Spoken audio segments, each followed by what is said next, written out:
Archlich finally turned the thriving kingdom into ruins. His army of undead didn't spare a single human in sight and shredded them to pieces. The only person left standing on humanity's side was the Empire's strongest swordsman, Eos, who already looked worse for wear and was on the brink of giving up. But this story isn't about that knight, nor is it about the Archlich. It's the story of Damien Haxon, working under Archlich's command as his Death Knight. He was just a normal human until Archlich cast dark magic and took control of him. But before Archlich could savor the crown he earned after countless deaths, my guy had already broken free from Archlich's control. He unleashed an attack that struck Archlich right in the chest, so hard even his demon generals couldn't shield him. Damien Haxon had finally moved with his own will, much to Archlich's shock, who had erased Damien's consciousness completely. But as fate would have it, Archlich was never able to fully factory reset our boy's mind. Some part of his soul and mind stayed intact, dormant in his head, watching his own body out of control. Under Archlich's command, his demon generals launched an attack on Damien, only to get obliterated by a single strike from him. In a last-ditch effort, Archlich played his trump card and summoned God knows how many undead. The entire horde charged toward Damien, aiming to claim his life. But once again, all it took was a single hand gesture to incinerate the undead into smithereens. Seeing this, Archlich could tell his end was near. He had unintentionally created a monster so peerless it could rival the gods themselves. To save his own skin, which Archlich didn't really have, he started smoothing things over with mere words. Deep in mind, even if he failed to sway Damien with talk, he planned to transfer his soul into another vessel. I don't think Damien was going to let this bastard off the hook, at least not after losing the people he loved. To kill this sack of bones, Damien went so far as to create a technique that severs souls themselves. At first, Archlich refused to believe such a technique existed. Still, he tried to make a run for it before it was too late. But it was already too late, because my guy had finally unleashed his final strike, hitting Archlich squarely in the chest. At first, nothing happened, much to this bony head's relief, convinced the technique was just a bluff. But he soon learned it wasn't. Some painful magic mojo took hold, and he exploded right there, leaving only his empty skull behind. Even that remaining skull was crushed to bits by Damien. With his revenge complete, Damien lost the will to live. He literally killed his own family while under that bastard's control. He brutally slaughtered them, while some part of him helplessly watched his loved ones die. The only way he could reunite with those he killed was after death. With that in mind, he took his own life. But it wasn't the end. His prayers were heard, and he opened his eyes again. The person in front of him waking up is his sweet older sister. Bro thinks he is in heaven, watching his sister, though the unusual thing is that she looks way younger. She overhears him calling her younger and is flattered right on the spot. For a moment, she thinks he is trying to get on her good side, just so she can save him from their father's scolding. Being the good sister she is, she agrees to save his ass in desperate times. She eventually runs off to the mansion, not before telling him to get inside since it will soon start raining. Damien takes note of the mansion standing tall right in front of him, the same mansion he had burned down to ashes. He is clueless about what is happening. The closest thing to describe his condition is that he is dreaming. Or maybe everything he had endured in the past was just a big dream, and he has finally woken up in reality. But he is sure he will find out soon enough. He grabs a tree branch off the ground and stands in front of a giant rock to unleash his knightly prowess he had while he was acting as Death Knight. He takes his stance, and with the help of his past teachings, he pokes the hard rock with that mere tree branch. For a second, nothing happens. Then the giant rock shatters into bits and pieces, confirming that what he went through in the past wasn't just a vivid dream. This realization cracks him up, causing him to pull a classic Light Yagami laughing pose. He slumps down after laughing so hard, the weight of realization sinking in.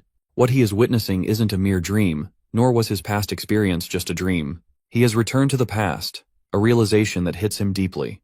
Let's have a little background on Damien's life at his current age. As far as Damien could recall, he was a clown who always brought shame to the family name with his antics.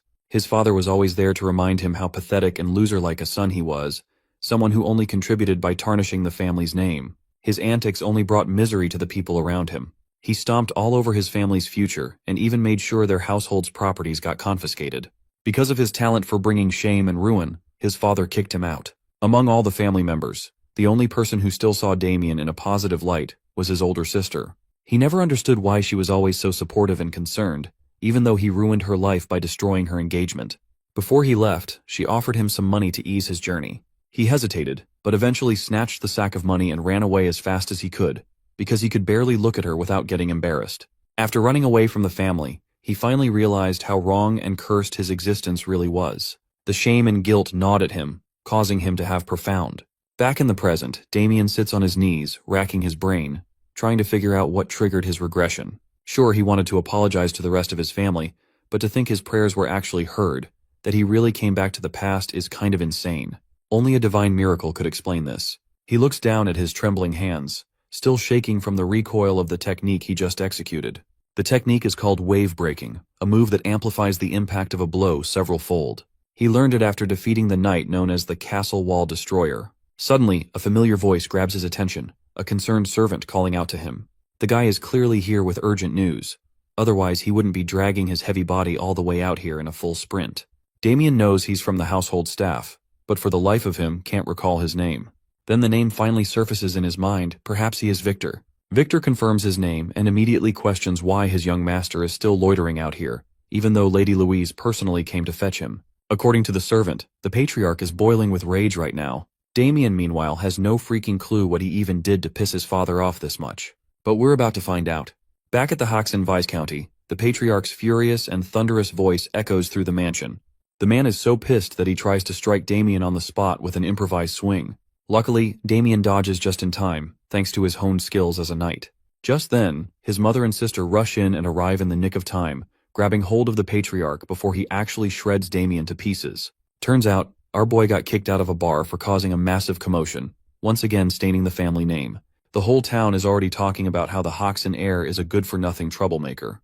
If it weren't for the mother and daughter duo, the old man probably would have cracked Damien's skull open right there. They're both trying to smack some sense into the furious father. Meanwhile, Damien is having a moment of reflection. He can't even remember the last time he got scolded like this. But now that it's happening, weirdly enough, he feels alive. Let's do some quick introductions. The angry old man is Paul Deesburn Haxon, the mother is Merlita Haxon, and the sister, his sweet saving grace, is Louise Haxon. It might be chaotic out here, but Damien missed this so damn much in his past life. Tears start leaking from his eyes, totally uninvited. The family stares in disbelief. Their son crying like this? That's seriously unheard of. Even Deesburn simmers down a bit. Before delivering punishment, he gives his son a chance to explain himself. But Damien's got nothing. No excuses, no deflections. Well, this response comes out as a shocker to his father. As far as his family is concerned, Damien is the guy who used to weasel his way out of everything with lame excuses. But now, he owns up to everything. He admits he brought disgrace to the Hoxton name. It's all his fault, and he's not ashamed to say it. Deesburn lets out a long sigh. This isn't how things usually go. Still, he's not sure if a bit of sincerity his son is showing is enough to let him go off the hook. With all due respect, Damien says he's ready to make up for what he did. He's willing to do whatever it takes to fix the damage and salvage the family's honor. And once he's done that, he's ready to face any punishment his father sees fit. The declaration leaves his family stunned. He sounds like a completely different person. The father even wonders if the boy hit his head or something. Scene cuts to Merchant City Landwork. Victor and Damien are sneaking toward the pub. The servant is visibly tense, full of apprehension. He's not sure this is a good idea. There are rumors that the pub is backed by a syndicate. If that's true, things could get ugly. But Damien, who was once a fearless death knight, just walks past his servant, casually giving him permission to head back if he's that scared. Victor, ever the loyal servant, shakes his head. He's duty-bound and isn't about to leave his master, especially not because of fear. Damien reassures him that they are only here to talk to the pub owner and sincerely apologize for the mess he caused last time. He just wants to make things right. As he walks, he hopes everything goes as smoothly as he's picturing in his head. He doesn't know how or why he came back to the past. But if some god really gave him a second shot at life, he's not about to waste it. If he wants to break the curse of always ruining his family's future, he has to start taking bold steps. Once he stands in front of the pub's gate, two thugs immediately take notice. They recognize the face and respond cockily and aggressively. Damien can't remember them clearly as it's been so long, but they do look familiar. Without getting aggressive himself, he keeps his tone calm. He lets them know that he's only here to apologize for the chaos he caused during his last visit. The two thugs freeze for a second, unsure how to react. When his words finally sink in, they burst into laughter. To them, it's hilarious to see Damien, the so-called disgraceful heir, suddenly acting polite and respectful. They've always seen him as the shitty elder son of a shitty household. But now, they're forced to admit he doesn't seem that bad. Damien just stands there, silent, listening to them yap. Then they take it too far. They bring up his sister and start saying vile, disgusting things about her. They're willing to accept his apology, under the stipulation that he introduces them to his sister. Creepy bastards leave no doubt about how trashy they are. And just like that, it stops being about apologies. Damien swipes a dagger from one of them so fast that the guy doesn't even realize it's gone. Originally, Damien just wanted to say sorry and leave peacefully. But turns out, he doesn't have that much patience after all. With a clean, precise swing, he severs one of their hands completely. The guy drops to his knees, screaming in agonizing pain once his brain registers what just happened. The other one immediately draws his sword, though he's visibly flinching. Damien's killing instinct kicks in. The dormant death knight inside him begins to surface. And let's not forget Victor in the background, absolutely losing his mind. He's crying out, dreading what's about to go down. The screams of the injured thugs soon grab the attention of passers-by. One guy gets curious about the fight, while the other decides to keep walking before they get caught up in this mess. The thug who still has both hands tries to intimidate Damien with a few shallow threats. He brags about the gang he belongs to, the Black Snake. No one walks away unscathed after messing with Black Snake. Looks like these aren't just random street thugs after all. Even Damien has some memory of this faction. Black Snake is an organization expanding its influence in landwork around this time. And this pub is one of their spots. When Damien complained about their overpriced food back in the day, the only thing he got in the feedback was a brutal beating. Not just beaten, they humiliated him in front of everyone there. Now that he thinks about it, he's the one who actually deserves an apology, not the other way around.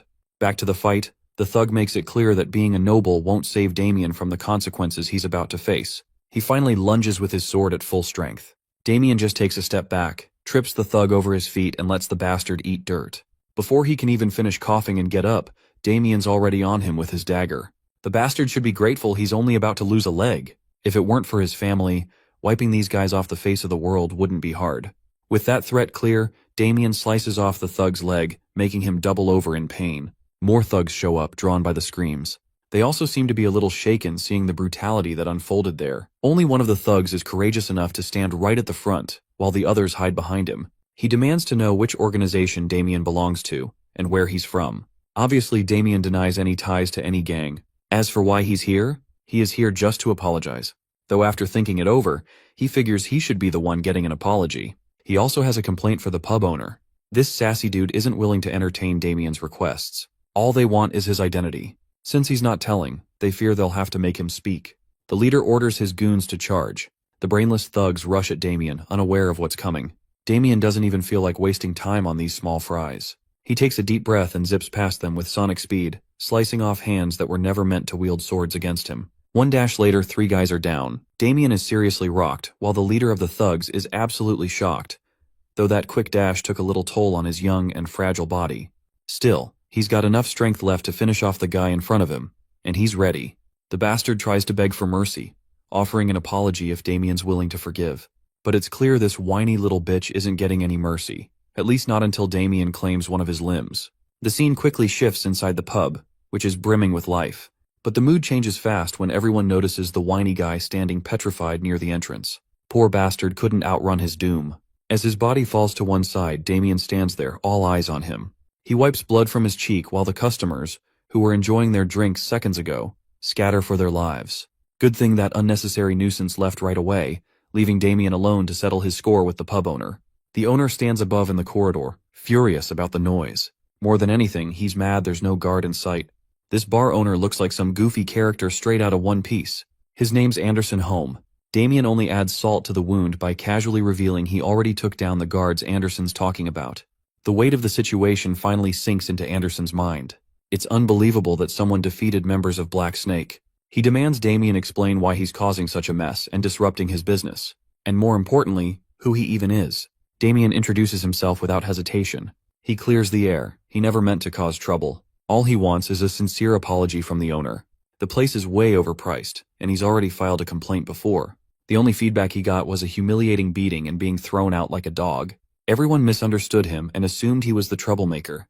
This misunderstanding hit his family's honor hard, causing some serious losses. Anderson, the big mustache dickhead, still hasn't realized what kind of situation he's in. Instead of feeling contrition, he mocks Damien and his family. He's heard the Haxon Viscounty has no honor left anyway, which is something this clown finds quite laughable.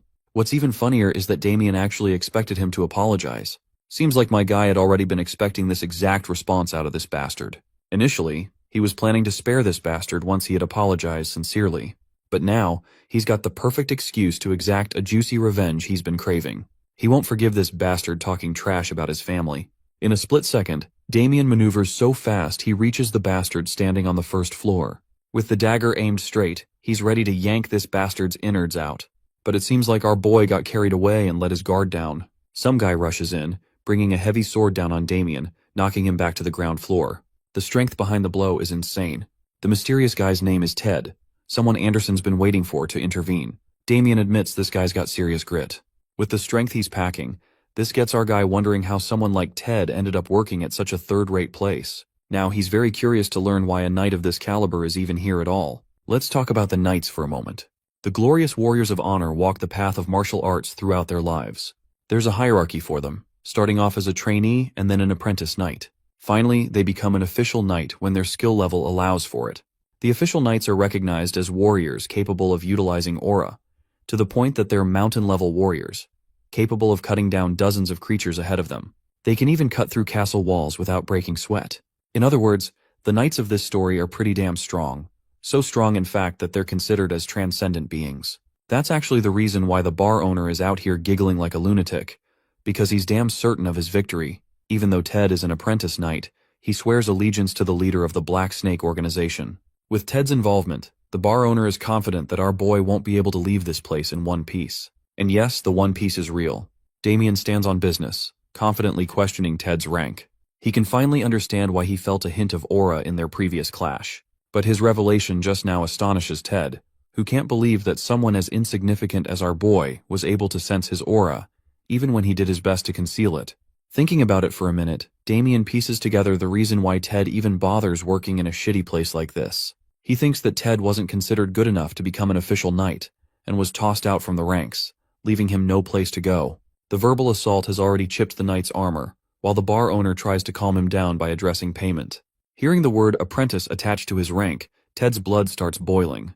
Pissed as hell, he bursts with incredible speed to slice down the arrogant noble's mouth, in an effort to punish him for being disrespectful. But without fearing for a thing, our boy simply stands there as Ted's blade is about to slice him down. He evades the heavy strike at the very last second, which means if he hadn't dodged the attack, the enraged apprentice knight would have sliced him in half. Preparing himself for a second attack, the apprentice knight unleashes his swings at Damien. While our boy is dodging without much difficulty, he's starting to grasp on his opponent's skill. From the looks of it, Ted doesn't appear to be an average apprentice knight, demonstrated by his sword ability and precise swings. Bursting with fury, the apprentice knight unleashes a wide slash, which is easily evaded by the young master. Despite possessing some of his combat ability from the future, Damien is having to struggle with his body's physical limitations. He can't make the best out of his current state, and it's a learning moment for him to prioritize managing his stamina. The apprentice knight is getting frustrated that none of his attacks are connecting. So this time, he goes batshit crazy and imbues his body with a glimmer of aura. Realizing what's coming his way, Damien predicts his opponent's secret technique. The apprentice knight launches a linear sword strike, coated with immense power. As the blade is about to pierce his body, Damien calms down, even in the face of imminent death. He wants to respond with a technique of his own, one that can counteract it successfully. Recalling his traumatizing days as the Death Knight, he remembers facing the legendary killer, the one known as the Blade of Death. This assassin was revered as a force of nature, so the Death Knight came to face him. The phantom assassin immediately pointed his blade at the monstrous-looking knight, stating that his intentions of killing him if he didn't run off. Realizing that the Death Knight wasn't going to comply, a sinister side evoked inside of the phantom assassin. The bloodthirsty beast was thrilled to find yet another target to kill. In fact, he wanted to use his secret technique to give a performance unlike any other. Thanks to his perceptive eyes, he was able to analyze the vital points of a human body, utilizing the water inside of it. And then he unleashed the ultimate Kit Kat technique, which he probably learned from Sukuna, slicing down on the Death Knight's body. The best part? He did all of that using a basic wooden sword, which shows the greatness of his technique even more. The Death Knight's torn body rested on the ground, while the phantom assassin celebrated his victory. Little did he know that the Death Knight wasn't going to die that easy. In fact, when he turned around, he saw doom. The creature's body was linking back together, his flesh and organs forming back into one central piece, even after being cut in half. Yup, that's because the Death Knight whipped out the anti-Kit Kat technique from the Heian era. With his body fully reformed, the phantom assassin began to realize that he fucked up by targeting an undead monster. Here's the icing on the cake. After experiencing the same technique used on his body, Damien instantly learned it and was able to use his perceptive eyes to target the phantom assassin's vital points. Without even being able to comprehend what was going on, the Death Knight slaughtered the assassin by giving him the same treatment. Instant karma, and he did it without a sword too. The maniacal assassin experienced excruciating pain, all the while being unable to comprehend how someone was able to copy his secret technique. And that leads us back to the present. A similar expression is worn by Ted, one of despair and defeat. He's down on the ground, his body hasn't been severed in half in a gruesome manner, but it did experience a deep slash. Our glorious protagonist explains that every single one of his enemies didn't even know what hit them until they were groveling on the ground. All of his fights went like this. Why? It's because his one inherent ability as the Death Knight is to absorb his enemies' skills and use them as his own. Long story short, bro is out here giving Kakashi the copy ninja a run for his money. Seeing Ted go down the way he did causes the bar owner to become scared as shit. He's out here sweating bullets, thinking that he's next. Bro's got that desperate Vegeta face going on. Seconds later, he's kneeling in front of our boy and apologizing for bringing dishonor to the hacks in Vi County. But it doesn't end there. He also offers a serious amount of gold as a consolation for any trouble caused. Damien is out here celebrating on the inside. He only came here for a simple apology, but he's getting easy money too. He decides to let the matter slide and glances at his servant Victor, who quietly observed the whole scene unfold. The servant quickly comes to collect the amount, questioning his own senses after what happened. He saw how the young master dismantled the knight with a crazy technique at the last second. It doesn't make sense to him how the young master suddenly obtained powerful techniques. In the next scene, they're leaving the bar. Victor comments on how he's never had to carry so much money before. But something tells me the bar owner isn't finished, because this scumbag intends to take his revenge in the future. His intention is to speak to the leader of the Black Snake organization. But as he's plotting his next revenge scheme, our boy comes back to humble him by slicing off his right ear. The bar owner screams in agony, while Damien reminds him that he couldn't leave without rendering an appropriate punishment. Oh, and he already anticipates the bar owner's next move, and he's more than happy to leave a message for the leader of the organization. Damien's only warning is that if the organization dares to mess with his family, he'll wipe them all out. Despite having his ear cut off firsthand, he still wants to take his revenge and intends to report to the organization. But that's for later, as our boy keeps on walking ahead. As he's heading out, he fully comes to terms with his own wrongdoings in his previous life. His past leaves a trail of blood, one of murder and only sinful acts. He doesn't intend to run from this past, but this time, he vows not to disappoint his family and always stay by their side. Damien declares that it's time for them to head home. The scene cuts to the Lion Bloom March, where a man addresses his brother regarding the phrase, "Pain always follows love." His brother doesn't know what this dude is going on about, and realizes that this guy's planning to head to another battle. Rejecting his brother's assumption, the dude clarifies that he's actually going on a quest to find love. I would believe his words if not for that ugly expression on his face. Coming back to the Haxon estate, our boy is glad to have gotten a good night's sleep after his adventurous run last night. The same can't be said for poor Victor, however, who was busy processing what happened before his eyes. The horror of it all kept him awake, thinking about what would happen next. Damien emphasizes that everything worked out well in their favor, so there's nothing to worry about. Even though they deviated from the original plan, they achieved their purpose all the same. Next up, our boy is waiting for the rumors to spread around, allowing people to realize not to fuck with the Viscount Haxon's eldest son. With this rumor flying around, no one will ever dare to mess with his family again. He's also happy that his reputation as the useless son will also experience a slight shift, and people will see him in a more respectful light. Even as his servant, Victor can't fathom how the young master is suddenly so competent and self-aware. The servant is deathly afraid of what will happen regarding the situation with the Black Snake group, because what they did last night was provocative in every sense. Damien dog-walked their men and even annihilated an apprentice knight. Even with their threat looming around, Damien is confident that they would double-check before messing with a noble family. And if they're stupid enough to try, he'll beat them black and blue. This alleviates some of Victor's concerns, and he comments on our boy's exceptional sword skills that he shouldn't even have, which makes him question when the young master became so capable in sword fighting. Of course, our boy quickly turns away because he really doesn't have an explanation for it. Damien tells him that he trains every now and then. Speaking of Damien, his father is out here channeling the speeds of Barry Allen, the Flash. Bro is pissed that his son was gone all day yesterday. What's more, he's scared that the kid must have caused even more trouble again. Showing no signs of fear, Damien urges his father to calm down, because he handled everything and rectified his previous mistake. He then tells Victor to reveal their prized possession. The glimmering gold coins seduce his parents very quickly. It's the easiest way to make them happy. The young master informs them of his travels to the same tavern, and how he cleared up a certain misunderstanding, a miscalculation that they did, and because of that, They gave him consolation money for their mistake. I just love how he omitted the part where he cut off like 20 hands and plucked off the bar owner's ear. His parents are doubtful at first, but they're quickly persuaded because of the gold.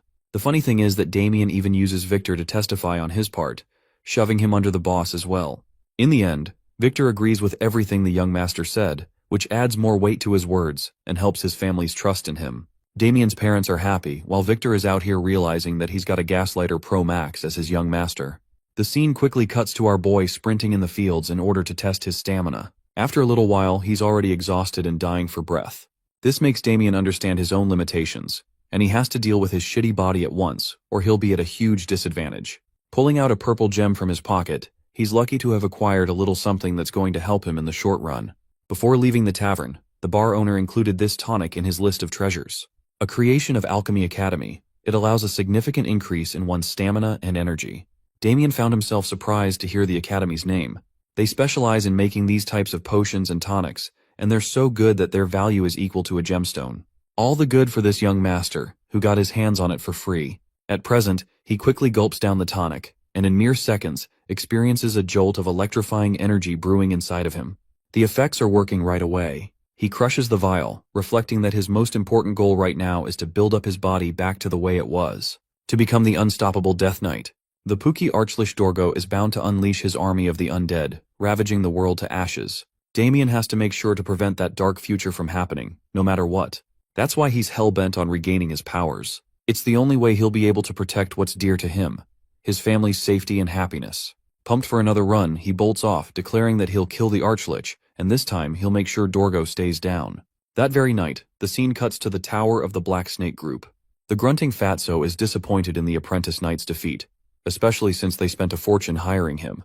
Ted's condition is really bad, so much so that even the underlings think they should get him treated. But off-brand Kim Jong-un over here is ruthless, and orders Ted to be thrown into the dumpster. Meet the boss of the Black Snake Group, Cedric Walker, who apparently doesn't believe in second chances and wants Ted to be disposed of right away. After all, they can just buy another one in his place. Mustering all of his strength, the apprentice knight takes a stand and comments on how disappointing this ending is. Cedric turns around, surprised to see the knight still capable of holding his ground.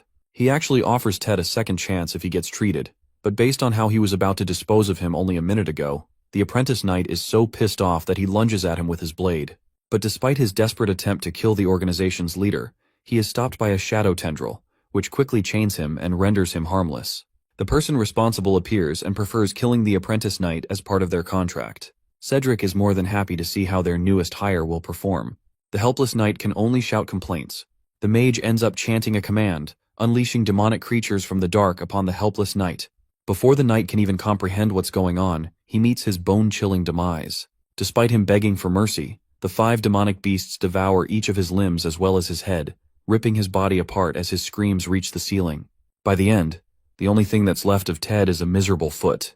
Bro probably got the worst death I've seen in a while. Cedric is disgusted, but at the same time quite impressed. He accepts the mage into his group and requests for cleaner deaths from now on. The mage is happy to hear that and awaits his next target. The leader of the organization expresses the recent incident, which included a noble who messed with their members. However, Cedric isn't going to be stopping. All he cares about is for Damien to suffer an agonizing and gruesome death, and he's even willing to increase the pay for it. Cedric pays the mage his commission in advance. The dark mage is more than happy to take up this task and execute it with success. Panting in exhaustion, our boy continues his epic training arc. He's out here doing squats with a heavy load on each side, helping him become overall muscular and amp up his stamina. This training regimen is doing wonders for him. But strangely enough, the past few days have been far too quiet, almost as if disaster is right around the corner. He was fully expecting the Black Snake organization to come and shoot him down by now. As he's about to drink from his bottle, he senses the presence of 2 assassins nearby. Realizing that they're the scumbags of the organization, our boy zaps in with incredible speed to pin them down. To his utter shock, the dude he ends up attacking isn't an enemy, but actually Abel, his nerdy brother. Bro immediately releases him, causing his younger brother to flop to the ground. Abel is awestruck by his older brother's incredible strength, and he was fully expecting to get his head popped just now. It's a good thing that didn't happen. Damien apologizes and offers him a hand, sharing that it was never his intent to treat him like this. Instead of accepting his older brother's apology, the nerdy brother reveals that he learned about Damien's situation at the bar, and how he got an apology out of the owner. However, from what he's heard, he knows that a fight broke out, and that dozens of people were injured. Abel accuses his older brother of lying to his own family. Instead of deceiving him, Damien actually confirms the facts as the cold hard truth. Abel jumps in his face in shock, questioning how the hell his brother was able to face off so many people. It doesn't make sense unless he hired Agent 47 or something. Even though Damien fully accepts that he's the one who did everything, Abel still isn't convinced. The only thing he cares about is that his older brother doesn't go around dishonoring their family's reputation. They're already sick and tired of cleaning the troubles he's caused in the past. Fully understanding his little brother's annoyance, Damien pats him on the head, reflecting that his little brother has a pure heart and has always wanted the best for his family. That's why he doesn't find himself annoyed at his attitude. In fact, he smiles at Abel, stating that there's nothing for them to worry about anymore. Their meeting is interrupted by Victor, who comes in panting to deliver some shockingly bad news. His sudden announcement causes both of the young masters to grow alert. In the next scene, they quickly dash into the family estate and burst open the door, only to find his parents sitting opposite to a certain man. This is the same dude from earlier, who wanted to go on his quest for love or whatever the heck he means. Seeing Damien arrive so quickly, the arrogant man expresses his innocent intentions of sharing what happened at the banquet hall. Meet Erwin Lionbloom, the evil and beta version of Erwin from Attack on Titan. Unfortunately, he shares some terrible ties with our protagonist. To understand what happened between them, we'll have to go back to the past. At the banquet hall, he and Erwin had a little beef. Apparently Damien was offended by something, while the calm and collected Erwin only riled him further. The drunk troublemaker reminded everyone that Erwin insulted his sister and spoke badly about him, so he has every right to take offense. Then again, Erwin smartly took advantage of our boy's drunk state and pinned the blame on that. To make matters even worse, this bastard went right up in his face to call him a retard, and reminded him that even if he did say all of that, Damien couldn't do shit about it anyway. It came as a shock to our boy's system. At the time, he made the biggest mistake he could possibly make in that situation. He chose physical violence and punched the bastard away. To be honest, that punch felt really satisfying, even if it was the wrong thing to do in the hall. Even after eating a clear hit to the face, the noble released a victorious smile, implying that he always wanted the situation to turn out this way. And that brings us to the present. Damien fully understands that Erwin deliberately chose to get hit, because he's actually pretty damn skilled, close enough to become a knight, so it would have been easy to dodge. As it turns out, the slimeball was waiting for this moment. In this family meeting, this man boldly tells our boy's parents that he shares admiration for Louise, their daughter. At first, the Viscount doesn't get what Erwin is trying to say. That's until Captain Douchebag over here boldly declares a marriage proposal between him and Damien's sister. The announcement rocks the Haxon family to their very senses. Damien internalizes his frustration, knowing that this is the exact sequence that took place in his previous life.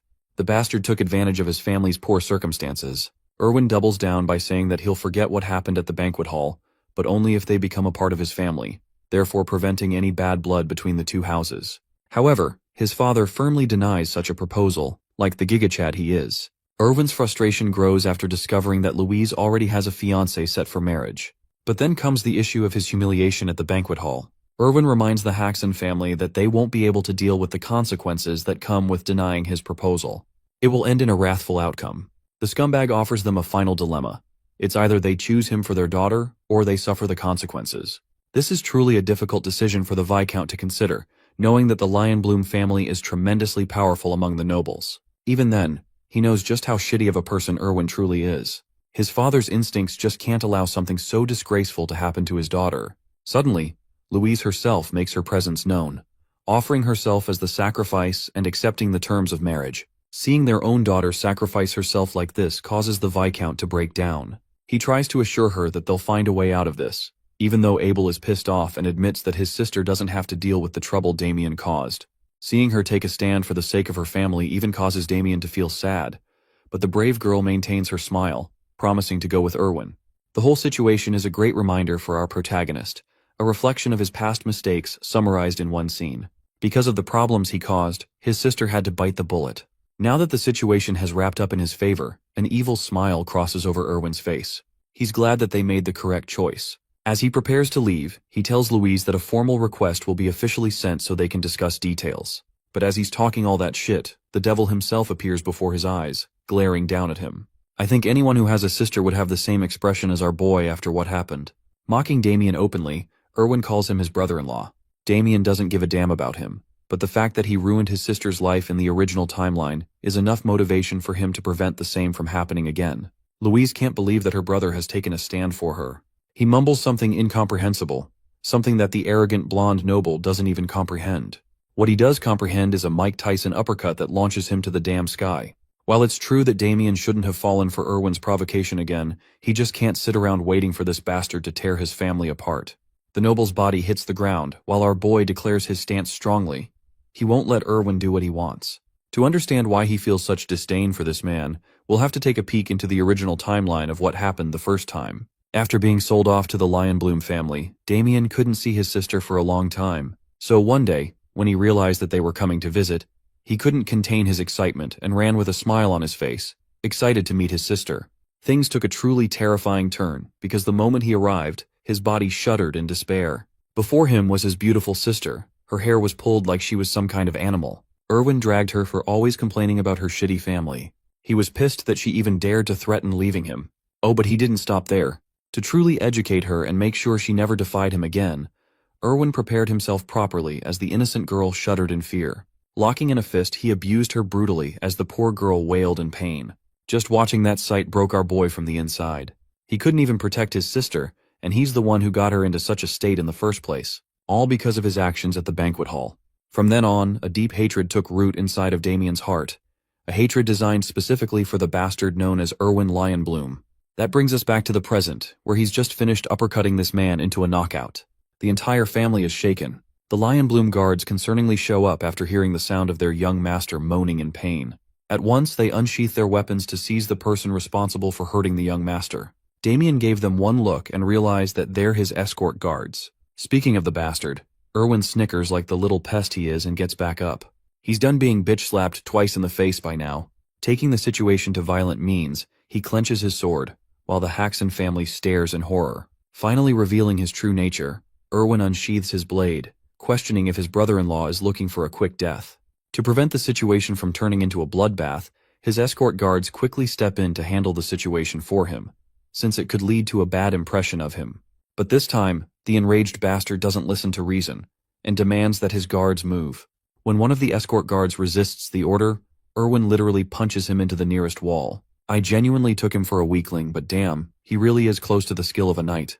Chillingly reminding his guards to move, Erwin glares at them with contempt. Abel and Louise are quivering for their brother's sake, while the Lionbloom young master strides forward to deal with Damien for good. He wonders how the Haxon family will resolve this situation, especially when they've made it worse tenfold. Sensing real danger for her brother's life, Louise understands that Damien will be hurt. She forcibly steps in to resolve everything. But this time, our boy defends her. No longer will she become the sacrifice. This time Damien, her older brother, will handle the situation, as he gives her a look of assurance that everything is all right.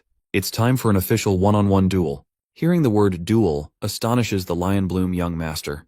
Damien makes his offer clear, stating that he'll do anything Erwin asks of him if he is defeated in the duel. But if our boy wins, everything that happened up to this point will be forgotten from both sides. Interestingly, Erwin doesn't want to accept the conditions for the duel, because he already got what he wanted out of Louise. She already signed an approval from her side.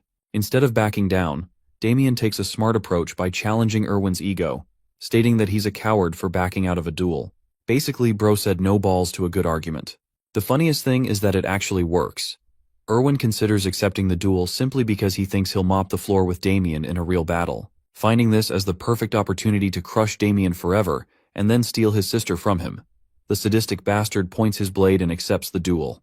In the next scene, Damien's mother is really worried and wants to intervene, but seeing their son confidently step in like that, the Viscount thinks that Damien must have a plan behind his back.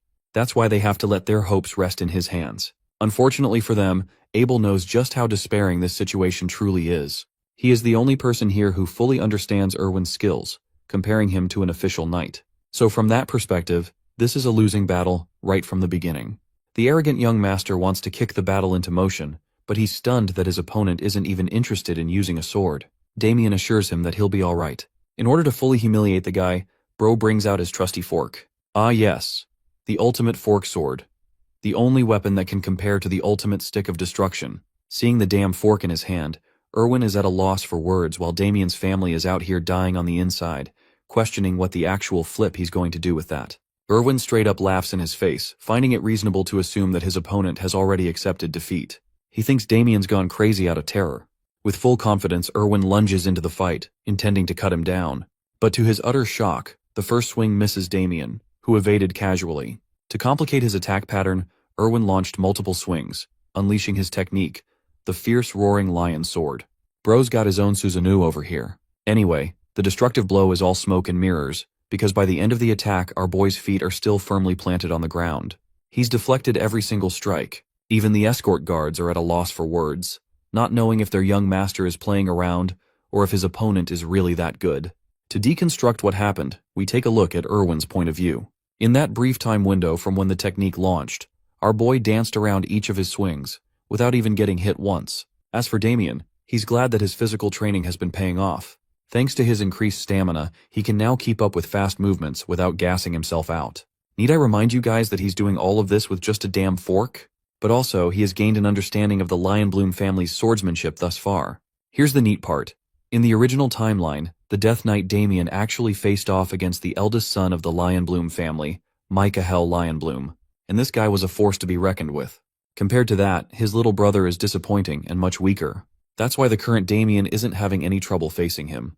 Erwin's blood boils as he sends off waves of aura, refusing to accept that it was skill that allowed Damien to dodge his techniques. Unfortunately, the invoking of aura is dangerous for anyone to deal with, so our boy is faced with yet another puzzle.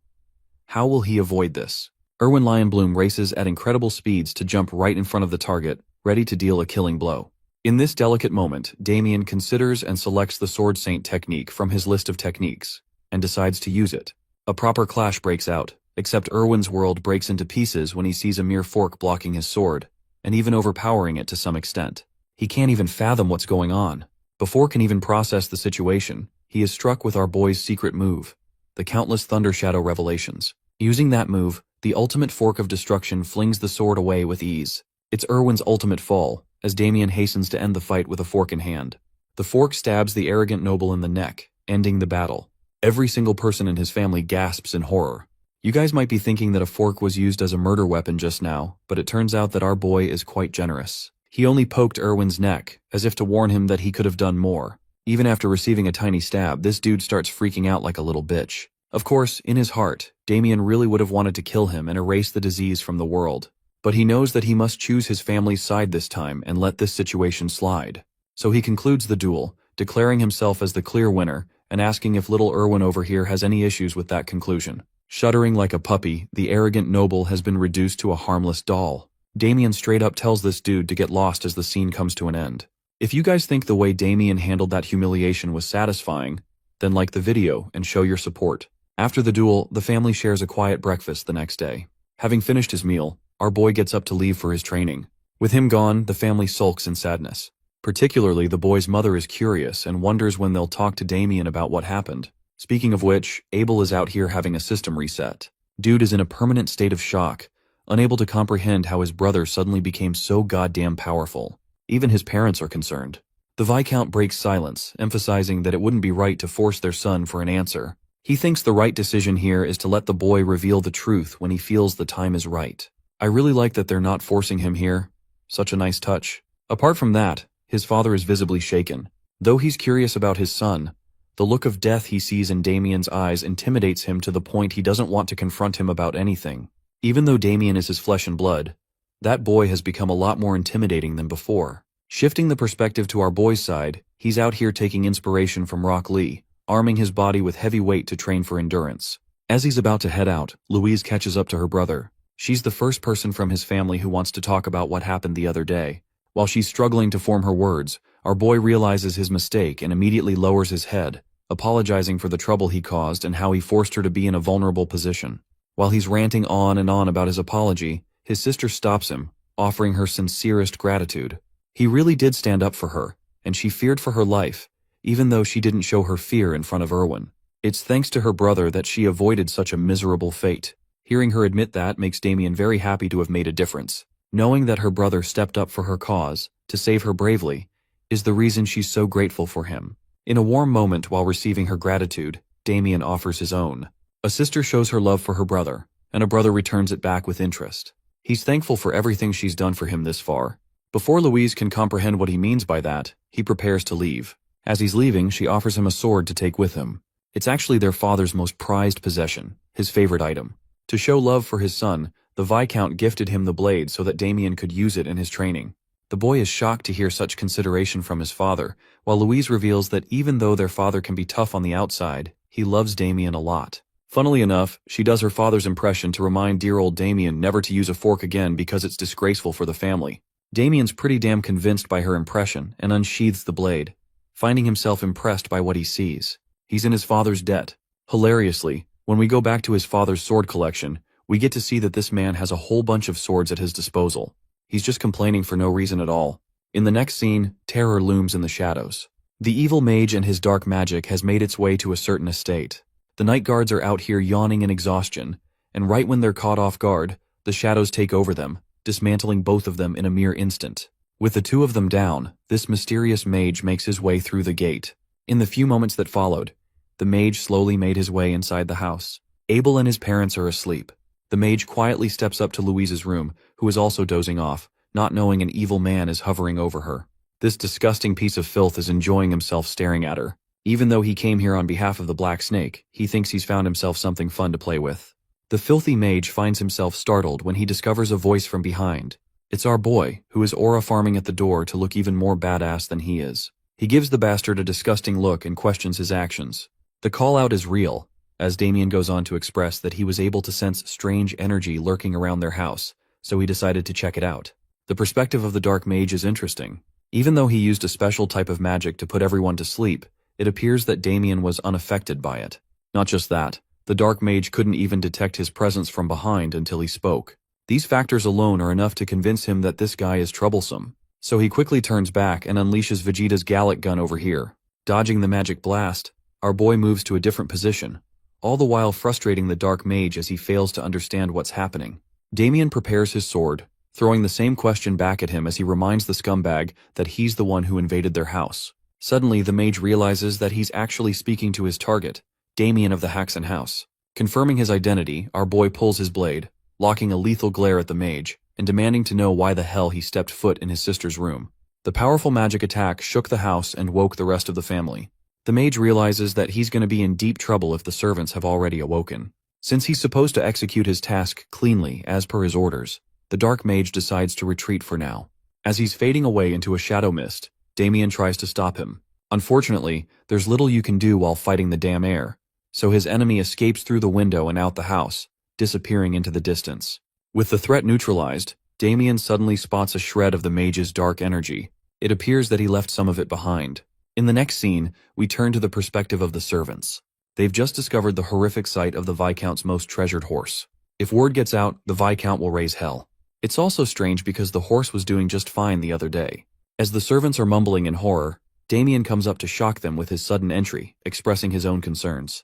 The young master's sudden arrival scares them, but he assures them that there's no need for any of them to panic, as he isn't here to hold either one of them responsible. All he cares about is for him to take a personal look, so he orders them to leave the site. Now that he's alone, Damien inspects the condition of the horse. Turns out that the same shadow trail of energy is somehow connected to this dead horse. From the looks of it, he's confirmed the presence of dark mana based on the terrifying energy signature. This also confirms his suspicions that the man he faced last night is actually a dark mage who practices such mana. Now Damien understands that his family still doesn't know what happened. In fact, he has no intention of revealing anything as it will only create chaos and worry. Instead, he glares back to the trail of dark energy, looming in the atmosphere and creating a path into the forest. A while later, we get to see the hideout of the dark mage. Apparently, he's holding his valuables here while snickering like a Walmart villain. It's actually because Cedric recently sent him all of the things he asked for. He lied to the Black Snake's leader, stating that it's a curse, but from how much inventory he received, the dark mage is glad that his experimentations will continue down the line. At the same time, he feels disappointed in his own talent.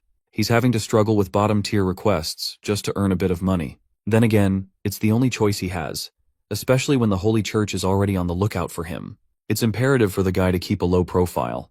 Or so he thought, because following the same trail of dark energy, our boy happily shows up. Think of it like returning a favor for invading his home. He calls out the disgusting stench. I bet it's comparable to that one stranger on the bus ripping one out and killing everyone with their mustard gas. The dark mage can't believe his eyes. The eldest son of the Viscount, the man he fought yesterday, has just showed up to his doorstep. It bothers him that Damien managed to discover his little hideout. I mean, it wasn't hard, I bet, considering the fact that his mana smells the same as the average gamer's room. The Dark Mage shares how he had heard about the rumors of the noble standing up to the members of the Black Snake, but now that he's seen the kid in person, he can tell that Damien is more powerful than people believe him to be. The young master is glad that he was sharp, knowing that the Dark Mage shares a connection with the evil organization. The Dark Mage confirms this, revealing that a part of their deal is to make sure Damien suffers an agonizing death. Hearing this makes him laugh, as he declares what's about to happen, pointing out that the mage will die for taking on such a request. Hearing such a ridiculous remark from him, the mage laughs, unveiling his sinister nature and finding joy in his victim's delusion. He's in the mood to make the perfect experimental pet out of Damien after capturing him. The swordsman prepares his sword, assuring the mage that it won't be the case, because in this life, he promised himself that he won't kill anyone unless absolutely necessary. However, the only exception to his rule are people as heinous as the Dark Mage, who are the definition of filth and disgust. Damien's more than happy to wipe them off the face of the planet. The Dark Mage is astonished yet again by the boy's knowledge, but he thinks it's all meaningless and blasts him multiple magic circle attacks. He's not going to let the Viscount's son escape at any cost. But lucky for him, our boy doesn't share that intention either.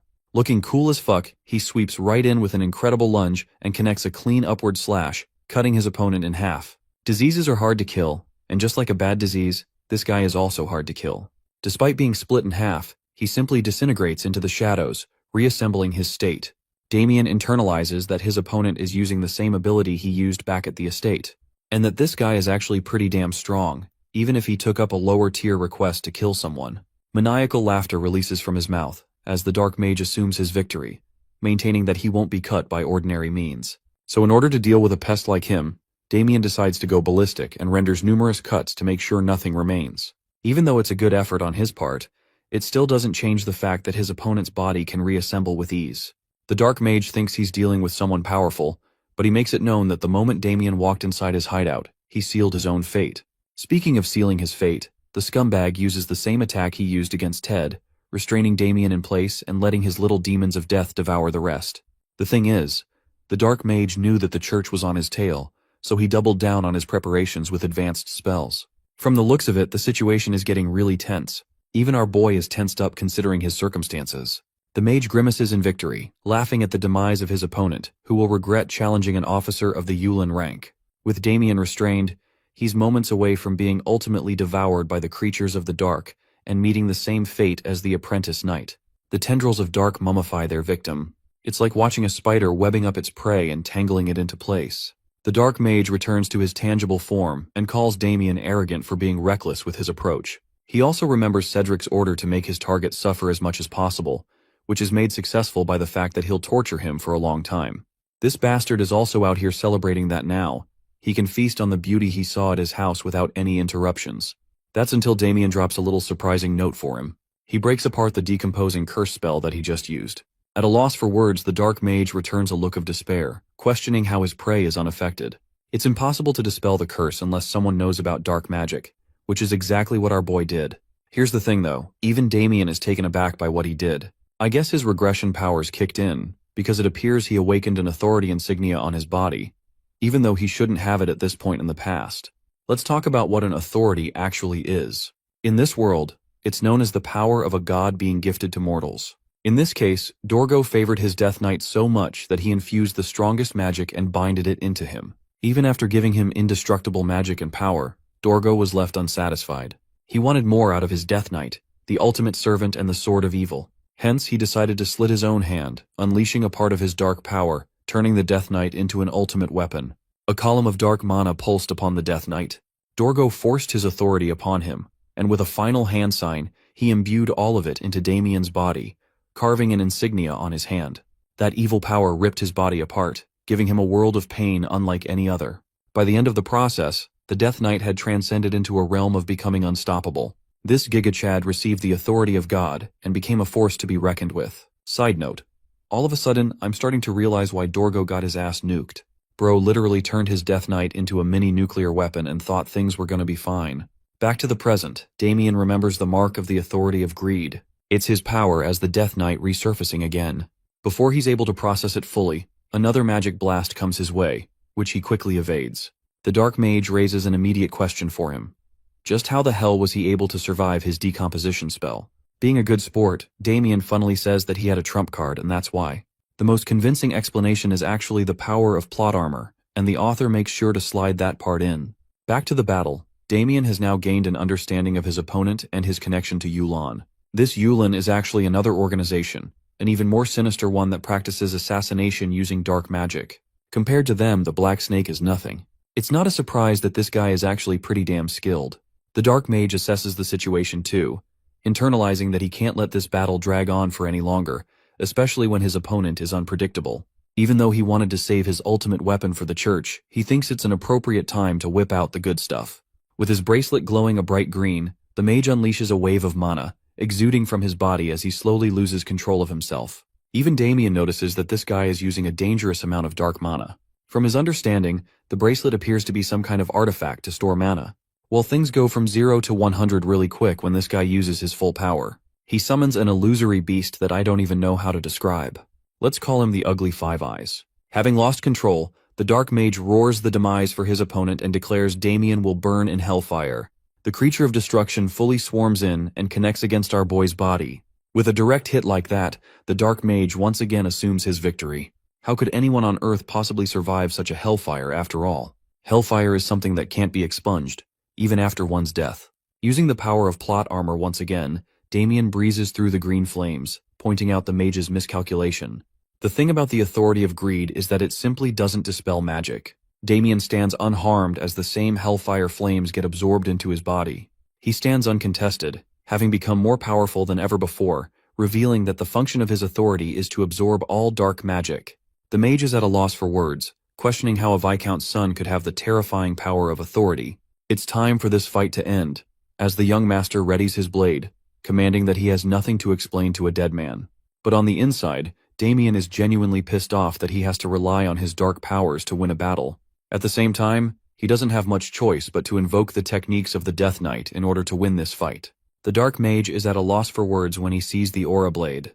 The sword is coated in a black aura, and it's not just any sword technique either. It's something only achievable by a warrior of the Swordmaster rank.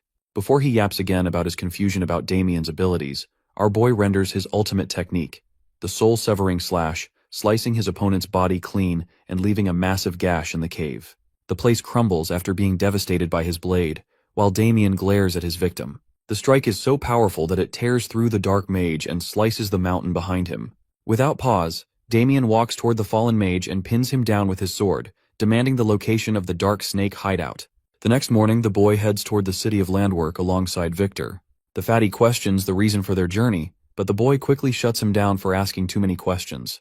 Redirecting his curiosity, the Big Mac's attention shifts to a dark book Damien is reading. The boy claims it's a grimoire of dark magic he recently acquired, though in truth he knows it came from the Dark Mage he took down. Victor remains skeptical, knowing such grimoires are incredibly rare and difficult to acquire.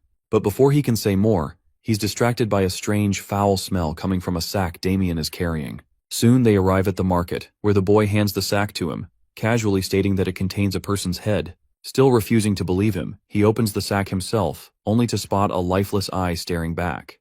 With a panicked yelp, he hurls it away and begins breathing heavily, shaken. When he demands an explanation, the boy tells him to first deliver the head and the book. He'll explain everything afterward. Despite nearly pissing himself, Victor agrees. A while later, the boy arrives at the gates of the Dark Snake headquarters and confidently introduces himself. The guards dismiss the Haxan name at first, until they realize he's the one their boss warned them about. The boy catches on that they already know who he is and pressures them to let him through. To Fatty's shock, they agree.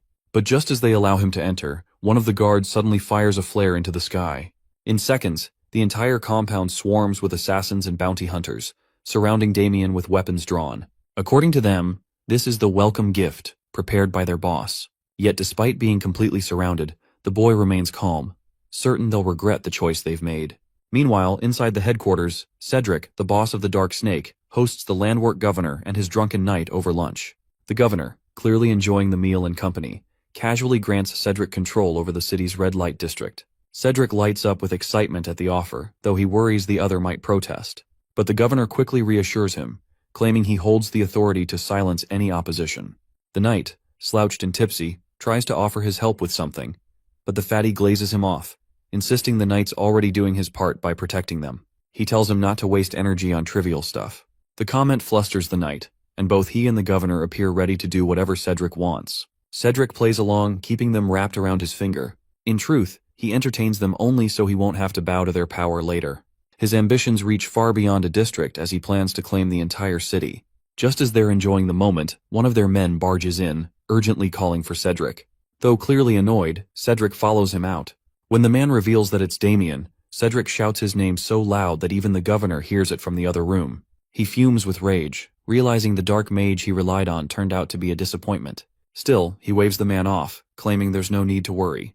In Cedric's mind, Damien has walked into his own death trap, and even if things don't go exactly as planned, he has someone who owes him a favor. Someone who will make sure the job gets done. Sensing something is wrong, the fatty steps out of the building to check, and is shocked to see his assassin lying defeated on the ground, while the boy stands there completely unharmed. The sight stuns him. He had always heard that Damien Haxon was nothing more than the useless son of a viscount, but this boy clearly has skill. The realization makes him wonder if Damien was also the one who took down his dark mages. Panic sets in, and he rushes back inside, hoping to get reinforcements. Outside, the mage fires a blazing fireball at Damien using their staff. To their shock, he counters it with his sword, channeling his countless thunder technique to deflect and hurl the attacks back at them. The rebounding blasts explode in fiery bursts, reducing the mages to scorched corpses. It seems all of them are taken out, until Damien suddenly senses something approaching from behind. He turns just in time to narrowly dodge a devastating sword strike. The blow crashes into the ground, sending up a violent shockwave. Though he avoids the direct hit, Damien can feel the overwhelming aura. It's so intense it even singes the ends of his hair. As the dust clears, a knight radiating deadly intent stands before him. The sheer pressure tells Damien this man might be a formally ranked knight. Soon more soldiers arrive and surround him.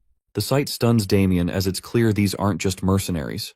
They're official troops, the ones responsible for maintaining public order in the city. He immediately understands what that means. Moments later, the governor bursts onto the scene, shouting accusations at the boy for disrupting the peace in the heart of the city. Cedric stands smugly at his side as the governor publicly declares that Damien will be punished, not only for targeting a respected businessman like Cedric, Big Cap, but for attacking and killing his employees.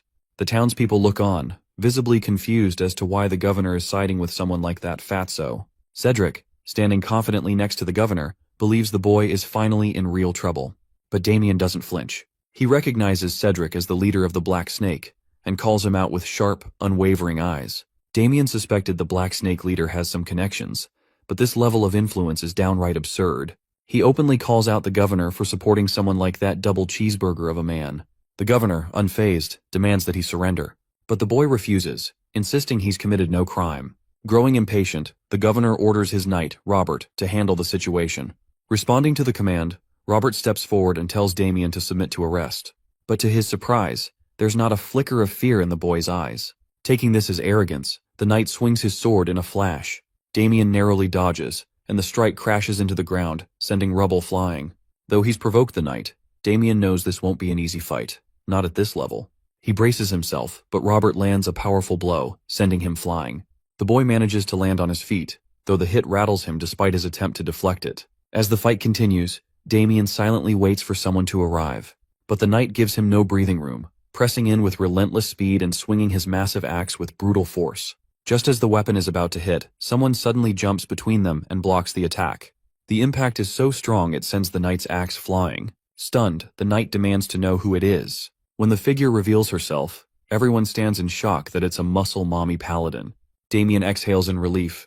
Their reinforcement has arrived, and Victor is the one who did that. Cedric realizes that a paladin's intervention means the church is now involved, and they might already know about the Dark Mage's connection to recent events. As it turns out, Damien had sent Victor to the church carrying the Dark Mage's head, and Victor followed through exactly as instructed, effectively saving him. A few hours earlier, Victor arrived at the church, drenched in fried oil sweat, carrying both the sack and the book that Damien gave him. He handed them over to a nun, claiming they were evidence of someone collaborating with dark mages. As she examined the book, she immediately sensed the dark energy emanating from it. Upon noticing the symbol inside, her expression shifted to shock.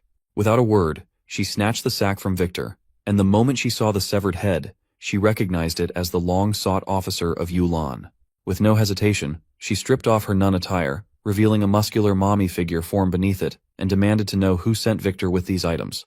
Now, back in the present, she seems excited to finally meet Damien and assures everyone that the church will take over the matter from here. Damien respectfully agrees. It's exactly how he had hoped things would unfold. Paladins, devoted to serving their god, are known for their charity and compassion. But when it comes to dealing with demons and dark arts, they don't hesitate. They become relentless, almost fanatical. They are, after all, the vanguard of the church. And with this development, Damien knows he now has the church on his side. As he reflects on everything, the paladin steps forward and addresses the gathered citizens. She announces that due to evidence of someone within the city communicating with dark mages, the church will be launching a full investigation. Until then, they will assume control of the city. This doesn't sit well with the governor, as the city was granted self-governance by the kingdom. However, the paladin shuts him down, firmly stating that the church holds the authority to overrule even the kingdom, and besides, both he and his knight are prime suspects. Hearing this, they are stunned. But the real shock comes when she points directly at Cedric, accusing them of protecting the man who supported dark mages and hid among them. Cedric immediately denies the accusation when questioned, but the paladin presents the book as evidence. It contains detailed records of Cedric purchasing supplies for the dark mage. This revelation enrages Cedric, furious that the dark mage had documented everything. As the soldiers begin turning on Cedric, he and his men start pleading their innocence, but it's already too late. The paladin orders them to be taken into custody for investigation. As they are led away, the governor spots Damien and realizes he was behind all of this. He's now torn between anger and fear, unsure of what the church might do to him next. Meanwhile, Cedric makes one last attempt to escape justice. He tries to provoke the governor's knight, urging him to act and not let a mere boy frame them. The knight pauses, thinking for a moment, and then, to everyone's shock, breaks free from the church guards and charges directly at the paladin, hoping to take her down and flee. But his strike misses entirely. To his horror, the paladin counters instantly, delivering a devastating punch to his gut, so powerful it kills him on the spot. According to the paladin, anyone who stands in the way of God will be punished according to divine will. After witnessing the knight's fate, Cedric wastes no time and drops to his knees while the governor still resists. Meanwhile, the boys are simply enjoying the spectacle, watching the leader of the Black Snake Gang kneeling in front of the crowd. For that, the boy quietly thanks Victor. From his observation, the paladin is even stronger than he initially thought. Judging by her aura and presence, she's likely an Azure Flame apprentice. The Azure Flame is known as the strongest warrior in the church, famous for taking down numerous powerful enemies. As Damien gets lost in thought, the paladin calls him out by name and thanks him for eliminating the dark mage of Yulan. She assures him that the church will acknowledge his efforts and that he won't be charged with anything. She reveals that the church is aware Damien contacted them not just to report the dark mage, but also to use the situation to cover his assault on the Black Snake faction. Hearing this, Damien apologizes and explains that the dark mage had tried to harm his family. The paladin, moved by this, agrees to absolve him of any wrongdoing. She also confirms that the bounty for the dark mage's head, 1,000 gold coins, will be paid to him. While the amount is more than enough to purchase a small castle, Damien doesn't ask for the gold. Instead, he requests something else, one of the church's mana cultivation techniques. This request genuinely surprises the paladin that despite his apparent strength, he still desires advanced training. Yet Damien knows the truth. Although he managed to defeat the dark mage using his authority skill, he won't be able to survive the trials the future holds without further growth. For that, he definitely needs the advanced mana training technique, the very one used by paladins. He reveals that he has only learned the basic level of it so far, and now wishes to master the advanced stage. This shocks the paladin. Reaching such a level of power using only the basics is nearly unheard of. She can sense the tremendous aura flowing through his body, and the fact that he managed to defeat a dark mage only adds to her impression. Moved by his potential, the paladin offers something even greater than the training technique. She enthusiastically invites him to become a paladin himself. But to her dismay, the boy politely refuses. She struggles to understand why he would reject such an honorable position, one considered a great privilege, granted only to a few chosen to serve God. She insists it's incredibly difficult to earn that title. However, Damien isn't particularly religious, and more importantly, he has no desire to become the church's pawn. Of course, he can't say that out loud. Instead, he claims he's not worthy of such a title. For now, he lies that he simply wants to travel the world as a humble devotee in search of truth. To Victor's shock, the act worked perfectly. The paladin appears genuinely moved by Damien's humility. Impressed by his words, she agrees to grant him access to the mana technique and warmly invites him to visit the church anytime. With that, she formally introduces herself as Agnes, the first apprentice of the Azure Flame. Damien respectfully acknowledges her name and then requests her permission to take care of one last matter. She's a bit puzzled, until she sees him walk over to Cedric and, without hesitation, punch the fat straight out of him. He follows up with a brutal kick that sends Cedric flying across the street. Only then does Damien finally feel satisfied. With that, he and Victor have accomplished exactly what they came for. Meanwhile, at the Lionbloom family estate, Erwin's father rushes to his son after hearing about the incident. Erwin, trembling in fear, claims that Damien tried to kill him with a fork. This enrages his father. He demands to know who dared lay a hand on his son. To his shock, the guards reveal it was Damien of House Haxon. This intensifies his fury. The idea that a so-called lowlife like Damien managed to beat his son, using what he considers cowardly tricks, drives him into a rage. He begins smashing furniture around the room, completely consumed by anger. In a fit of vengeful fury, he orders his men to drag Damien to him like a dog, immediately. Meanwhile, at the Haxon household, Paladin Agnes arrives with her men and greets Damien's father. Upon seeing them, his father immediately grows angry, furious that his son not only caused trouble, but also brought what he calls a group of lunatics into their home. Agnes, remaining polite, informs him that their presence is related to the investigation of a heretic. Despite his irritation, his father grows visibly concerned about whether their house can accommodate 4 additional guests. However, his house somehow expands magically when she offers some gold. Later, as Damien's parents retreat to their room, Agnes thanks Damien for allowing them to stay. Internally, he never expected her to make such a request. To his surprise, she has another one. Even more unexpectedly, she wants to ask personal questions about him, apparently as part of spreading the gospel. His parents overhear the conversation and immediately begin misinterpreting it as something flirtatious, which only makes Damien more embarrassed. Eventually, Agnes gets to the point. She hands over the mana training technique he requested and, in addition, gives him a matching sword technique, explaining that both complement each other perfectly. These 2 books, a destructive sword style and an advanced energy cultivation method, are unlike anything Damien has seen, even in his previous life. As he begins skimming through one of the books, Agnes starts yapping about how difficult it was to acquire them. She continues talking, making sure he knows she went out of her way to help. She even reveals that after reporting everything to her master, the Azure Flame himself expressed interest in Damien joining the Paladins. With that, she once again invites him to join their order. But our boy, as always, declines. Agnes doesn't press further. She simply smiles, offers her help if he ever needs anything, and then leaves.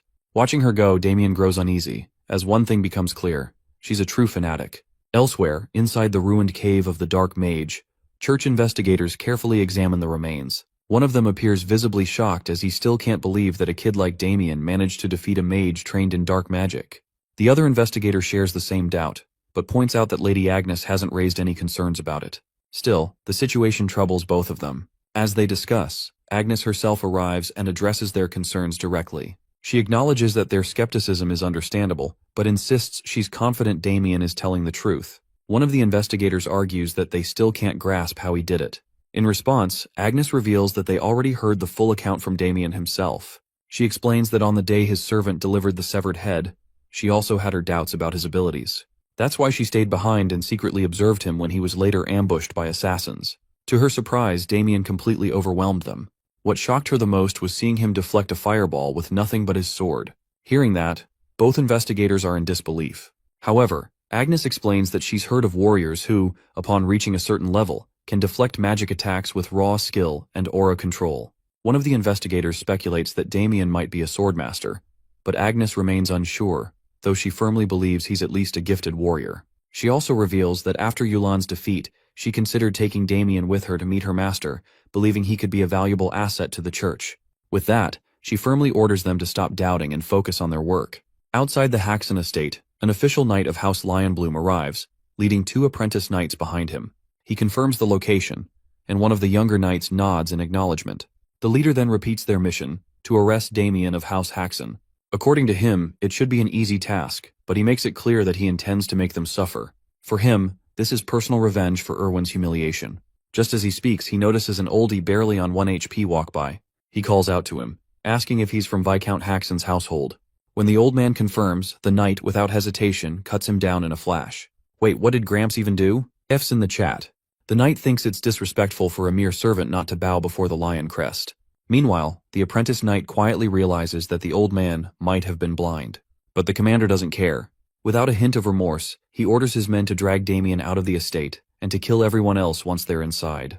Upon receiving the command, the knights charge forward, heading straight toward Victor, who's casually standing at the front gate. busy cleaning.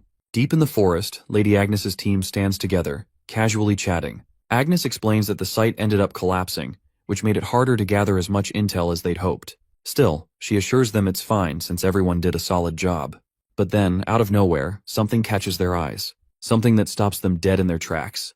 Upon a rock sits a lone figure, calmly manifesting magic in the most mesmerizing way. Their jaws drop as they watch, stunned. Agnes stares in disbelief, wondering what on earth is happening and how he's even doing it. She finds the whole thing remarkable, even though she has no clue what kind of technique it is. In her mind, she starts piecing things together. That destructive energy technique she handed to Damien must be a cultivation method, and if taken to its highest level, it supposedly allows the user to absorb surrounding mana freely. What shocks her most is that he's reached such a height in just a matter of hours. As Damien snaps out of his focused state, he looks down to see three wide-eyed onlookers, Agnes and her team, staring up at him like curious baboons. Agnes can't hold herself back. She bolts straight to him. Damien, calm and casual, glances her way and asks if they're done with their investigation. Right then, Damien's feeling pretty good about the book in his hands, fully absorbed in its contents. Agnes, watching him closely, can't help but notice the impressive progress he's made. It hits him that Agnes wasn't exaggerating when she talked about how rare this book really is. It's the real deal. Hard to get and even harder to master. As a swordsman in his past life, traditional sword techniques don't hold much meaning for him anymore. But this cultivation method is a game changer. Something truly useful, even for someone like him. Come to think of it, the destructive energy technique was specifically designed to compensate for the insane mana drain caused by the destructive sword technique. Thankfully, it's built differently. It collects mana way faster than most other techniques, and can even temporarily pull in external mana from the surroundings. That alone makes it a powerful asset, especially for someone like Damien who needs fuel for high-level combat without burning out. Lady Agnes and Damien catch themselves locking eyes, and for a brief moment, everything seems to pause. The snow-white beauty blushes softly, while the weirdo himself breaks the silence, casually pointing out that it's already dinner time. He suggests they head back together, but out of nowhere, Damien suddenly senses a sharp wave of bloodlust. His instincts scream that the vermin is here. Without wasting a second, he tells Agnes that he's got an urgent errand to take care of and that he'll head out first. He kindly tells her to return at her own pace. Agnes is left stunned, watching him disappear with unbelievable speed, especially considering he used such a small amount of mana. She realizes then, he must be controlling it with incredible precision. Agnes quietly wonders just how far Damien's limits really go. Meanwhile, back at House Haxon, things have taken a violent turn. Knight Lavender is mercilessly beating Victor, landing a gut-wrenching punch straight to his stomach. Victor collapses, begging for mercy, but the knight isn't finished. He keeps cursing Victor with every hit, while Garrick and Ulpus stand by, enjoying the cruel display like it's entertainment. Victor cries out in pain, but it does nothing to move them. That's when Viscount Paul suddenly rushes onto the scene, demanding the knights hold their horses. Garrick instantly recognizes him. It's Paul Haxon, the Viscount himself. Paul hurries to Victor's side, catching him in his arms as the poor guy lies unconscious, bruised and battered. With fury boiling in his eyes, the old man demands to know what kind of knights assault civilians like this, especially when their estate has already done worse to House Lionbloom, and what Victor did is nothing in comparison. With that, Garrick steps forward and announces that the Marquis Lionbloom demands Damien Haxon. He coldly warns them to hand over the young master, or else the land of House Haxon will suffer dearly. The Viscount expected retaliation, but not on this scale. Still, Paul stands firm, calling it a bluff. He declares he won't hand over his son no matter what.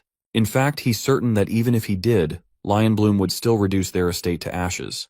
With a quiet yet defiant smile, the old man looks Garrick straight in the eye and makes it clear he refuses to give up his son.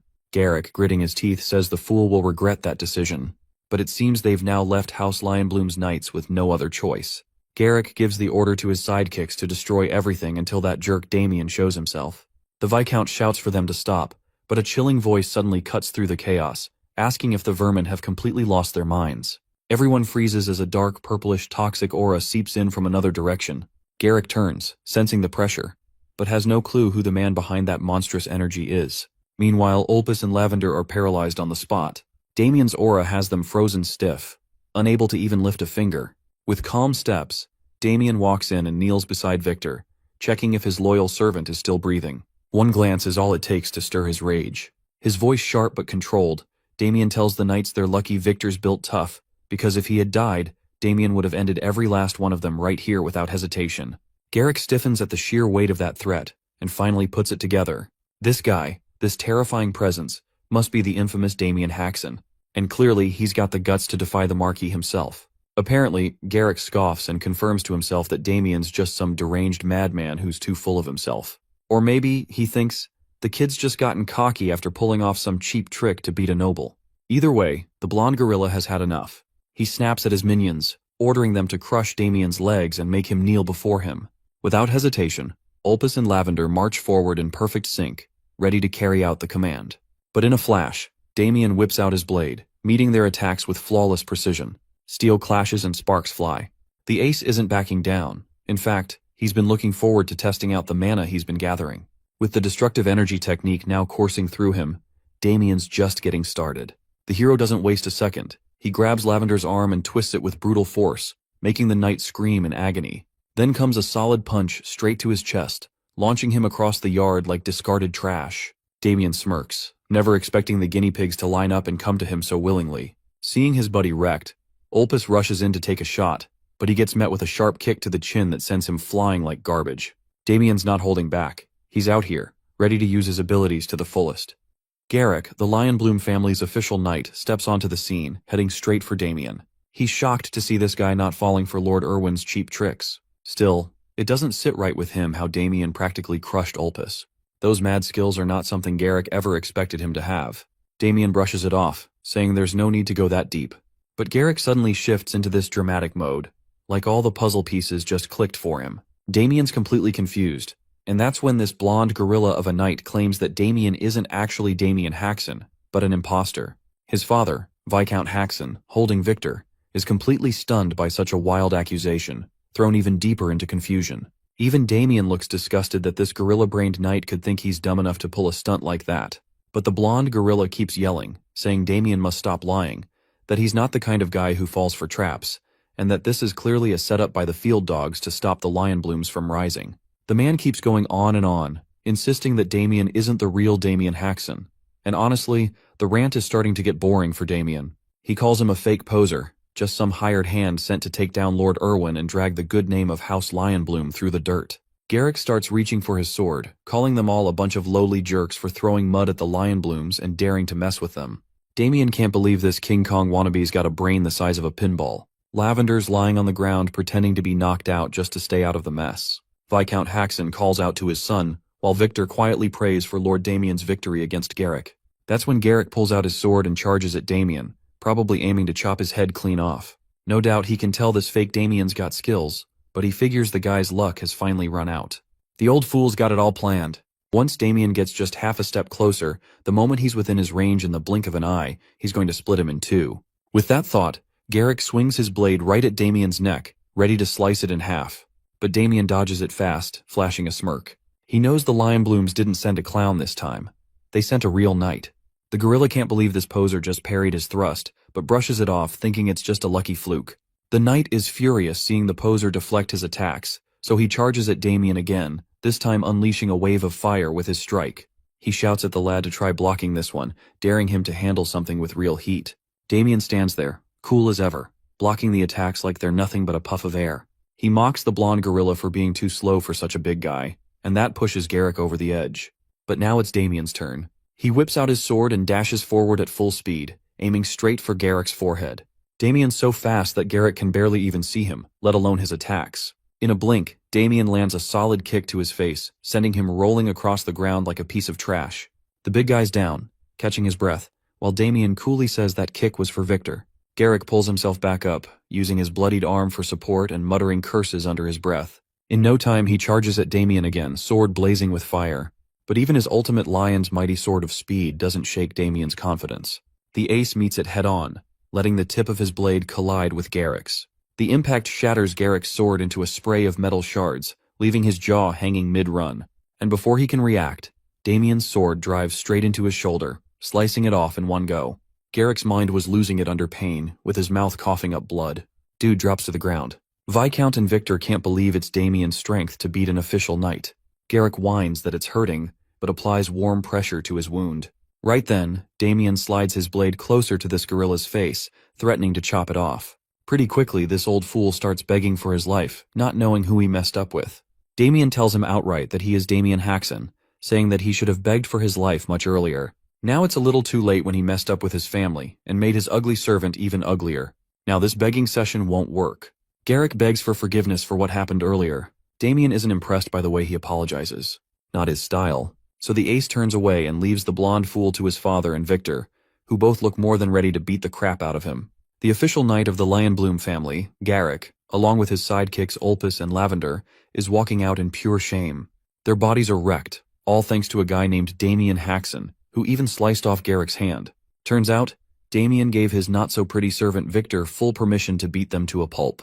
Victor still didn't feel fully satisfied and wondered if he could land a few more hits, but Damien told him that if he went any further, Garrick would definitely die. Victor casually suggested cutting off another limb or two instead, since Garrick looked close to crying. The old fool was dragging himself away like some horror-struck wreck, and Damien was honestly liking the idea of treating Garrick like their personal toy. Just then, Viscount Haxon stepped in and told Damien that it was enough. Right on cue, Garrick landed at the Viscount's feet, admitting he was totally in the wrong and apologizing for all the disrespect he had shown him. However, Paul isn't letting it slide that easily. The old man says that this gorilla's apology better be worth something after all the chaos he caused. He points out that if his son didn't have this level of strength, their entire territory could have been wiped out. On top of that, the Marquis family would have dragged them out by their limbs and made them suffer badly. Garrick slams his head to the ground, bowing and begging for forgiveness, pleading for mercy. But Viscount Haxon's anger isn't cooling down. With just a glance from Paul, Damien finally slides his blade back into its case, saying he wasn't actually planning to kill this trash. He knows that taking Garrick's life would mess up the relationship with House Lionbloom and tear their ties apart. Honestly, Damien admits that if it were just him, he wouldn't hesitate to take on the Marquis family alone, no matter the odds. But he can't afford to act solo when he's got his own family to think about first. And he's not that stupid either. He's well aware that if he sends these dumbnuts back like this, they'll definitely try to retaliate. Now it's just plain tiresome to figure out what to do with this troublesome trio. Then, out of nowhere, Lady Agnes comes running in, calling out to Damien and demanding to know what's going on. The ace is completely thrown off by her sudden appearance, but then it hits him. Lady Agnes might actually be useful right now. So he quickly fills her in on the whole mess, and she gets the picture. Once she understands Damien's concerns, this beauty's fully on board to back him up. Damien asks if she's got any clever ideas up her sleeve, and she pauses. Then thanks House Haxon for successfully taking down one of Yulin's executive officers for the first time ever. That's no small feat. With that win, Lady Agnes figures she can officially recognize House Haxon as an allied household, which honestly does ease Damien's mind a bit.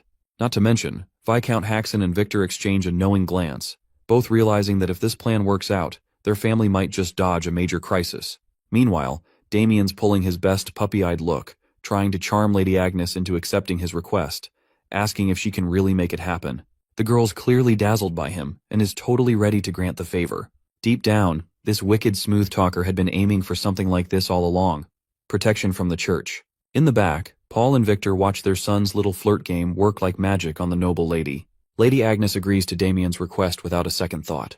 With that, Damien makes sure everyone hears him loud and clear, ordering that this matter be reported to House Lionbloom immediately. He tells the troublesome trio of knights to go back and inform their boss that House Haxon is now under the protection of the church. The ace straight up said that if they tried to force again, the church would hit them with everything they've got. Damien shoots a deathly glare at those scumbags, giving them one final warning without saying a word. Then he tells them to get the heck out. Right away, Garrick and his sidekicks, Olpus and Lavender, dash toward the exit like their lives depend on it, thanking Damien for his mercy as they flee. The whole thing fires up Victor's spirits, and he mocks them, saying they got lucky today. He's clearly thrilled to see how Damien's strength made those brutes run off with their tails between their legs. Now they can finally catch their breath and relax a little. However, Paul's not so sure about that. He reminds them they still need to figure out what happens next. For now, he decides to hold a family meeting to discuss everything further. Later, once all the high officials are gathered, the meeting kicks off. Paul opens by briefly touching on the issue of how to handle their feud with House Lionbloom, which has definitely become a growing concern. Abel, fully suited up in the nerdiest way possible, turns to his father and asks why this meeting even matters if they're already secured by the church. He doesn't quite get the point of worrying about the feud at all, now that they've got the church watching their backs. That said, Louise steps in and points out that they're not really in a position to expect the church to fully protect them or step in when things get serious. Come to think of it, Paul agrees with his daughter. He explains that the church usually avoids getting too deeply involved in noble affairs, especially ones that could spark political backlash. Besides, the true power of the Lionbloom family doesn't just come from their military strength, it runs much deeper than that. The Viscount is fully aware of the power struggle they're caught in against the Lionblooms, who could crush smaller noble families like theirs in countless ways if they really wanted to. Thinking about the wisest way to handle the situation, he figures the most realistic option is to pay them off, a decent sum to keep House Haxon out of further trouble. If that doesn't work, the second option would be to seek protection under a high-ranking noble who could shield them from the Lionbloom's reach. Lady Agnes listens to Paul's reasoning and understands that, realistically, entering the protection of another great house might be their safest move. Still, she speaks up, suggesting there could be one more option. Without missing a beat, she slides in her favorite idea, making Damien a paladin. She says that if he becomes one, it would solve all their problems at once. Damien's face says it all. He's had enough of this nonsense. He didn't expect this to be tossed into the middle of a serious meeting, but it's too late now. With everyone in the room staring at him, waiting for a response, Damien straight up rejects the idea. Paul doesn't try to force it either. He respects his son's decision and considers the option off the table. On the other hand, Abel is clearly flinching at the mention of it. Suddenly, the nerd slams the table, demanding his father's attention. When Paul turns to him, Abel questions why he accepted Damien's refusal so easily. He argues that if Damien became a paladin, all their problems would be over. But it's obvious. Abel's trying to sabotage his brother, pushing him into a path that would keep them from ever clashing again. Damien knows exactly what Abel's doing, running his mouth and stepping into things that don't concern him. Damien's completely disgusted by this punk. Abel catches the look on his face and snaps, asking what's with that nasty expression. The nerdo throws all the blame on Damien, saying the whole ruckus happened because of him, so he better take responsibility. Since it's all his fault, Abel demands that Damien become a paladin and fix it. But before he can go on, Paul shoots Abel a glare so sharp it shakes the whole room, reminding him there's a guest present and he better sit down and act with some manners. That shuts Abel up real quick. No doubt Paul agrees that Damien's actions sparked the feud with the Lionblooms, but he also knows it's not entirely his fault. Then Paul drops the real bomb. Lionbloom's second son had lustful intentions toward Louise. The old man knows that if Damien hadn't stepped in, that guy wouldn't have backed off easily. In short, their son protected Louise in place of a powerless father who couldn't act. Marilda and Louise quietly console Paul, seeing the weight he carries. Just then, the proud figure of Viscount Haxon rises, walks over, and pats Damien on the shoulder, telling him he did well today. The old man is genuinely proud of his son for saving the family's honor, standing tall against the insult to their house, and giving those loafers exactly what they deserved. That moment sparks a warm feeling in Damien's heart, something he never expected to feel. He quietly says it was just something he had to do.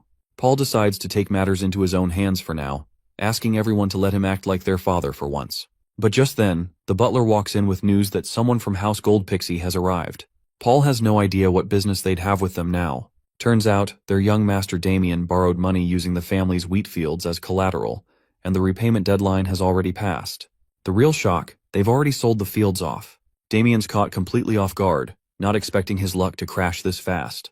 Paul's face turns dark, rage building fast, and in a full-blown fury, he grabs Damien by the neck and starts choking him, cursing his very existence. One man lifts his hat for a moment to show respect to young Master Damien, wishing him a good day. Damien squints, vaguely recognizing the guy. It's Olin Demishi, the West Branch manager of Dash and Cash, standing beside his personal guard. It's been a while since they last met, but Olin's here on official business, showing up right on the repayment date they previously agreed upon. This wicked guy casually pulls out the contract that young Master Damien signed, reminding him that he agreed to use his family's land as collateral. He flashes a smug smile, saying that's how he could assure Damien he'd get the money in the first place. Then, with a smooth tone, he presents the paperwork to make it all official, calling it just a simple formality. He tells Damien there's no need to worry at all, like everything's perfectly under control. The old man snaps, saying that someone of such low birth could never take land from a noble like him.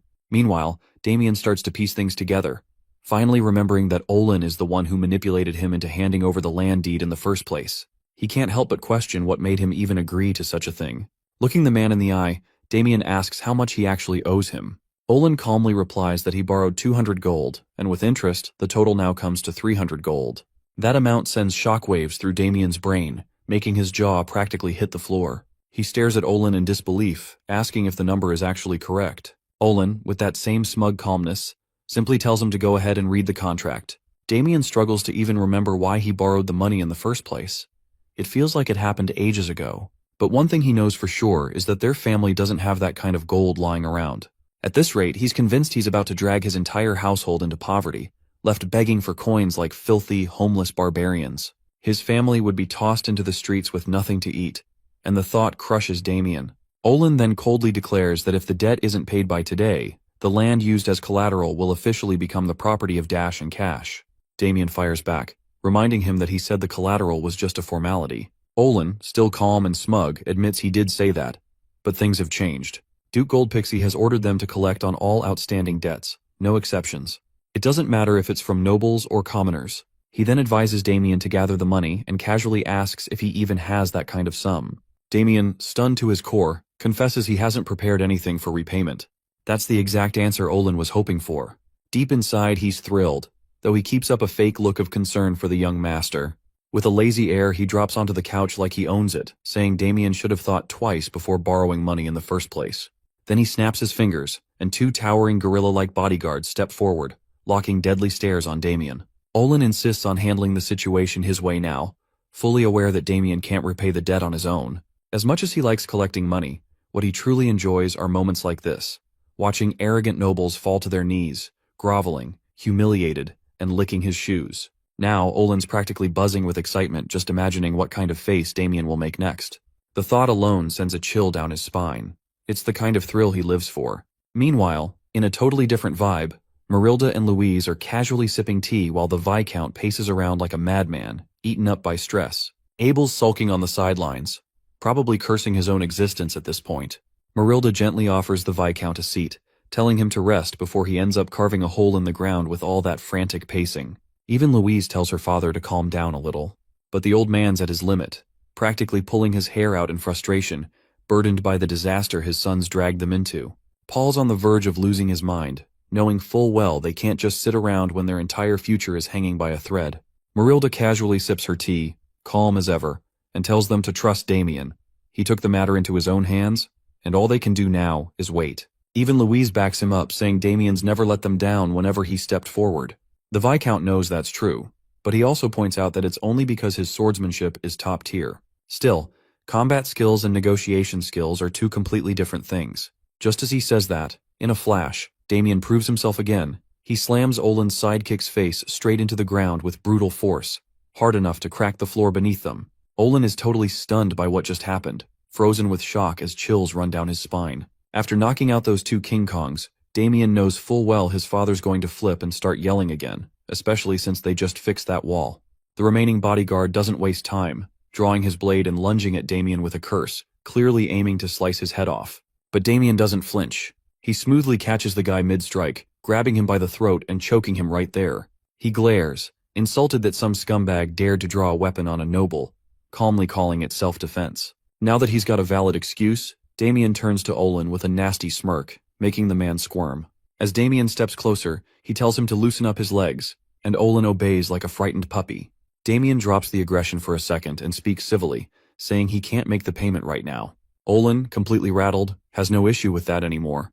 Then Damien grips his shoulder tightly, leaning in and saying he'd like to pay in another way. Olin feels a cold sweat forming, the chill in his spine growing worse, terrified of what's coming next. The next day, Abel gloomily tells his father that violence won over justice, and that truth alone breaks his heart. Meanwhile, Marilda and Louise warmly chat with Damien, reminding him to eat well on his trip and take care. On his knees, Abel looks up to the sky, asking God why, but Paul shuts him down, telling the nerdo to cheer for his brother instead of crying like a baby. Even so, the Viscount has second thoughts, wondering if their plan will actually work out in the end. Lady Agnes, standing nearby, says it's a pity they have to part ways now. Damien thanks her sincerely for everything she's done. The White Beauty mentions that their investigation is nearly wrapped up, so they'll likely be returning home tomorrow. She wishes him a journey full of blessings, and Damien gives her a grateful nod. Then, she adds, just in case he changes his mind. But Damien already knows where she's going with that.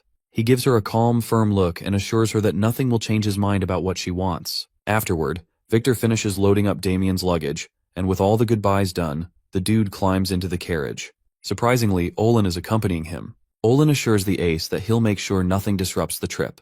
Damien actually likes the sound of that and gives him a nod of approval for the change in attitude. He even throws in a casual request. He'd like a lobster for lunch if Olin's really bringing that kind of energy. Victor hops in as well, and with everything set, the carriage finally rolls out, heading straight for House Gold Pixie. The lavish carriage pulled over, and the three-man party could finally stretch their legs. In front of them was the luxurious ducal mansion. The Gold Pixie family, rumored to be the wealthiest in the kingdom, truly lives up to their name. Damien turned to his personal servant/loan shark and thanked him for the comfortable journey. He could tell that this Orlin Dimichi guy was fuming due to how he was treated like a dog the whole time they were on the road. With a phony smile, he wished the young noble well while cursing him to the depths of hell inwardly. With confident strides, it's time to put Damien's next move into action. He was directly escorted to request an audience with the wealthy sovereign. Adam Gold Pixie, the Duke of Apple Kingdom, examined the brat from the Hoxton family with discerning eyes. Of course, our boy behaved formally and politely like a proper noble would. Without wasting any more time, the Duke asked the young man his reason for this sudden visit. Damien frankly confessed that he borrowed money from the dukedom's loan company, and the date of repayment was fast approaching. He also disclosed that he does not have the money to pay the debt off. With that in mind, he wanted to propose another way to settle the bill. Instead of paying in cash, he wanted to pay by representing the Gold Pixie dukedom to defeat the Lionbloom family once and for all. The Duke seemed intrigued, while his inner circle was taken aback. Adam Gold Pixie chortled at the sudden proposal. It sounds like the young man did his homework and came to him after hearing some rumors. Well, within the Apple Kingdom, the hottest gossip circulating around is the recent development in the border between the Lionbloom Marquisate and the Gold Pixie dukedom. A large gold mine was recently discovered, making it a point of contention. The two families have been rivals for a long time now. The discovery of riches is the breaking point. Now, they are preparing for a duel between low-class knights to settle the generational beef and determine the ownership of the mine. In Damien's past life, the outcome was quite a definitive one. The duel would end in Lionbloom's complete and overwhelming victory at the hands of their rising star. Afterward, the Lionbloom Marquisate would leverage the wealth extracted from the gold mine to rapidly expand its power. In contrast, the Gold Pixie dukedom would slowly lose its influence. To sum it up, helping the Duke win this upcoming match would kill two birds with one stone. Not only can Damien pay his debt, but he can also keep those Lionbloom bastards in check. Adam Gold Pixie was drawn to the young man's boldness. He had also heard rumors about the Hoxton heir taking down the second son of the Lionbloom family and crushing a major crime enterprise in Landwalk City. Those accomplishments certainly boost his credibility, so there's no need to deny them. His arrival is just right on time.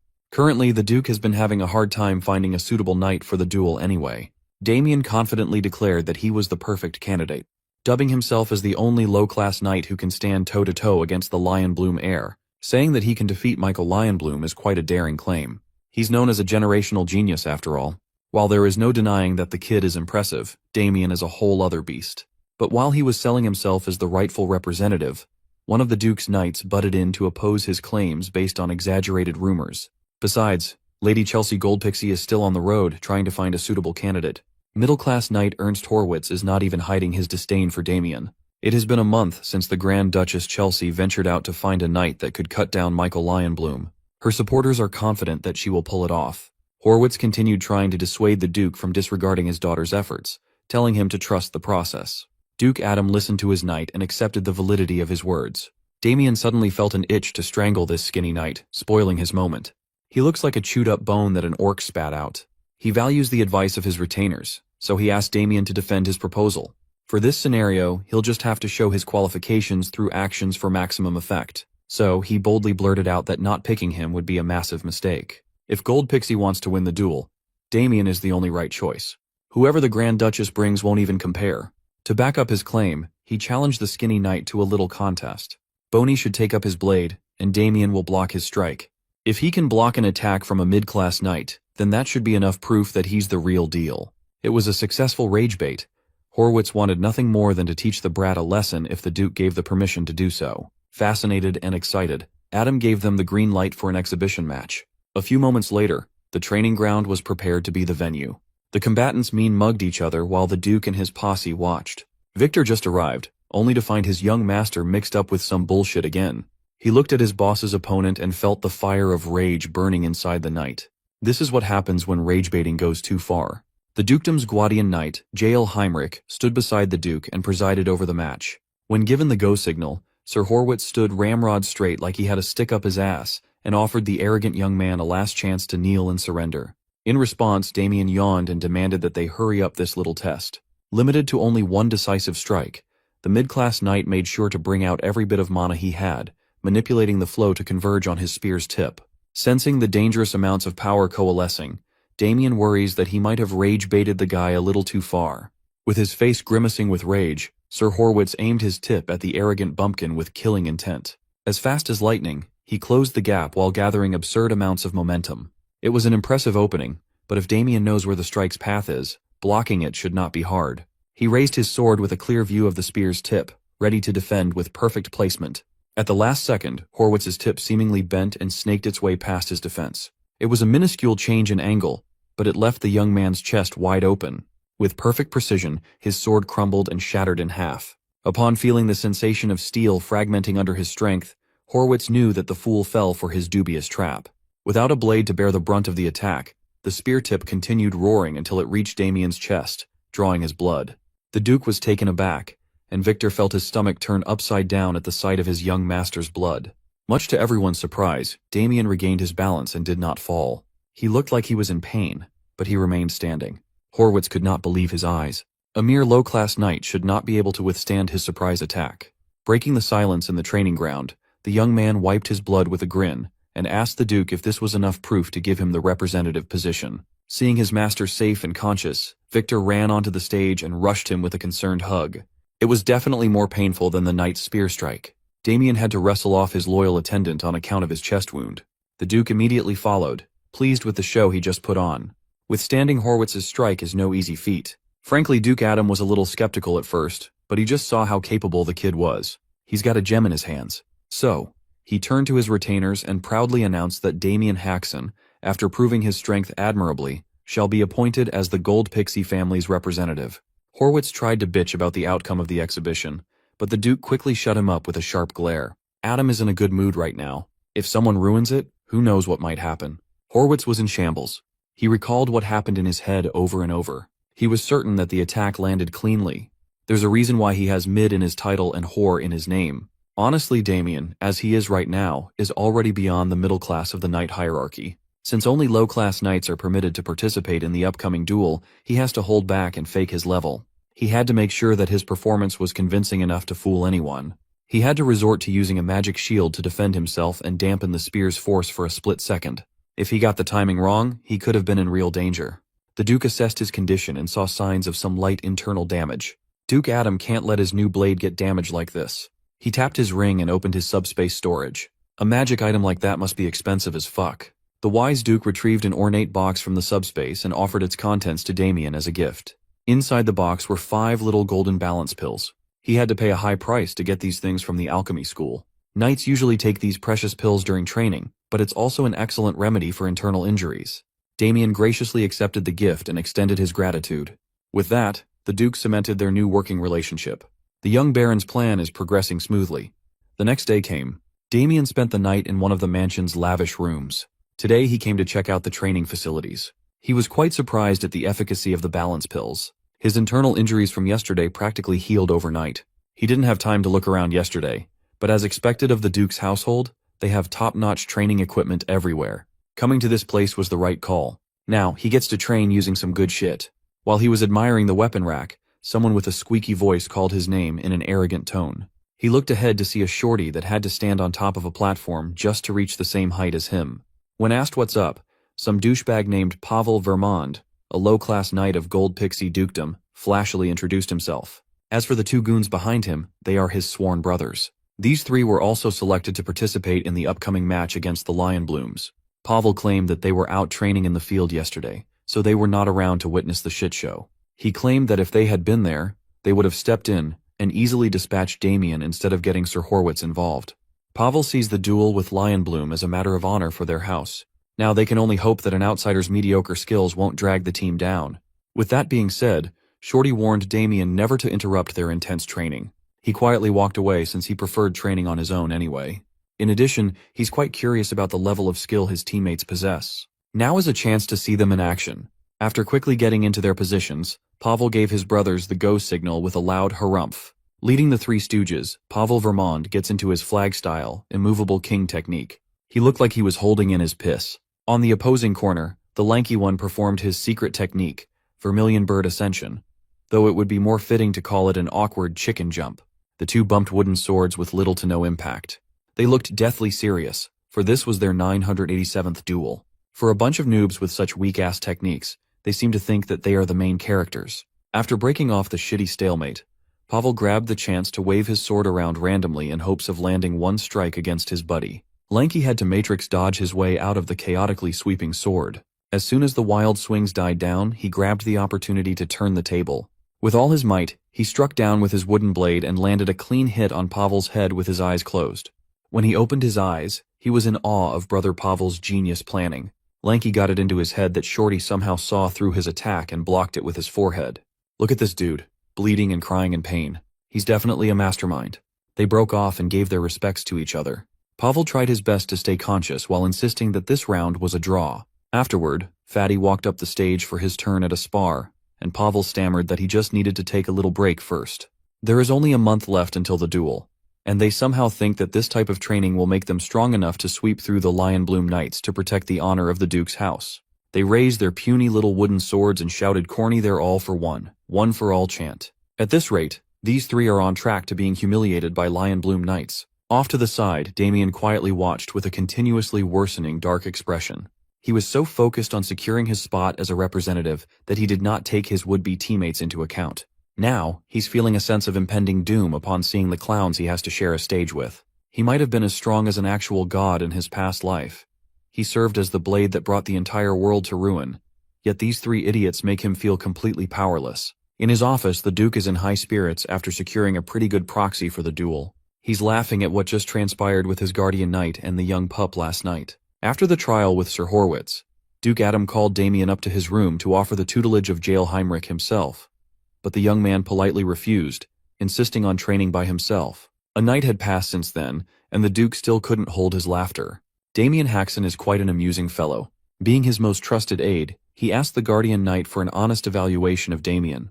Sir Heinrich stoically rated the young man highly. He was the only one who saw the kid use mana for a split second to block Horwitz's spear. Not anyone can just pull that off with that much control. As for their chances to defeat Michael Lionbloom, it's still hard to tell with certainty. Since 3 duelists will be selected to participate, the first team to win 2 rounds will take the match. Even if Damien Haxon wins his bout, it's not a guarantee to win it all. To get the dub, the rest of their local knights must perform well too. That is why they are training under Sebastian Vincenzo, a middle-class knight. The Duke thinks that there is no need to worry, given Sebastian's capabilities.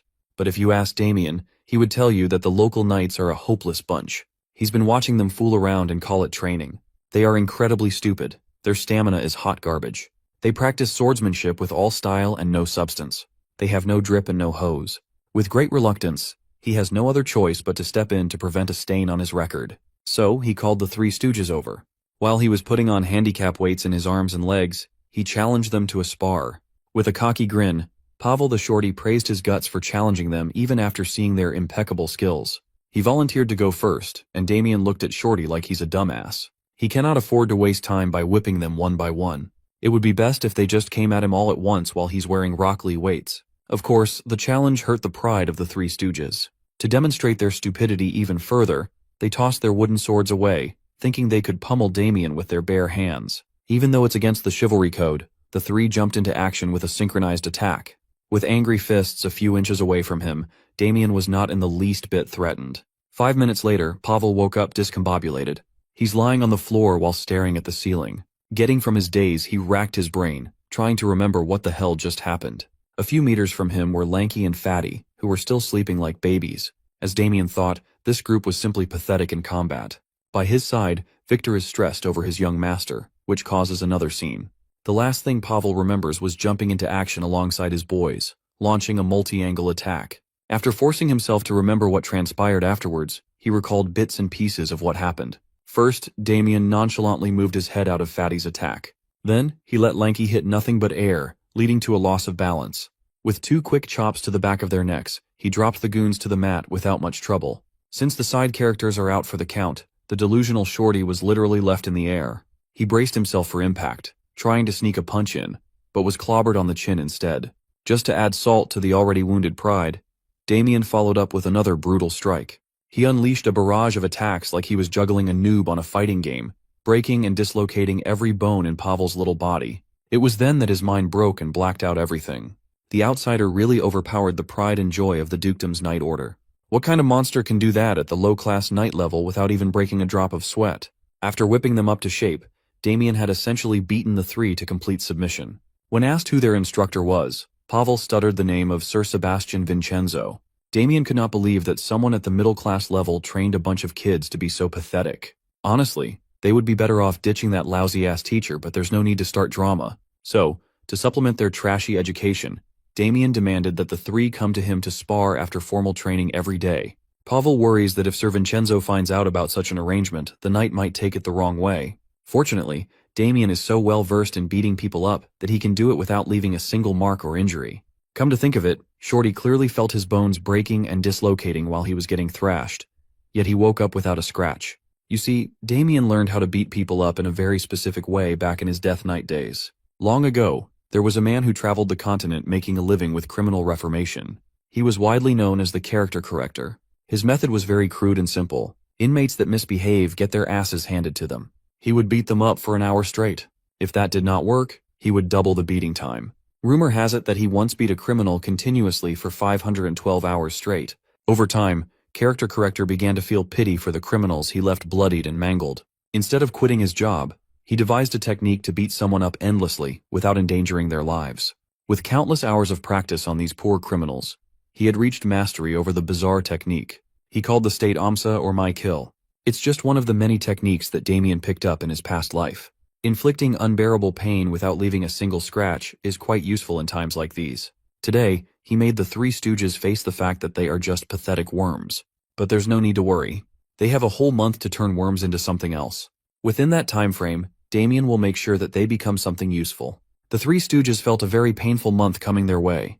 Before they could get back to today's training, the Duke's personal attendant interrupted with urgency. He came running to inform Damien that he was being summoned by Duke Adam. Well, his presence has been requested since the Grand Duchess Chelsea Goldpixie returned. Straight out of her long travels, she paid respects to her father. The Grand Duchess bent her knee with a strapping knight alongside her. There was no one more pleased to see her return than Sir Horwitz. Even though he was humiliated yesterday, Lady Chelsea has arrived to correct what's wrong. Duke Adam welcomed her with indifference and asked if the man behind her is the knight she chose to enter into the upcoming duel.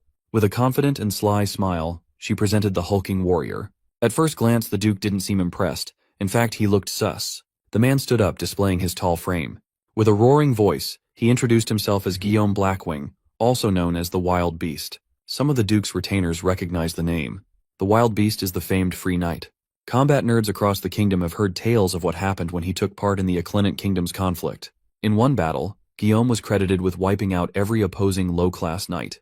The streets are saying that there's no match for him at his level. Even the Duke had heard tales about the Wild Beast and his exploits. He was granted the nickname for a reason.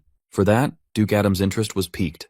Lady Chelsea proudly announced that Sir Guillaume had already pledged loyalty to her name and had agreed to participate in the upcoming duel. She is extremely confident that this man would be the answer to their Michael Lionbloom problem. In terms of reputation alone, Sir Guillaume could be considered a bigger name. If Michael Lionbloom is still in the making, the Wild Beast is already complete. While this would have been great news a few days ago, Sir Guillaume's arrival is a bit of a headache now. Lady Chelsea did not like seeing her father hesitate at all. To explain, Duke Adam introduced the young man he picked for the job as Goldpixie's representative. Sir Damien Haxon arrived just in time to aura farm and stunt on everyone.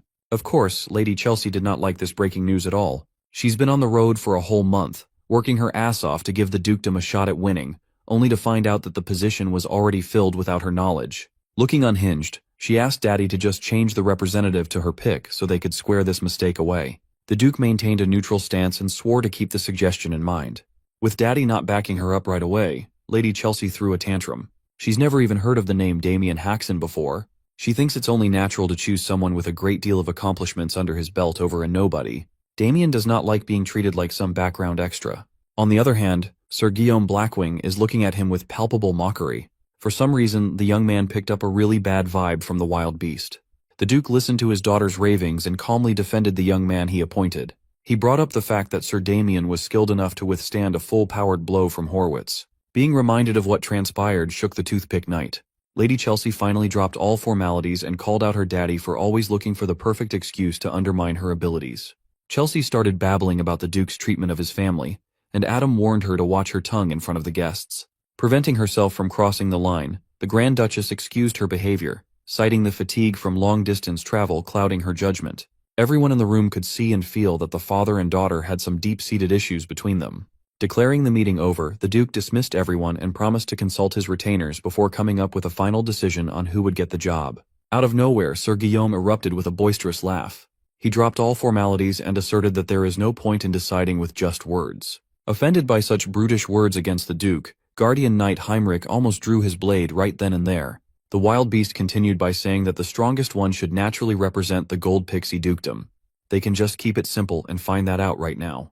Lady Chelsea reprimanded her knight for speaking out of turn when she specifically told him to stay quiet. Knowing that the brute's words have some truth to them, the Duke asked Damien what he thinks of the veiled challenge. To be frank, all these tests are getting tiresome. Either way, he's also aware that the fastest way to resolve the situation is by showing a bit of force. So he agreed with Sir Guillaume's sentiment, but proposed that they settle this dispute without an actual fight. He extended his hand, wordlessly offering a simple contest of sheer strength. In addition, there is something he would like to confirm by touching hands. Once again, Sir Guillaume laughed his ass off and warned the young man about the dangers of losing an arm. Matching his threats, Damien announced that he would be nice and settle for just pulling the brute's shoulder out of its rightful place. Feeling offended by the trash talk, the wild beast pounced at the young man's arm like it owed him money. He moved as fast as he could and with as much intensity as he could muster. But in the end, his whole body got flipped upside down in front of everyone watching. Damien showed off his judo skills by taking down an opponent much bigger than he is. You know you just did something shocking when even old Heinrich here is at a loss for words. Sir Horwitz, on the other hand, felt his already sunken cheeks sink even deeper. Lady Chelsea was closer to the action than everyone else, but it happened so fast that she could not make sense of what transpired. Sir Heinrich inwardly praised the young man for such a remarkable show of skill and finesse. With his veteran vision, he clearly saw Guillaume go for Damien's hand first. But that young pup skillfully turned the giant's raw power against him, flinging him aside like a sack of shit. His physical ability is top-notch, but his technique is the aspect to watch out for. Instead of accepting his loss like a real knight, Sir Guillaume quickly collected himself while cursing the young man out for humiliating him in front of everyone. Damien had already expected this kind of reaction, so he decided to fan the flames even further and snidely remarked that he unfortunately failed to dislocate the brute's shoulder. His vision went dark with rage, and the wild beast motioned to draw his weapon as his dark mana circulated. With dual axes in hand, he assumed an offensive stance, ready to slice and dice the young man. Lady Chelsea tried to stop her champion, but her words were not reaching his ears anymore. He rushed towards Damien, eager to shred him to bits as painfully as possible and split his skull open. Before his mana could manifest itself into a full-blown attack, he was interrupted by a more dominant power. When his circulation stopped, Sir Guillaume immediately knew that someone had stepped in.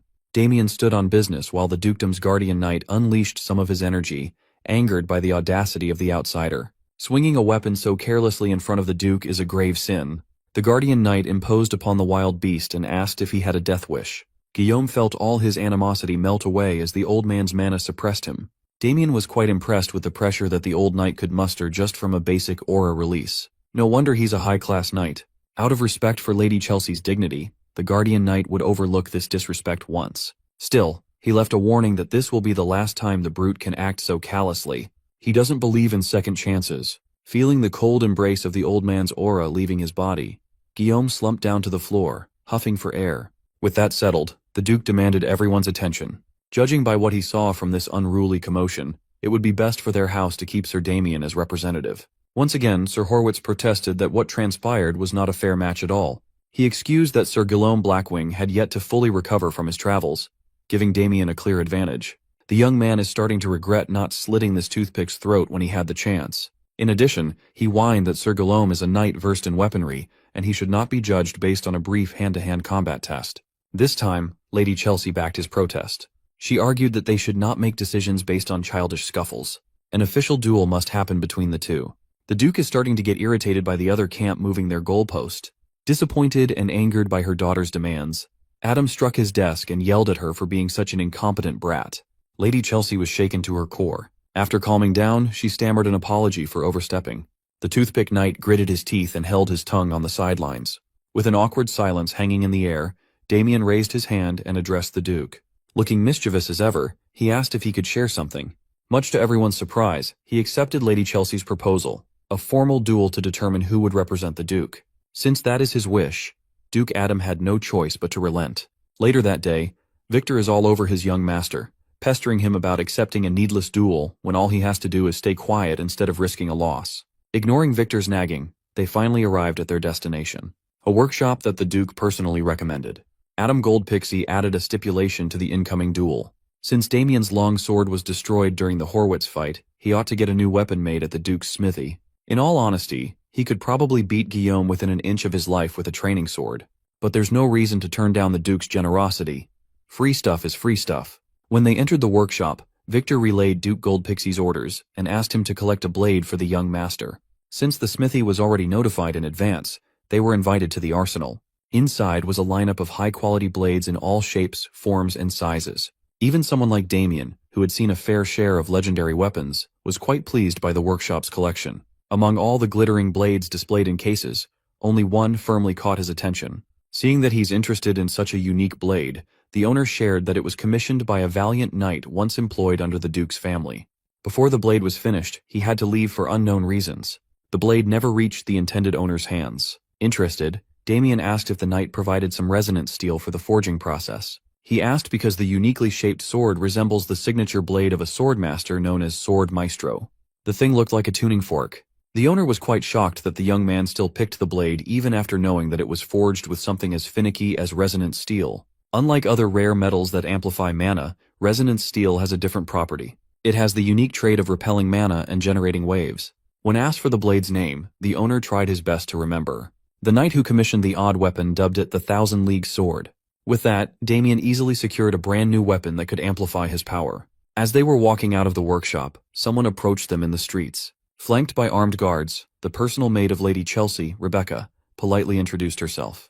She relayed that the Grand Duchess wished to speak with Damien. It would be nice if he would spare the lady a moment to talk. Of course, Damien had no reason to accept such a sussy invitation. However, Rebecca insisted that the Grand Duchess holds more cards than one might expect. Maybe a conversation would do him good. That Chelsea girl will probably try to win him over with all kinds of persuasion. Since Damien has a few things he wants to confirm, he decided to play along. So, Rebecca led the way, and they eventually arrived at a restaurant personally run by the Grand Duchess. It's a high-end place that only accepts reservations from nobles. Rebecca emphasized that this meeting is important enough for Lady Chelsea to clear the entire place for the whole day, just so they can talk in private. The sussy maid opened an ornate gate and urged the young man to enter. The Grand Duchess is waiting inside. Admittedly, he was quite curious as to what kind of offer this lady would make to get him out of the picture. As soon as he entered the private room, his senses were assaulted by a hypnotic scent. Lady Chelsea poured herself a glass of wine with a single hourglass sitting on the table. With a bewitching smile, she invited Damien to sit with her. A single whiff of that pink stuff in the air, and I know some of you would have folded like a lawn chair on the spot. Even after noticing the sketchiness of this meeting, he sat his ass down and directly asked what she wants. Instead of talking about business right away, she asserted that they share a meal first. Not one to waste his time, he demanded that she lay her offer down on the table right away. Since he insisted, she relented. Lady Chelsea only has one request. Of course, that would be for Damien to step down as the family's representative. He accused the lady of not trusting in her champion's chances of winning against him, but she calmly explained that she has complete confidence with regards to Sir Guillaume coming out on top. It's just that she wants to save the man's strength for the real duel with the Marquisate house. It would truly be troublesome if he got injured from some meaningless duel, wouldn't it? For the sake of negotiating, Damien asked what he would gain by accepting such a big request. Lady Chelsea simply answered that he could name his price. Anything he wants is on the table. She only sees him as a countryside noble who would be happy with money, fame, or other materialistic stuff. This girl doesn't even bother hiding her arrogance and judgment. Still playing along, Damien argued that he could just get all those things from the Duke himself. She relented that while that might look like a good route to go down on now, isn't it better to be in good graces with the future Duke instead? Throughout their conversation, Chelsea's eyes kept darting down to the hourglass. She relayed her offer. If Damien wants to take it, he should go and talk to the Duke about backing out right away. As soon as the last grain of hourglass sand fell, the bewitching air intensified, and she ordered the young man to step down as the family's representative. Damien felt a wave of warmth and stimulation wash all over his body. Instead of falling prey to the blatant attempt at putting him under a spell, he definitively refused the offer. Expecting her sneaky maneuver to work, Lady Chelsea was confused that her demand was being denied by a bumpkin noble. Damien enjoyed seeing the spoiled brat squirm in her seat as she panicked at the allure scent's failure. The moment he entered the room, He recognized the black magic that induced false affection wafting in the air. It is commonly used to manipulate a target at will. Thankfully, he retained all his black magic knowledge from his previous life. That enchantment incense is quite hard to miss when you know what you're looking for. Based on the size of the room and the scent's concentration, anyone would become a slave within an hour of exposure. Thanks to the authority of greed, Damien simply absorbed everything without being affected. Deciding to have a little fun, he pressed the spoiled Duchess about her odd reaction to his refusal. She stumbled over her words and doubled down on giving him everything he wanted.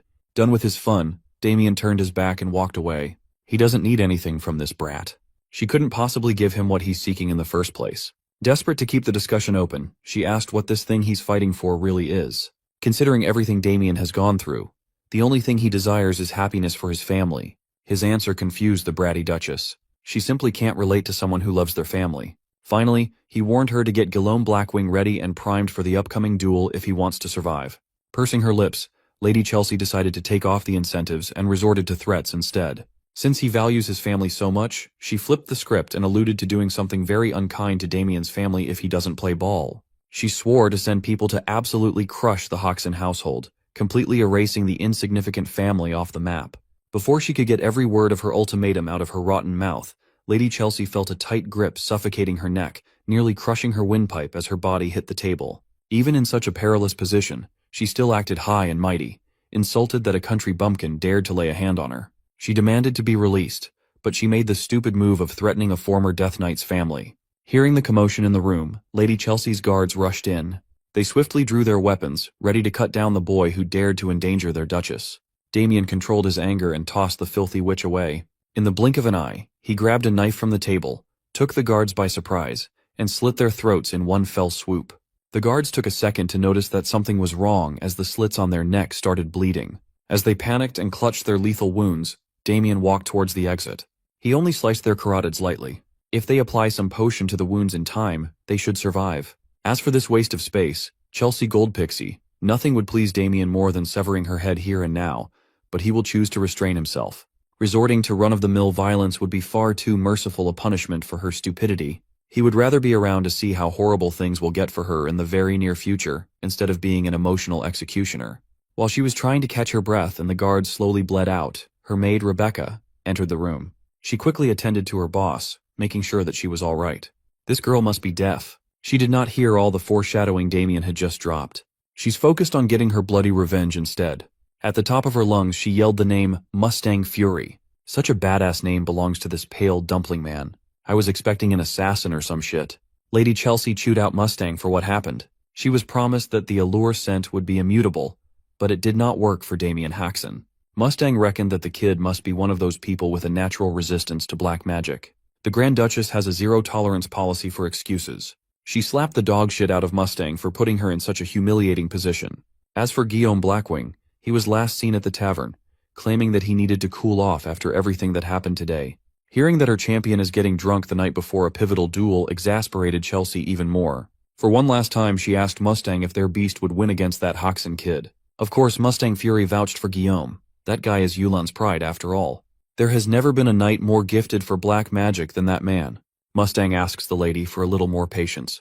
Yulan is working hard behind the scenes to give her the gold pixie dukedom. As usual, she threatened to kill Mustang and everyone in Yulan if they failed to deliver on their promise. This girl has no other moves, bro. While she was blatantly discussing a collusion with a heretical organization, Damien was listening just up on the roof. Even while eavesdropping, this dude has to aura farm. After this, Damien heads to the training room. He sits in a cross-legged position to meditate while Victor is busy snoring. Damien doesn't believe that he would run into Yulan again so soon. He already has his suspicions that Chelsea was involved with the dark mages. This tells him that the energy he felt when Guillermo was standing in front of him is dark magic. Damien starts tapping his new sword, creating sound waves from it. Instead of going to the Duke to explain the situation to him, Damien thinks of showing it to him directly. The following morning, Guillermo arrives at the arena, totally confident that he has the win in the bag. Pabel and his brothers are there to watch the fight. They ask Pabel who he thinks will win the fight. Pabel says, considering their reputation, he thinks Guillermo will win. When he says this, his brothers immediately start to rejoice because they will finally be free of Damien, because he has really done a lot for them in just 2 days. Damien has been beating them up, and they even conclude that he is having fun with it at this point. Pabel lets his brothers know that he would be happy if Damien also loses, But he doesn't think there is any reality where he loses to Guillermo. Damien steps into the arena, looking casual as usual. Guillermo tries to act tough, telling Damien that he is impressed that he didn't run away. Damien taunts him, telling him that he is blabbing nonsense. Adam finally arrives on stage and he reminds them that whoever wins will be given the position to represent the family in the duel against the Gold Pixies. Adam hopes that everyone will accept whatever the outcome is, and by this, he is indirectly speaking to Chelsea. Deep down, Chelsea is confident that Guillermo will win the battle. Adam raises his handkerchief and he starts the duel. Guillermo whips out his 2 axes. He starts spinning them aggressively, telling Damien that he has made a huge mistake in accepting the duel.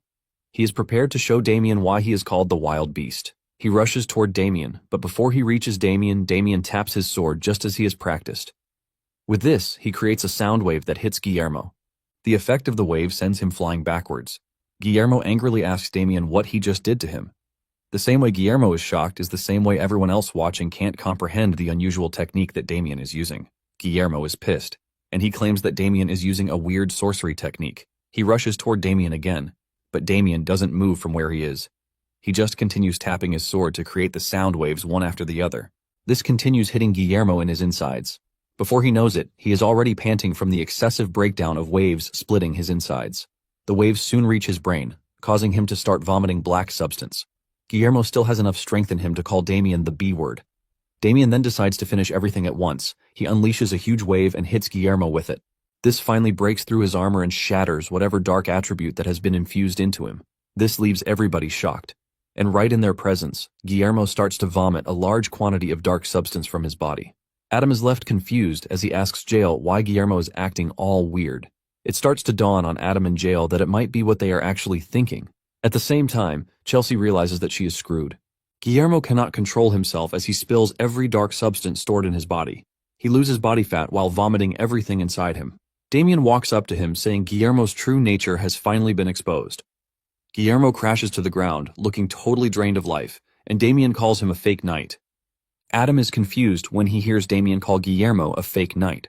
Damien then proceeds to tell the Duke that Guillermo is a fake knight because he was enhancing his physical abilities with dark magic. Everyone present at the arena is taken aback when Damien makes mention of dark magic. One of the butlers knows that they are done for if the church finds out that they are involved with dark magic. Adam then asks Damien if he already knew about Guillermo's true identity before the match, and he says yes. Damien apologizes for not telling him beforehand. However, he lets the Duke know that he didn't want to tell him because he wanted to figure out who the real culprit was. The Duke is shocked to hear this, and he becomes even more curious about the whole thing. Damien lets Adam know that dark mages have infiltrated the Duke's house. He then drops the bombshell saying the person working with them is Chelsea. Chelsea freezes up when she hears her name coming from Damien's mouth. Chelsea tries to defend herself, telling her father that she has no idea what Damien is saying. Adam holds his head in his palm, looking all disgusted. He has always suspected this, but didn't want to believe it. Adam is pissed that Chelsea brought the dark mages into his house. Enraged, Adam tells the soldiers to arrest Chelsea and all of her accomplices. He orders that they be locked in the prison until they figure out who they really are. Chelsea still tries to argue her case, telling her father that she has been framed. 2 of the soldiers grab Guillermo in his weak state and disgustingly drag him off the arena. 2 soldiers approach Chelsea, and she realizes that everything will be exposed if she is captured. Chelsea then screams at her accomplices among the knights, telling them to protect her. They all rush at the soldiers to take them down and try to get Chelsea out of there. Adam realizes that things are already getting out of hand, and he tells Jael to apprehend his daughter. Jael acknowledges the order and swings into action. Jael steps onto the arena and urges the knights protecting Chelsea to step aside. Jael's aura overwhelms the entire arena as his eyes glow. The knights realize that they lack the capability to actually deal with Jael. Even though they know that they are not capable, they still scream at Chelsea, telling her to run away while they hold Jael off. Jael finally unleashes his sword, letting the knights know that they have taken the very wrong turn. Jael swings his sword, and just the aura from it cuts through the knights, leaving destructive damage in its wake. Chelsea barely manages to survive the swing, but the knights protecting her have been sliced in half by Jael. At this point, Chelsea screams out in horror as she sees the scary image of Jael walking toward her as she sits in a pool of blood. Chelsea starts crying, telling Jael to stay away from her. Chelsea then turns to Ernst, begging him to save her. Ernst then makes the tough decision of jumping between Jael and Chelsea. Damien sees this and realizes that Ernst is basically asking for death at this point. Before Jael does anything, he acknowledges every good thing that Ernst has done for the growth of the house. He adds that Adam considers Ernst a valuable person, But Jael lets him know that if he insists on protecting Chelsea, he will have no choice but to execute him. Jael's aura swirls like a scary wave while telling Ernst what will come of him if he doesn't back down. Ernst finally comes to his senses, and he realizes that he is asking for death. He drops his weapon and falls to his knees, giving the soldiers the opportunity to grab Chelsea. Chelsea still tries to convince her father that she is innocent, but Adam tells her to shut her mouth while calling her a worthless piece of trash. Adam lets her know that her actions might come back to bite the family. Adam is pissed that Chelsea has managed to drag the entire household into the mud. Adam stares at Chelsea in a very disgusting way while letting her know that the greatest mistake he made was making Chelsea a part of his life. Tears run down Chelsea's face when she hears this, and she starts screaming at her father that she has nothing to do with everything that is happening. Adam then tells the guards that he is done hearing her annoying voice. He orders the guards to silence her and remove her from his sight. The guards do as told, and they cover Chelsea's mouth before she is dragged away from the scene. Damien can only smile as he has finally taken out one more enemy from the board.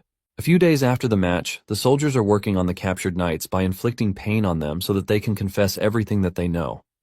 One of the knights reveals that he fell for Chelsea's suggestion after smelling a strange scent. Jael finally realizes that Chelsea has been expanding her influence in the Duke's household with the help of the Dark Mages. Jael is utterly disappointed, and he wonders why Chelsea will do such a thing. Chelsea is also in her cell, and she has been tortured too. Chelsea blames her father for everything that happened. All she wanted while growing up was to be acknowledged by her father. However, no matter what she does, Adam doesn't seem to be satisfied. Even when she brought him flowers, he threw them away while staring at her like a piece of trash. Chelsea never understood why her father looked at her with such cold eyes. While crying in her cell, a servant brings food for her. Chelsea doesn't hesitate before taking the food. She starts eating to fuel her determination since she is not ready to die like trash. She is ready to do everything within her power to survive. While she is busy eating, the servant is staring at her with a scary expression. On the other hand, Damien learns from Victor that Adam is looking for him. Damien then heads to Adam's chambers. Adam pours them a cup of wine to drink. After having a taste, Damien admits that the drink is good. Adam laughs, and he is impressed that Damien was able to notice. He tells Damien that the wine is not expensive, but it is his favorite wine. Adam gulps down the drink while Damien stares at him. Adam then brings out a plate of cheese that he claims is from the Blanco region. Adam assures Damien that the cheese goes very well with the wine. Damien thanks Adam as he tears into the cheese. Adam then reveals that he finally accepted help from the church concerning Chelsea's case. Damien is surprised to hear this since he was expecting Adam to investigate the whole thing by himself. Adam says this was his plan, but in the end, all of the Dark Mages escaped their grasp. Damien is shocked to hear this, and Adam mentions that all of Chelsea's close associates were captured except the Dark Mages. Adam is telling Damien so he will know the current status of things since he helped with the entire case. Damien is disappointed that not a single mage was captured, and he starts wishing he had gotten involved in the whole thing. Adam then reveals that he is no longer involved with tracking down the Dark Mages, as he has left the responsibility to the church. Damien then asks Adam if Chelsea said anything about the identity of the Dark Mages, and Adam says she refused to say anything. Adam mentions that Chelsea's lips remain tight even though they have tortured her over and over again. Adam admits that she is a tough girl. Adam then confesses that Chelsea was never the way she is. Adam then narrates the story about Chelsea's background. Apparently, her mother was a commoner. Adam was out hunting when he was still very young, and this is when he met her. Something happened between them, and in no time, she became pregnant. Adam couldn't believe that a one-time thing with her would make her get pregnant for him. After this, Adam doesn't want to accept the fact that a commoner has his blood running through them.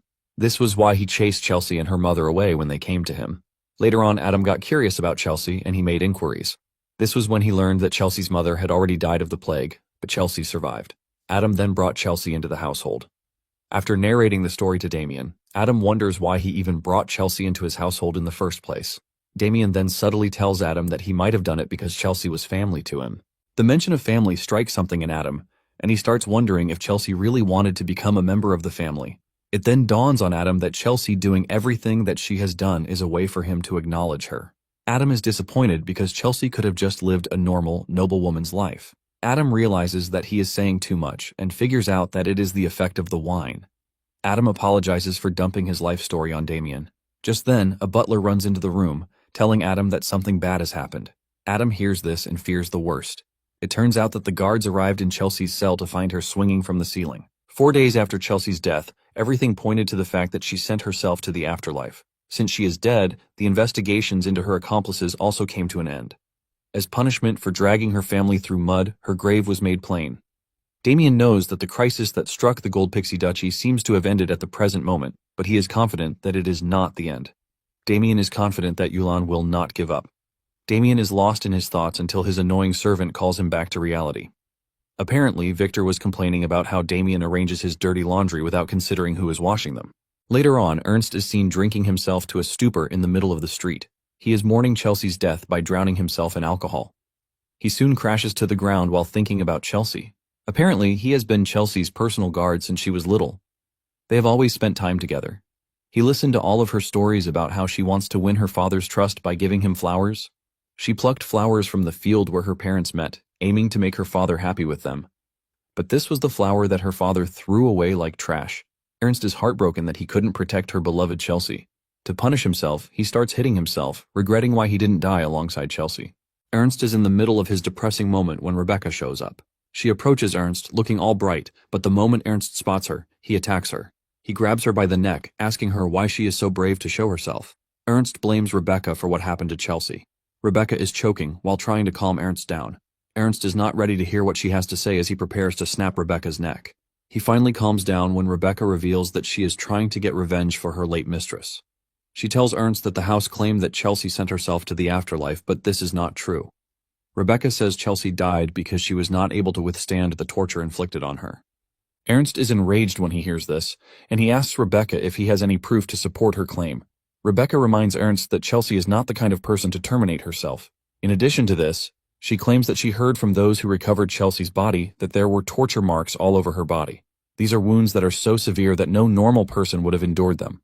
Rebecca claims that the wounds are deep enough to cause death. Rebecca then finishes her argument by saying the duchy terminated Chelsea and covered it up by saying it was a self-termination.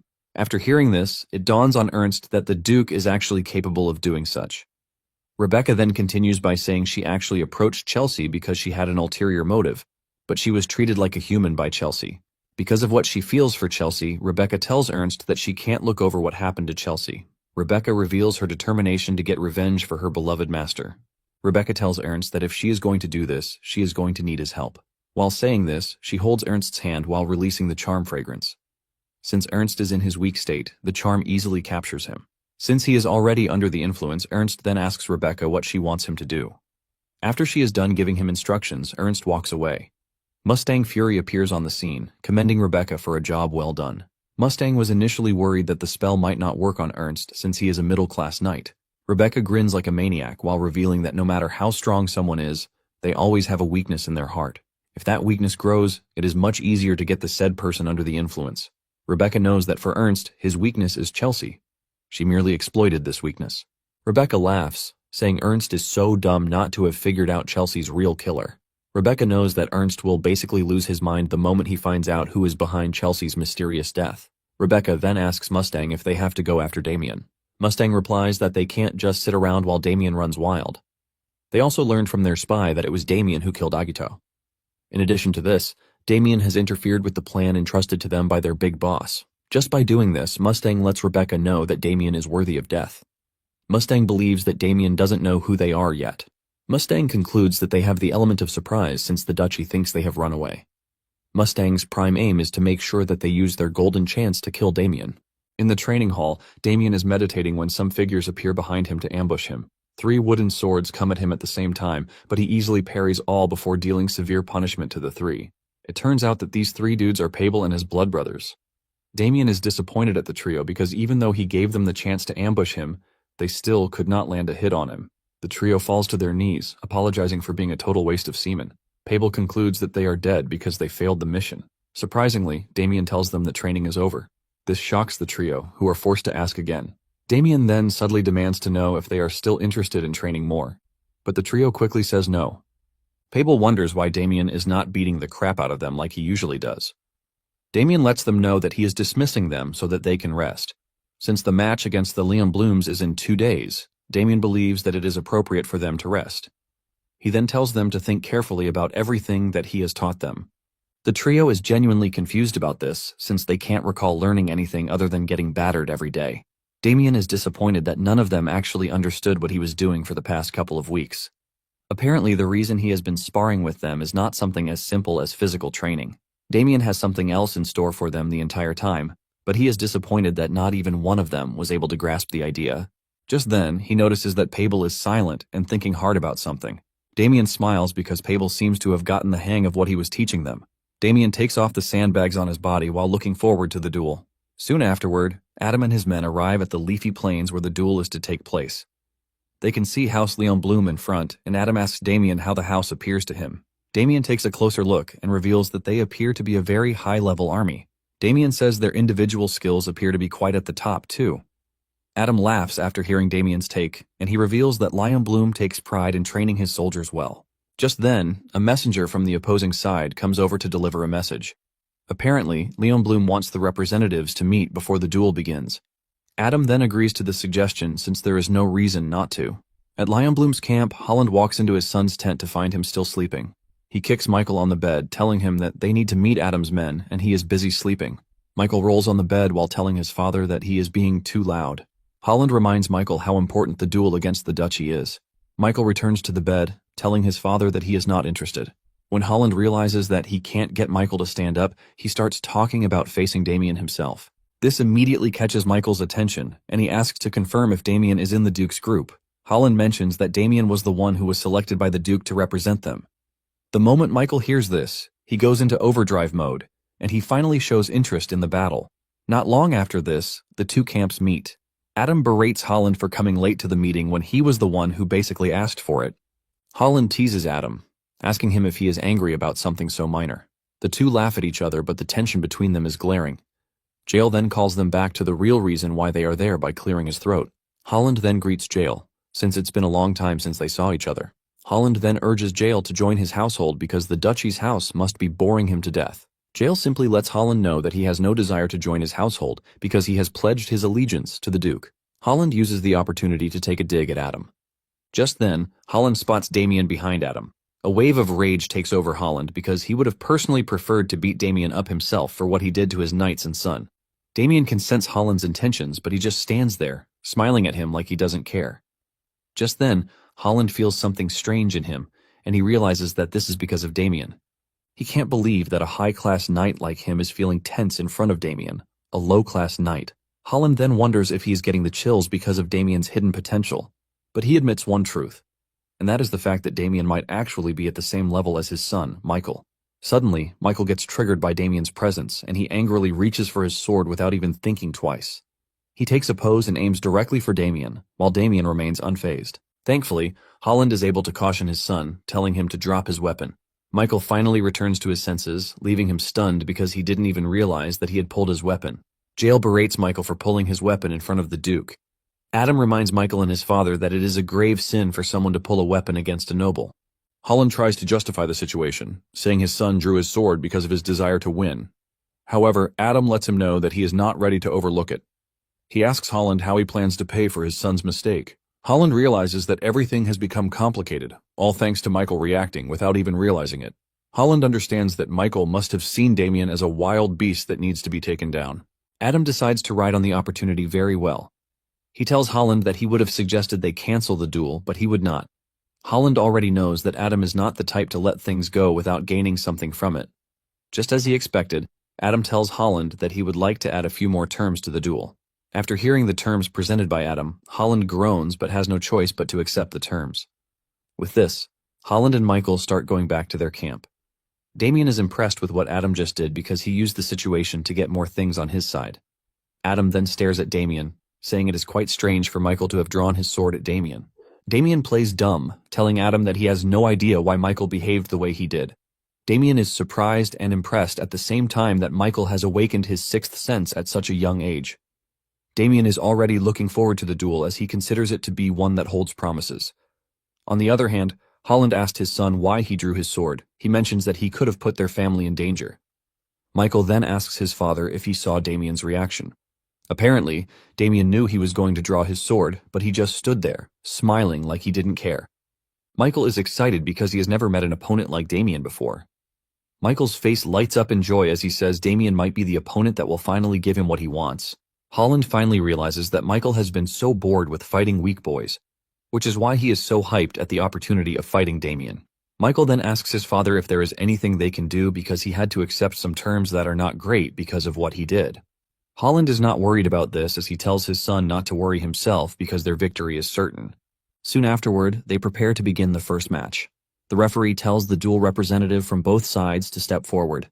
Since it is the first match and it is important to gain momentum for the team, Adam asks Damien who they should send out first. Damien is about to make his recommendation when Sebastian Vincenzo shows up on the scene. Vincenzo reminds everyone that he is the person in charge of training the knights. Since this is his role, he thinks he should be capable of recommending someone far more suitable than Damien could. Damien is surprised because this is the first time he will be seeing the so-called Vincenzo. He realizes that Vincenzo is such a loser since he is the one training Pabel and his trash brothers. Damien figures out that Vincenzo is worried that he might steal the spotlight from him. Damien decides to step back and allow the dude to have his moment. Damien then tells Adam to allow Vincenzo to recommend the first knight. Adam then tells Vincenzo to recommend a knight of his choice. Surprisingly, Sebastian Vincenzo nominates his son, Fabian Vincenzo, as the first dual knight. Sebastian is confident that his son will win the first match and gain Adam's favor. Adam is impressed that Vincenzo nominated his own son, whom he has heard great things about. Adam genuinely hopes that the kid wins. Lion Bloom then presents their own representative, a chubby, ugly dude called Ronald. As the duel begins, Fabian excitedly announces his name and demands Ronald's name and house. Ronald replies that he is Ronald and he has no family or house. The moment Fabian hears this, he realizes that he is about to fight a commoner. His blood starts boiling as he prepares to teach Ronald a huge lesson. Ronald doesn't seem to care so much, as he tells Fabian that he is like the rest of the nobles, who like running their mouths. This is enough to get Fabian to attack, and he charges at Ronald with the blue aura swirling around him. Fabian tries to cut Ronald down, but he easily dodges the strike. Since he had lost balance while trying to take Ronald down, it gave Ronald the chance to easily launch a counterattack. Ronald continues teasing Fabian with no stress while calling him a pathetic loser. Fabian lets his emotions run wild, and he tries catching Ronald again, but this time Ronald catches him off guard and cuts off his hand. Fabian's face lights up in shock as his arm flies off right in front of him. Even Adam is stunned as he sees his knight's arm fall off. Vincenzo holds his head in pain, realizing what he just put his son into. Ronald mocks Fabian, telling him not to act all mighty and big in his presence. He then uses the famous word, telling Fabian that he is fired. Fabian rolls on the floor in pain while Holland smiles, as this is the beginning of his victory. Fabian is stretchered off the battle stage while he cries for help. Damien already expected that Fabian was weak, but he never thought it was up to that extent. Adam is frustrated when he sees this since he wasn't expecting the Lion Blooms to be cutting off people's arms when the deal was just to win matches. Adam then calls Damien, asking him what they need to do. Since they have lost the first match, Adam suggests that it would be nice for Damien to join the fight, but Damien points out that it is not the right time yet. He mentions that if he steps out for the second match, and Michael ends up coming out for the third, that means they are going to lose either way. Damien then assures Adam that he has someone to recommend for the second match. Adam is surprised to hear this, and he asks Damien who it is. Just as expected, it turns out to be Pabel. Pabel almost loses his mind when Damien picks him as the second representative. Damien then tells him to remember the training he received while he was getting trashed by him. Pabel is still worried, but Damien assures him that he is going to win. His blood brothers also cheer him on, telling him how much they believe in him. Adam is skeptical about Damien's suggestion since Pabel has never been one to stand out, but Damien assures the Duke that Pabel will definitely win. He says he has given Pabel special training just for the duel. Before Pabel steps onto the stage, he almost breaks down from fever while his friends attend to him. He finally gets into the arena, and he finds himself facing off against a scary knight, Huey Selesion. Just by staring at Huey, Pabel can easily sense that he is far stronger than him. The guy is so strong and confident that he thought he would be facing off against Damien. Since Damien is not his opponent, he decides to finish the duel pretty quickly. He aims his weapon at Pabel and dashes toward him. Pabel is still caught up in his scaredy cat zone when Huey's attack catches up to him. Just as the sword is about to touch him, Pabel finds himself instinctively blocking the attack. Pabel falls to the ground, but Huey is surprised that Pabel was actually able to block his attack. He admits that Pabel is better than he initially thought. Even Pabel is stunned that he was able to parry the attack, and he assumes that it is nothing but beginner's luck. Huey comes after him again, but Pabel is able to dodge the hit as he jumps backward. Pabel quickly pays attention to the resulting dust, and he is able to block a surprise attack from Huey. At this point, Huey starts to realize that something seems terribly off because Pabel was not supposed to be able to block his surprised attack. Before Pabel knows it, he is already standing his ground against Huey. Pabel doesn't believe that he is actually staying much better in the fight than he anticipated. He finally realizes why Damien was so confident that he was going to win the fight. Damien smiles while standing behind because it seems Pabel has finally figured out what is going on. Apparently, the swordsmanship that Damien was using to beat Pabel and his team is the signature style of House Lionbloom, the great lion sword art. After Pabel has been beaten countless times by the same style, his body has learned to instinctively block or dodge the attack. Damien is confident that Pabel is already used to the style, that he might even be able to block it with his eyes closed. Pabel figures out that Huey is using the same swordsmanship that Damien used on him, but it appears that his own is slower, pointing out that Damien is on an entirely different level. Pabel finally gets to appreciate what Damien has been doing for him. Pabel lets go of his fear and starts reacting to Huey's attack much better. Pabel pushes himself a step further, and he breaks through Huey's defense to reach him. Pabel has the chance to push his sword into Huey's neck, but he only cuts a side of his face. Everyone is shocked by the impossible feat that they just witnessed. Huey falls on his butt, and Pabel holds a sword to his neck, and the referee declares him the winner. Pabel's friends roar in excitement as Pabel claims victory for House Gold Pixie. Even Michael is surprised that Huey is stronger, but for some reason, he still lost. For the last and final battle, Michael steps onto the stage, and this leaves the Duke worried since he knows what Michael is capable of. Damien and Michael walk to the front, and Damien mentions that he is excited to be going up against Michael. Michael also smiles, saying he has been waiting for someone like Damien. Michael considers Damien an equal who can easily give him the fight that he needs. Damien scoffs when he hears Michael regard him as his equal. Michael pulls his sword, urging Damien not to disappoint him in the duel. A few minutes before Michael stepped forward to fight Damien, Huey was asking for death from Holland for disgracing the family. However, Holland tells him to get back on his feet because it was not his fault that he lost. Holland could clearly see that Huey was stronger, but things didn't go his way. Nonetheless, Holland is not worried because victory is certain as long as Michael does his best.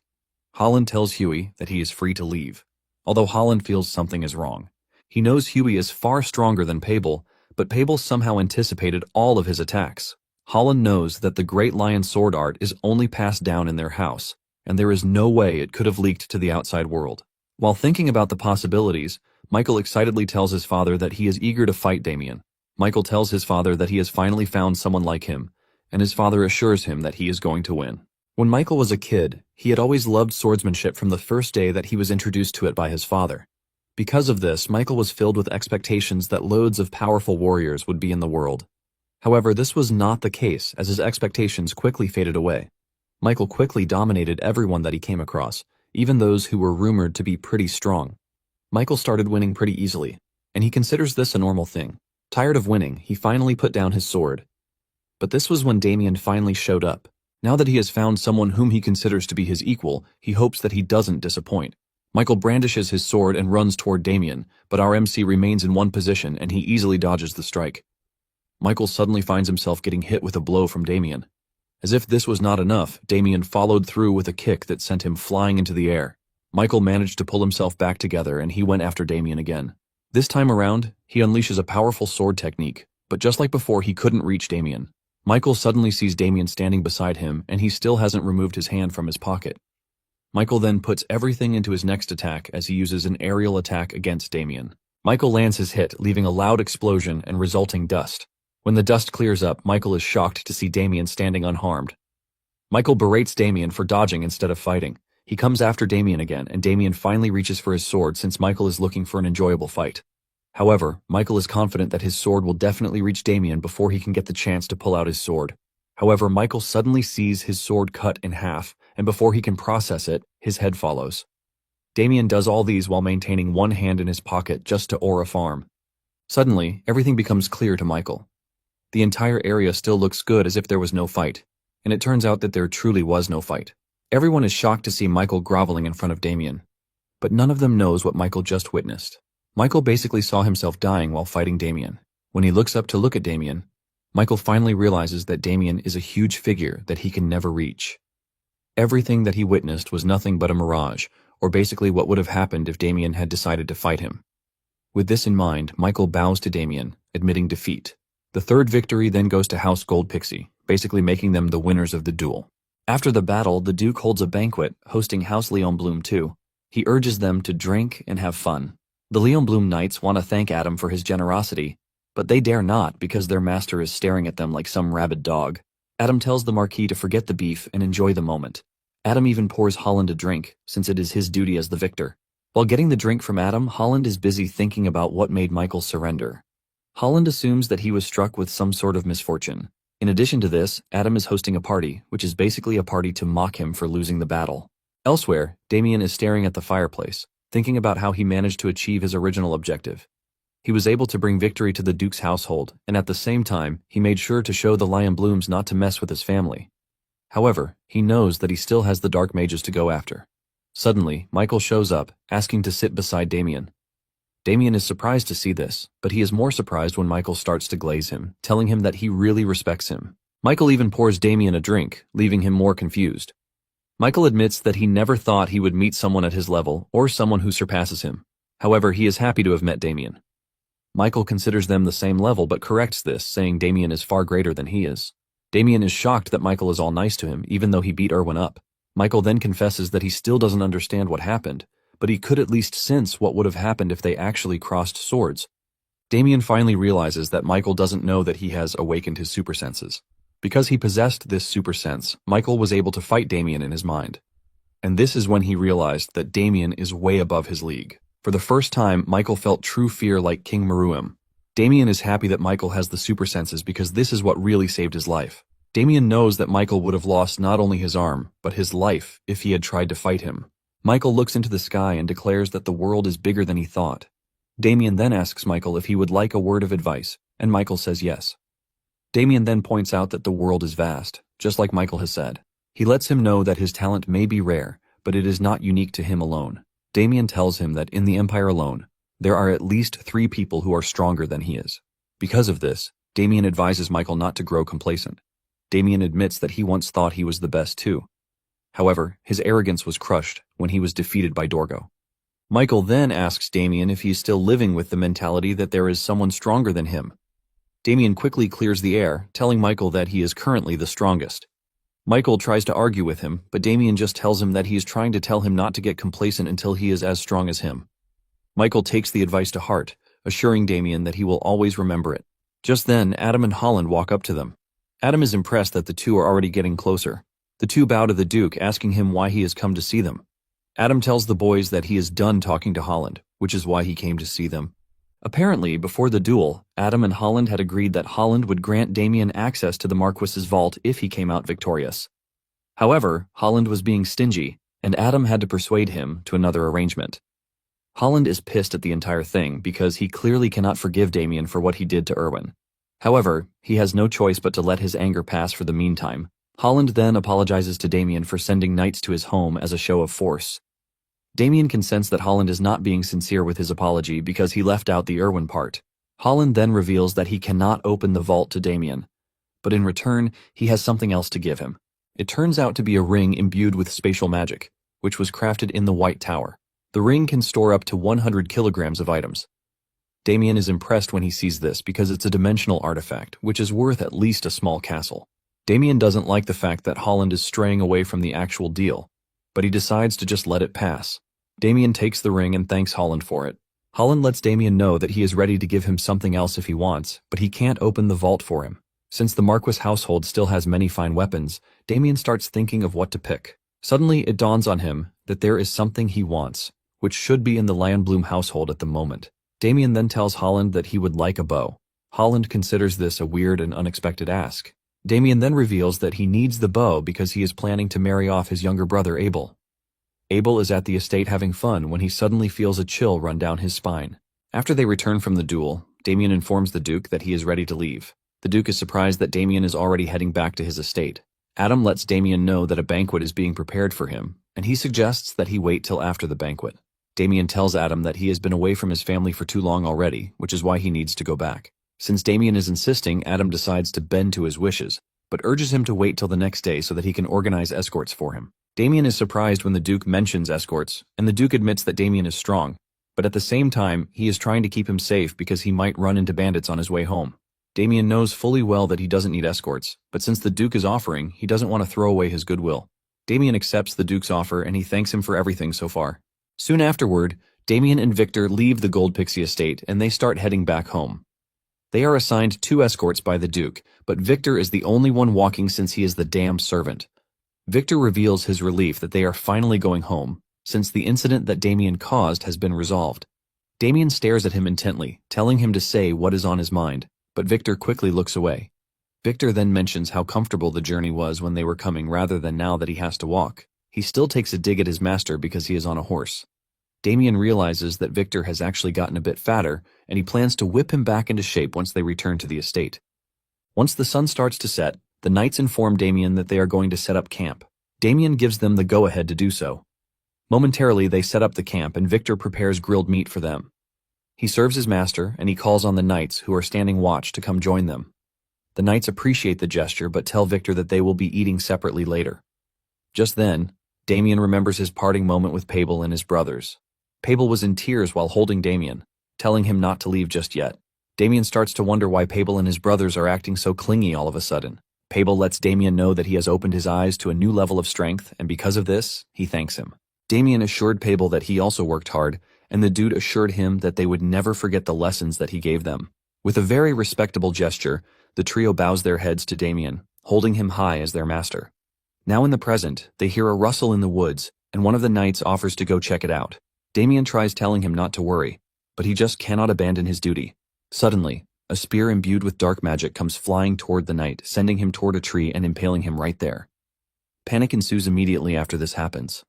A voice echoes from the woods talking about his surprise that the Duke assigned escorts for Damien. Nonetheless, he doesn't think the escorts are strong enough to stop him.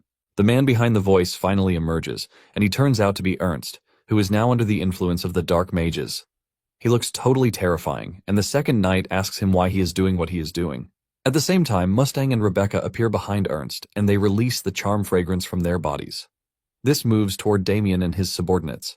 The second knight falls under the influence since he is a low-level knight, but Damien remains unaffected. The moment Damien realizes that Victor will also fall, he knocks him out cold to prevent this. Rebecca then controls the knight, telling him to spin his own head. Damien tries to stop the knight, but the knight is far gone, and he eventually spins his own head off his neck. Once everyone is taken care of, Damien is left with the trio. Rebecca reveals that she is impressed that Damien wasn't affected by the bewitching scent, even though he is a low-level knight. She assumes that Damien has a strong constitution, which is what helped him. Because of this, the creepy Rebecca becomes more curious about Damien. She tells Mustang that they need to kill Damien and dissect him so they can learn more about him. Damien remains on guard as he prepares for an assault from the trio. Finally, Sir Howard speaks. His voice drips with venom as he says to Damien, "So we finally meet at last," calling his name aloud, Damien Haxon. He promises to rip Damien apart and offer him as a sacrifice at Lady Chelsea's grave. Immediately after the words leave his mouth, he stretches his hand forward, his sword aimed straight at Damien. Instinctively, Damien takes a battle-ready stance. However, a confident smile curves his lips. He tells Howitz with scorn that he is utterly laughable. For someone who once wet himself out of fear of Sir Jael, Howitz is quick to blame others for his failure to protect Lady Chelsea. The moment those words land, rage boils inside Sir Howitz, the veins on his face bulging, his muscles twitching with fury. Rebecca, one of the two dark mages, steps forward with a deceptively gentle smile. She holds Howitz's arm as though soothing him and, with mocking sweetness, addresses Damien. "Oh my, you're so cold-blooded, Sir Damien. How could you rub salt into a wounded man's heart?" Her tone quickly turns sharper as dark magic flares around the three of them. "Still, where are you getting that confidence from? Don't tell me you actually believe you can take on all three of us by yourself." His unwavering calm unsettles her, making her narrow her eyes. She warns him that she doubts he even knows who they really are. But before she can finish, Damien cuts her short with a smirk. He describes them perfectly, down to the last detail. "You're dark mages of Yulon, and at least on the rank of executives, right?" The accuracy of his words freezes her in shock. Her mouth falls open, her eyes widening. She stutters, unable to form her response. The other dark mage is no less stunned, both of them staring at Damien as though he has pierced their very disguise. Rebecca finally finds her voice and stammers out, "How do you know that?" Damien only acts more nonchalant. He casually sticks a finger in his ear and says, "I've got pretty sharp ears." As Sir Howitz raises his spear, pouring more mana into it, the dark mages regain their composure and scoff at Damien's arrogance. "Your bravado is pointless," they sneer. Sir Howitz points his weapon with killing intent, the dark mages promising that today will be his end, that he will die a truly painful death. Their screeching voices fill the clearing. Yet Damien remains calm. He hasn't even drawn his sword. Without hesitation, Howitz lunges forward, spear crackling with mana. Damien doesn't flinch. He only watches, his calm demeanor unshaken as the weapon hurtles toward him. Then, footsteps. Heavy, swift. Someone clad in full armor charges forward. In an instant, the clang of steel against steel echoes like thunder. A knight intercepts the attack, blocking Howitz's strike and shielding Damien completely. The sudden intervention shocks everyone. The dark mages and Sir Howitz stare, mouths slightly open, eyes wide in disbelief. Howitz retreats quickly, putting distance between himself and the knight, gauging the situation. Now standing beside Damien, the knight radiates overwhelming mana. Damien, regaining his cocky smile, tells the dark mages they are mistaken. He isn't alone either. The knight's presence fills the air like a storm. He is the middle-class knight of the ducal house of Goldfixie, Sebastian Vincenzo. Damien's mind drifts back to that day in the Duke's office. He remembers bowing low, thanking Duke Goldfixie for permitting his return home. "Understood, Your Grace," he had said with a genuine smile of gratitude. But before he could leave, the Duke had stopped him. Concern weighed in his tone as he said, "There's one more favor I must ask of you. It's about Ernst Howitz. He's gone missing." Damien had stiffened, already anticipating what the Duke meant. With sharp insight, he had replied, "I see." The Duke, serious and grim, explained that Howitz bore a grudge against both of them for Lady Chelsea's death. He warned Damien that Howitz might seek revenge, and that the dark mages whose plans Damien ruined would also come for him. Damien had listened intently, eyes locked on the Duke as he processed every word. Then the Duke, gesturing to his guard Sir Jael, admitted that while he had protection, Damien did not. So, he intended to assign one more skilled knight as Damien's guard. At that moment, the door opened. A silhouette entered, framed by light from the corridor. The figure stepped closer, a knight in full armor. Damien had recognized him at once. Sebastian Vincenzo. The Duke explained that the other middle-class knights were away on missions, leaving Sebastian as the only one available. He had turned to Sebastian and said firmly, "I entrust Damien's protection to you." With resolve, Sebastian had bowed deeply. "Understood, Your Grace. I shall guard Sir Damien with my life." Back in the present, Damien smiles inwardly. He knows the Duke gave Vincenzo secret orders to follow him from the shadows, to provide hidden protection. Because if Vincenzo stayed openly at his side, their enemies might never reveal themselves. Damien remembers the Duke's cunning smile, a glass of wine in his hand. So while it was phrased as guarding me, it was truly a stratagem to draw out the hidden dark mages. Truly, such a cunning noble.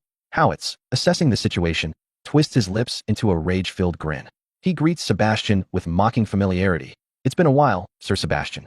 Sebastian, unflinching, demands to know why Howitz is here. Howitz answers without hesitation, "I have decided not to let a single person connected to Lady Chelsea's death live." Sebastian frowns in confusion and scolds him. "What nonsense is this? Lady Chelsea took her own life." The words ignite Howitz's fury. His eyes burn red as he roars, "No one's fault. Don't spout such nonsense." His voice shakes the forest as he shouts. He insists that Lady Chelsea was steadfast, unyielding, a woman who would never have committed suicide. Dark magic stirs violently within him, wrapping around his body, consuming his mind. He screams that the Duke must have killed her, that she must have died under cruel interrogation. The dark mages watch, smiling with relief as Howitz is overtaken. Now fully consumed, his body overflows with dark mana. His face twists with wrath as he declares he will not let Chelsea's death go unavenged. He will kill Damien Haxon. He will kill those who interrogated her. His eyes glow a deep, sickly purple. Steam hisses from his mouth as he spits his final vow. And lastly, "I will kill the Duke himself." Sebastian scoffs at his madness. "To think you'd speak of murdering his grace. You're truly out of your mind." Howitz only laughs and gives Sebastian one chance. "Leave Damien Haxon behind, and I'll spare your life." Sebastian's face hardens. Disappointment sharpens his tone as he calls Howitz arrogant. Then, with aura surging, Sebastian ignites his entire body and blade with overwhelming power. "A worm like you dares claim you'll spare me?" Damien, watching Sebastian's fury, smiles inwardly, as expected of a middle-class knight. But Howitz doesn't falter. He chuckles darkly and admits Sebastian is right. He used to be stronger than him. Not anymore. He tears away his clothes, revealing a body warped and enhanced by black magic. His grin stretches wide as he announces, "Not anymore." Sebastian's eyes widen in disbelief. He shouts at him, calling him a fool. "You've resorted to black magic." The dark mages beam with pride. With Howitz's eyes glowing bright purple, they declare that he has undergone the same enhancement as Guillermo Blackwing. In exchange for his life force, he has gained immense mana and strength. Howitz, sneering down at Sebastian, commands him to open his eyes wide and witness the power he has seized. With a serious stance, he lets loose an immense surge of dark mana. The air twists under its pressure, forcing Sebastian to grit his teeth just to remain standing. What overwhelming aura, Sebastian thinks, sweat beading on his brow. Could he already have surpassed middle-class level? Howitz sees his struggle and mocks him coldly. "What's wrong? Surprised?" Gathering dark mana into his spear, he prepares to strike. "I warned you. All you had to do was leave Damien Haxon behind, and I wouldn't have killed you." He unleashes the attack, a massive blast of compressed purple light. Damien and Sebastian both feel its intensity, the brightness burning their eyes. It tears through the forest with explosive force, carving a straight path of destruction and ending in a blinding detonation. When the smoke clears, Damien stands unscathed, having dodged. His sword is still sheathed, his calm intact. He studies the vast destruction carved into the forest with silent curiosity. Howitz stands where he struck, spear still raised. Damien turns back, eyes narrowing as he fixes on Howitz, deep thoughts swirling within him. Howitz's veins bulge, his grin twisting sinisterly. His glowing purple eyes burn with maniacal light. Steam escapes his lips with every breath, and his expression contorts with unhinged rage. As the smoke clears, Damien stands unscathed, having dodged the blast. His sword remains sheathed, his calm unshaken. He studies the vast destruction carved into the forest with silent curiosity, eyes narrowing as he turns back toward Howitz. Thoughts swirl in his mind, sharp and deliberate. Howitz's veins bulge, his grin twisting into something sinister. His glowing purple eyes burn with maniacal light, steam curling from his lips with every breath. Rage contorts his expression into something nearly inhuman. A voice cuts through the settling dust. That strength there is incredible, for sure, Sebastian Vincenzo says, his words carrying a sharp edge. Hearing him means the destructive attack failed to take him out. Shock flashes across Howitz's face, and on the faces of the two dark mages behind him. The smoke continues to thin until Sebastian stands clearly in view. With a confident smirk, he waves his hand to sweep away the last lingering haze. However, he says, I'm not as weak as you think. Such a simple attack wouldn't work on me. Inside, though, Sebastian admits to himself that he is only putting on a show. How much longer can I keep this up? First, I'll need to. He cuts off his own thought and calls out sharply, Sir Damien, please leave this place to me and head to the Duke's estate to request help. Damien blinks at him, confused by the sudden command. He stares at the enemies in silence, weighing his options. Finally, he comes to a decision. All right, he says evenly. Without wasting another second, he lifts Victor and hoists him onto his shoulder. He and Sebastian exchange a brief nod of confirmation. Then Damien moves, like a blur. The dark mages jolt in alarm as they spot him fleeing. You're not going anywhere, they shout, panic edging their voices. Instantly, they surge forward, dark magic propelling them through the forest in a desperate attempt to catch him. Howitz watches them go, worry flickering across his features. He gathers dark mana over his entire body, positioning himself for a throwing strike. Not so fast, Damien Haxon, he roars. But a sudden flash interrupts him. The sharp tip of a sword comes for his neck. Howitz barely notices in time, blocking at the last instant. It's Sebastian Vincenzo, blade aimed to kill. The unexpected attack stuns him. Their clash drives both men back, leaving a narrow gap between them. They stare at each other in taut silence. Sebastian floods his body with mana, his voice a furious roar. No chance, Howitz. We fight to the death here. Howitz answers in kind, dark mana spilling out in waves, his rage mixing with raw frustration. If that's what you want, he snarls, then I'll kill you. The forest erupts as their battle begins. Blinding flashes ignite with every strike, their violent clashes shaking the trees. Meanwhile, deeper in the forest, Damien speeds through the trees with Victor slung over his shoulder. A sudden prickle of dark energy makes him glance upward. Two shadowy forms streak above, descending to block his path. He halts, eyes narrowing as the figures solidify before him. From the darkness, Rebecca and her companion step forward, smiling with eerie delight. Peekaboo, one of them taunts. The dark mage laughs cruelly. You should have run away by yourself. Did you really think you could carry that fat ass with you too? For you to even try, you must be looking down on us. Damien regards them with a blank, unreadable face. He doesn't say a word. Then, unexpectedly, a faint smile spreads across his lips. He exhales a long, relieved sigh. No, he says calmly. You're the fools here.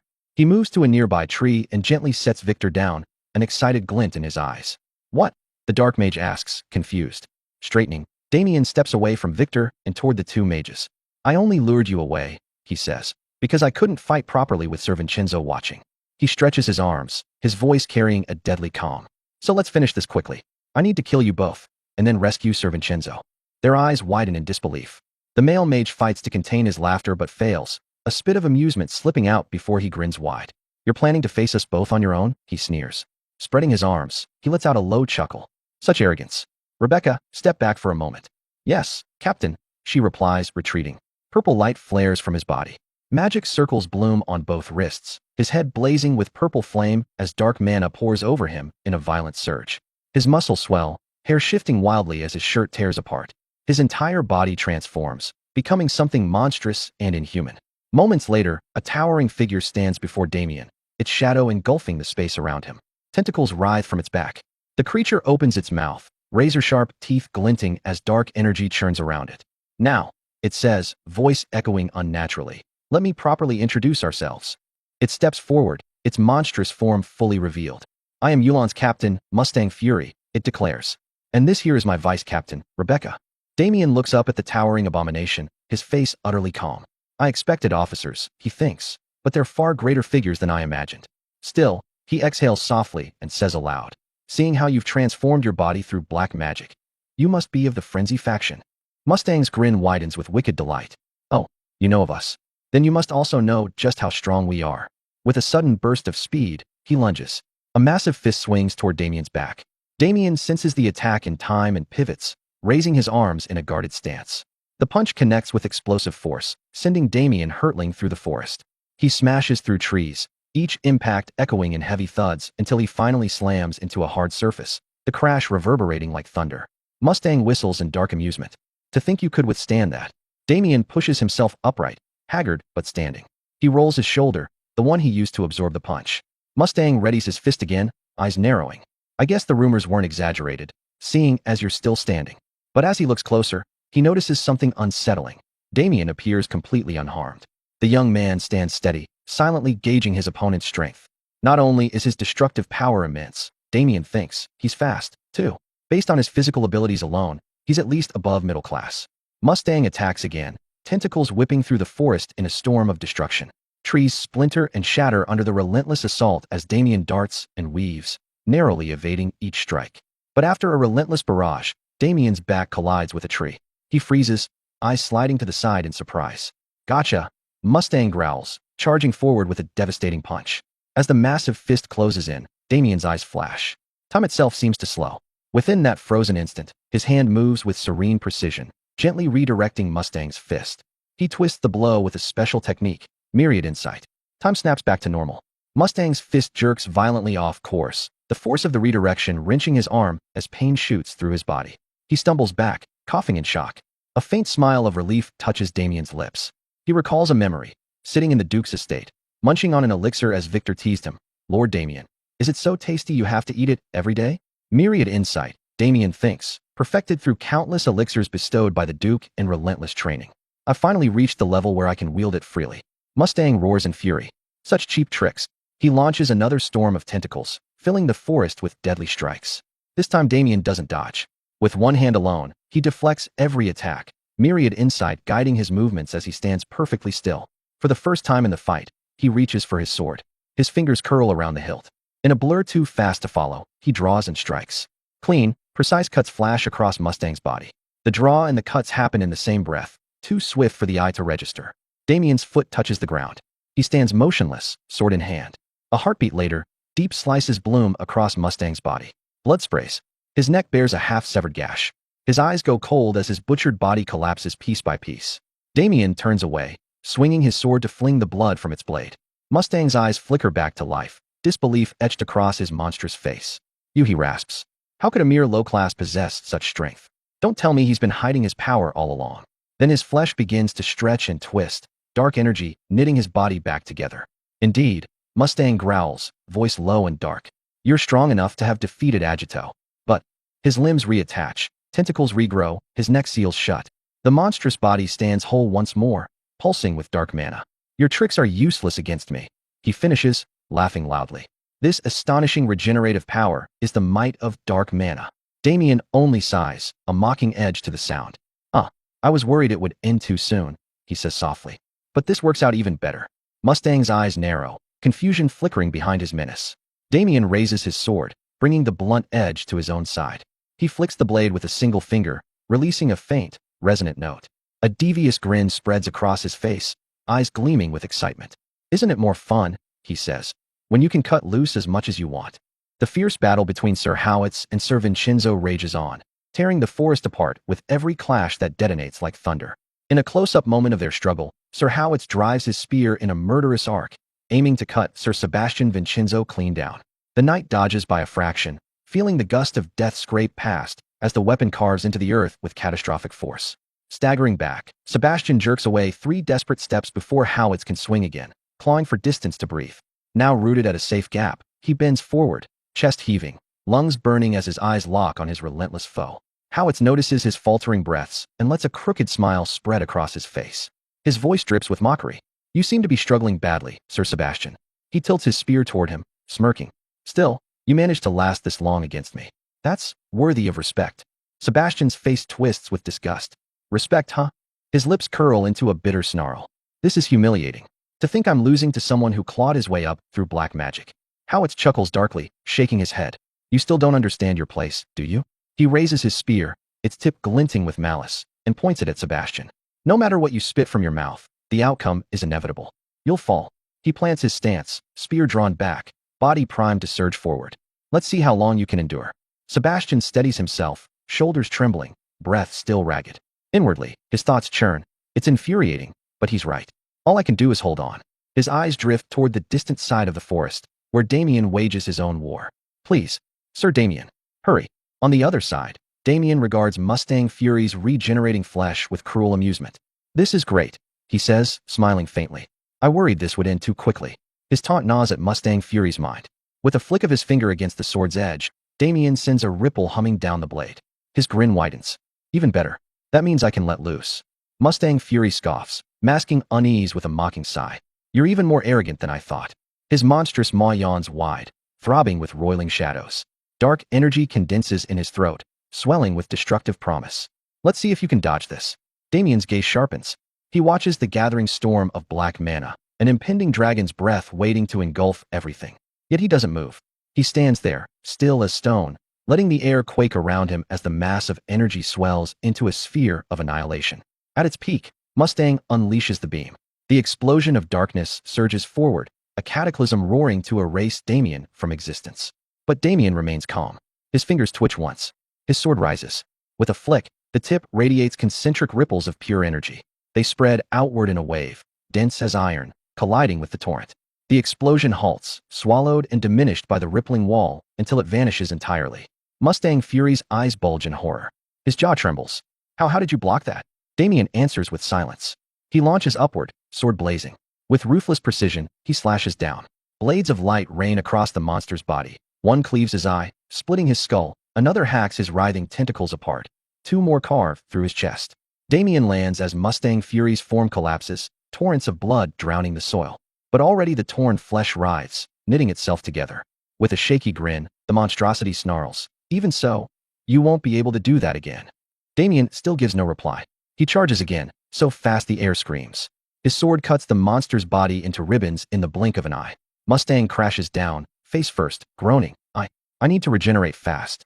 But nothing happens. Damien steps closer, shadow swallowing him. His eyes are lifeless, chilling. Mustang's expression curdles into panic. My regeneration. Damien's voice cuts like a blade. It's not working, is it? Regeneration depends on dark mana. And that is not infinite. Why, you bastard? Mustang snarls through gritted teeth. How do you know so much about us? Damien raises his sword, the tip hovering over his neck. His voice is low, certain. That doesn't matter. If I sever your head, you won't return again, will you? But suddenly, Mustang's lips twist into laughter, all his fear draining away in an instant. Damien halts mid-strike. You were so focused on me. Mustang sneers, eyes gleaming. You forgot, didn't you? His gaze snaps sideways. Now, Rebecca. Rebecca stands in the shadows, dark mana coiling violently around her hands. The circle of a spell turns like a burning wheel. With a guttural cry, she completes it. Purple mana surges, bursting outward. Her voice trembles with exhilaration. Seventh circle black magic, instant death. A towering reaper descends, its vast form materializing above Damien, scythe arcing for his neck. Mustang and Rebecca smile with cruel satisfaction. Inside, they whisper, got him. The scythe drops, slicing through the air, seconds away from decapitating Damien. But then, the tattoo on Damien's palm ignites, burning with the same purple hue. The light blazes, fierce enough to blind. The reaper recoils, its form sizzling. It shrieks, body convulsing as the brilliance consumes it, until it writhes into nothing, erased by the glow. Within heartbeats, it is gone. Mustang and Rebecca stand frozen, mouths slack. Mustang's face drains of color. Impossible. How could this? Damien regards them with disdain, voice thick with scorn. That pathetic trick? Was that your last card? Mustang trembles with rage. Ranops. That spell was Yulan's masterpiece. It can kill even a high-class knight or mage under the right conditions. Damien bursts into laughter, manic and unrelenting, the sound clawing at their nerves. Abruptly, he stops. His gaze sharpens into frost. Disgusting vermin. You cling to black magic as if it were divine. But it's nothing but a parasite, feeding on stolen souls, fattening itself on corpses. Then his lips curl into a wicked grin. Still, perhaps I'll indulge. I'll take the very power you worship and use it to butcher you. The bracelet on his wrist erupts, vomiting black energy that climbs his arm, then consumes his entire form. The pressure blasts outward, so fierce it nearly hurls Rebecca into the trees. The darkness twists around him like a second skin. Rebecca screams, "Captain," while Mustang stammers, wide-eyed. That's black magic? Yes, Damien answers coldly. But you've never seen anything like this. Reality itself distorts. Space bends, and in an instant they are trapped inside a sealed void of darkness. His voice echoes everywhere at once. Ninth circle black magic. Pitch darkness. A single finger, coated in black mana, tethers him to the sphere. Inside, Rebecca clutches Mustang, trembling. Mustang's voice cracks, almost childlike in terror. Ninth circle? That's impossible. Outside, Damien lowers his finger. The sphere contracts. Slowly at first, then violently, the pressure mounting, crushing the two within. Screams tear from their throats as their eyes bulge, bones snap, bodies swell grotesquely under the force. The crushing intensifies until, a sickening pop, the sphere bursts apart, spraying shards of darkness across the trees. Nothing remains of them. Damien stands in the wreckage, his eyes narrow, and a vicious smile of satisfaction spreads across his face. With a downward sweep of his mana-imbued finger, which is tethered through the mana to the dark void sphere, the sphere where Mustang and Rebecca are trapped shrinks further. Inside, Rebecca and Mustang gasp and strain, their faces twisting with agony as they are being pressed into an impossible density. As the sphere compresses, Rebecca's and Mustang's bodies swell with unbearable pressure, their eyes, veins, and muscles bulging grotesquely inside of the void. Then a loud pop sound shatters the silence as the sphere explodes, splashing dark energy mixed with their blood everywhere. The dark, volatile remnants of their existence mist the air. Damien then smiles with cold, dead eyes, a look of utter satisfaction as the vibrant purple blood sprays around him. Drops of the spray splash onto Victor's hands and body. Just then, Victor wakes up yawning, his mind sluggish. He blinks around, mumbling and asking where he is, while Damien stares at him, noticing something. Damien then points to his own face in a gesture to show Victor that something is on his face. Victor, still nauseous and disoriented, rubs his face with both hands, unknowingly smearing the dark, sticky blood that sprayed on him. He answers Damien, his voice thick with confusion, asking what's wrong with his face. He pulls his hands away to look at them. He sees the blood. For a moment, his nauseousness and grogginess mask reality, and he doesn't register what he's seeing. But the next second, still staring at his blood-covered palm, the horrific truth hits him. A scream tears from his throat. Blood. He is consumed by raw terror. The sudden, brutal terror makes him almost instantly lose consciousness again as he collapses back to the ground, muttering with a sleepy, defeatist voice, "I never would have thought that this is how I die after following Sir Damien around." This pitiful surrender leaves Damien utterly dumbfounded. Damien, looking at the unconscious Victor, stays confused. He then tries to explain himself, stammering, his cold facade cracking slightly. "No, I was going to tell you that the dark mage's blood got on you." But he goes speechless as Victor is already deeply passed out. Damien, looking at the pool of blood and sheathing his sword with a sharp shank, remembers and sighs aloud with annoyance. "I almost forgot to ask those Yulon guys about Dorgo before I killed them." Extending his hand forward toward the pool of blood, dark, oily mana begins pouring out of his bracelet as he says, his voice grim, "I didn't want to use this method, but it can't be helped." The dark mana from his bracelet snakes out and connects with the pool of blood. A violent effect ripples through the blood. It begins to spin and violently bubble as the dark mana digs into it, extracting the essence of the dead. Suddenly, two dark orbs covered in churning, dark magic begin to bulge out from the pool of blood. As the orbs shudder and rise above the blood, a faint, ghostly voice is heard from each, one screaming a muffled terror and the other letting out a raw, constant grunting moan. Damien, with absolute control, guides these orbs of souls through his dark magic, making them float towards him. As the orbs reach his front, they twitch and flicker, terrified of Damien's presence. He states, his voice low and dangerous, "I'll have to get the information I couldn't when they were alive through their summoned souls." So he calls to them, the single word, "Hey," feeling like a massive threat. The two balls vibrate violently in silence. Damien then extends his hand as if to grab them. With a sinister glare that promises excruciating pain, he tells them to spill everything they know. On the other side of the forest, Sir Vincenzo still struggles, gasping for air in his fight against Sir Ernst Howitz, when he is struck with a crushing, bone-jarring blow to the chest. The force sends him flying like a ragdoll all the way until his back slams against a thick tree, snapping it in half with a deafening crack. After crashing against the tree, Vincenzo's body goes limp, losing balance. His chest plate shatters into useless fragments from the devastating strike Howitz landed on him, and he also suffers severe internal injuries, which force him to cough up a gout of bright blood. His loss of balance almost makes him fall, but a fierce will rejects defeat. He refuses, stomping one armored foot to the ground with a grunt, barely regaining a trembling balance. As he continues to force himself to remain standing, his whole body shakes violently from sheer exhaustion and the waves of agonizing pain that flood his nerves. But the effort is too much. His defiance fails. He finally gives up and falls heavily onto the ground, collapsing into a fit of pain-racked coughing. Meanwhile, Howitz stands tall in all his dark, intimidating glory as he walks with a slow, majestic confidence toward him.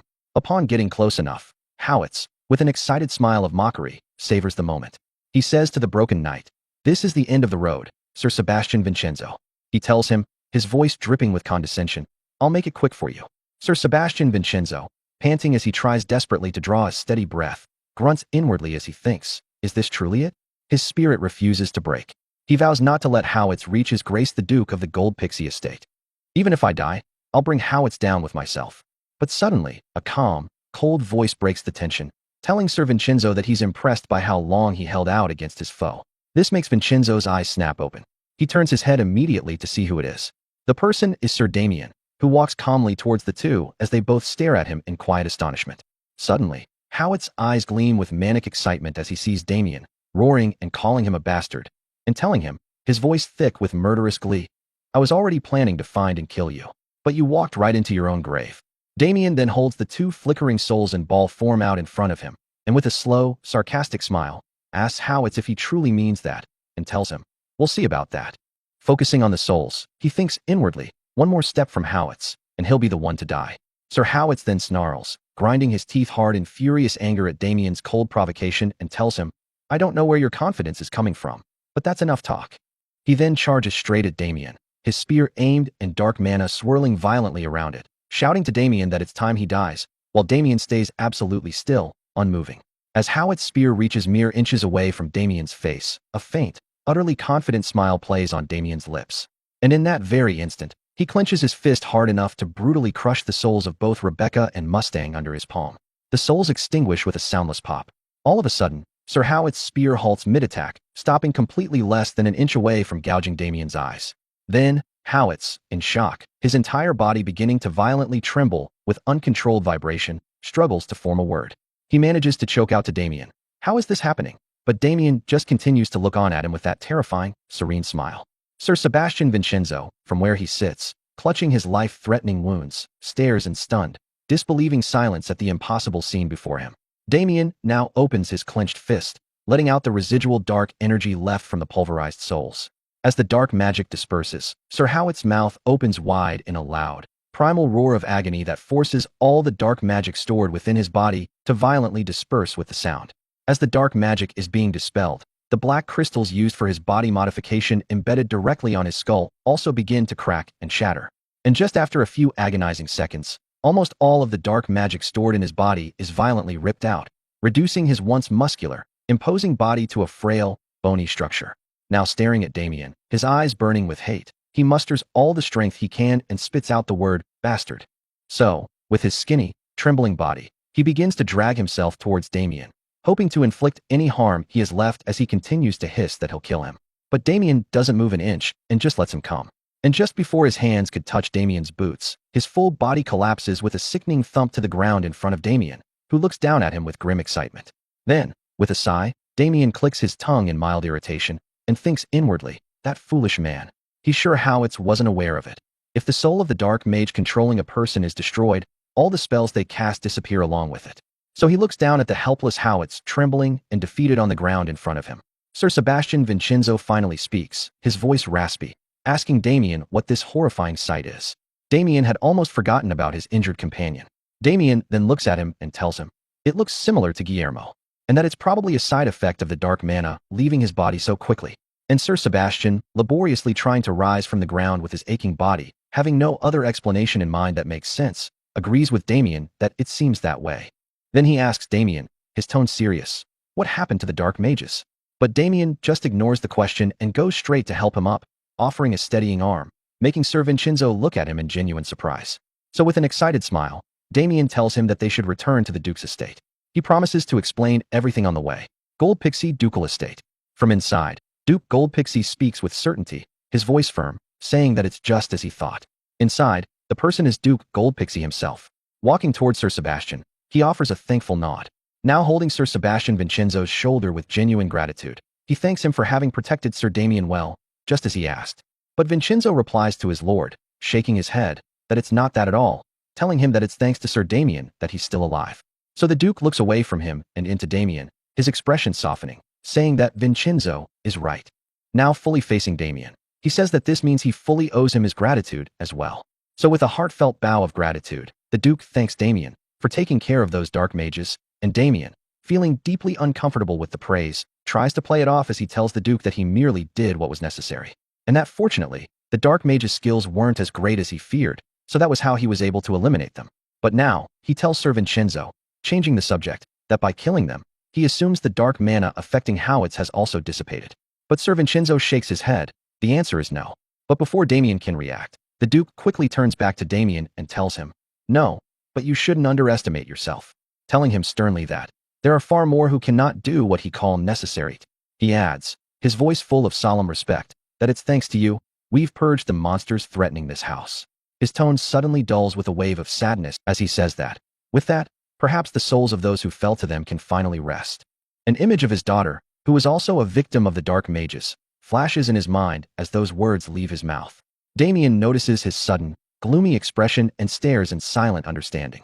After giving the Duke his moment of grief, he finally speaks, telling the Duke that since the matter is settled as you wished, I'll be returning home now. In response, the Duke forces an uncomfortable smile and tells him, his voice apologetic, about that. I'm truly sorry, but could you stay a bit longer? Telling him that there's someone he absolutely must meet. This leaves Damien staring, completely clueless, as he asks, repeating the words, his brow furrowed. Someone I must meet?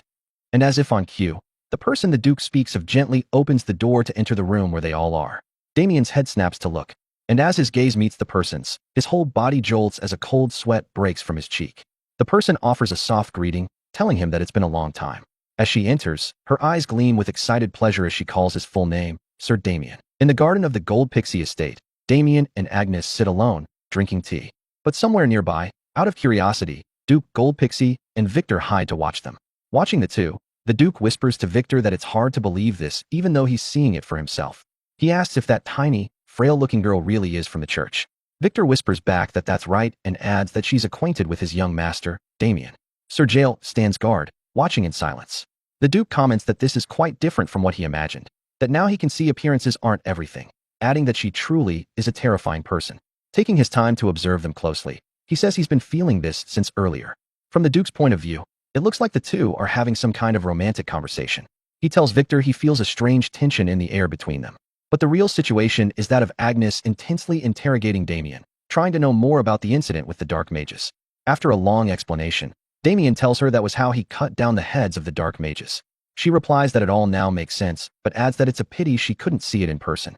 Now that the tension is lifted, she jokes that it seems he's got quite the history with dark mages. Damien tries to play it off with an uneasy chuckle.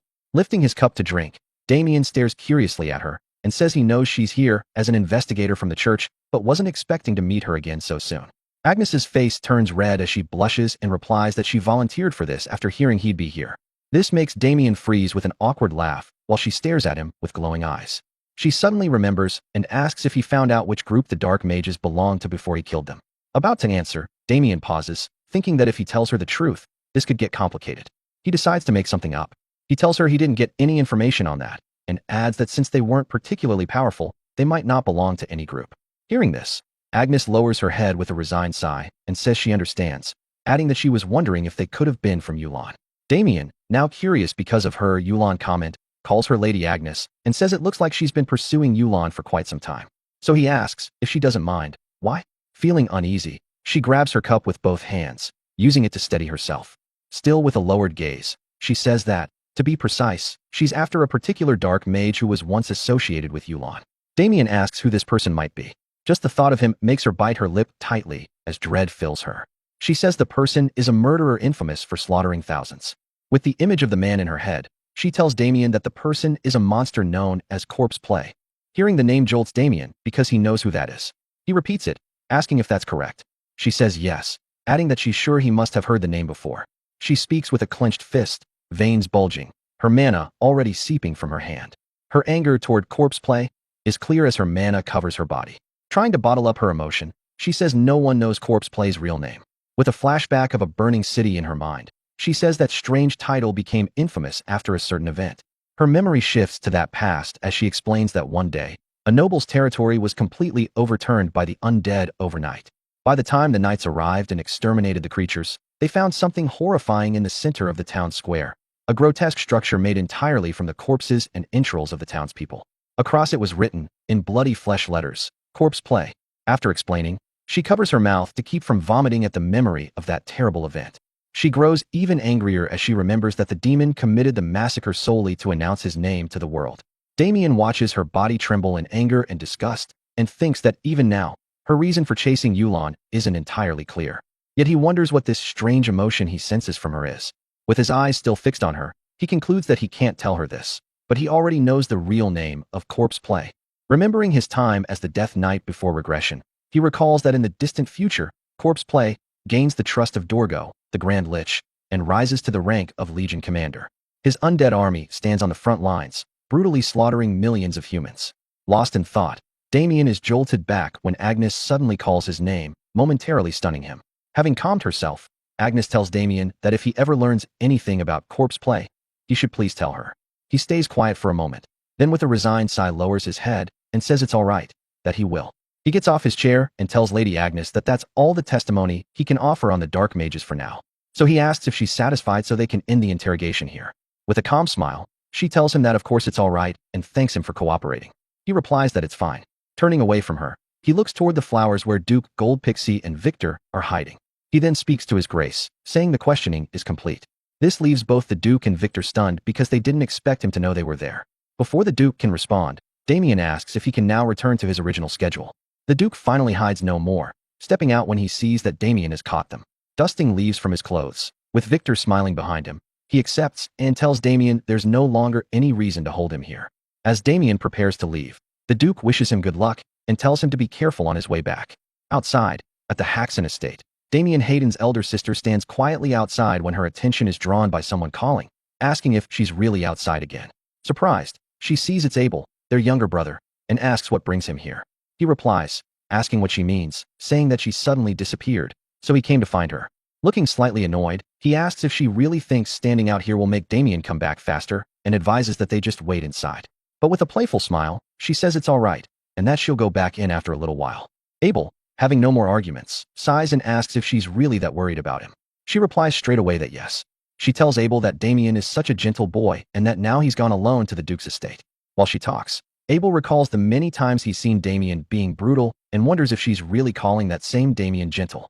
She continues, asking Abel what if the knights at the Duke's estate treat him poorly, how frightening that must be for Damien. But Abel, worried for her innocence, thinks that if anything, Damien would be the one intimidating them, not the other way around. Still, he says nothing and stands quietly beside her.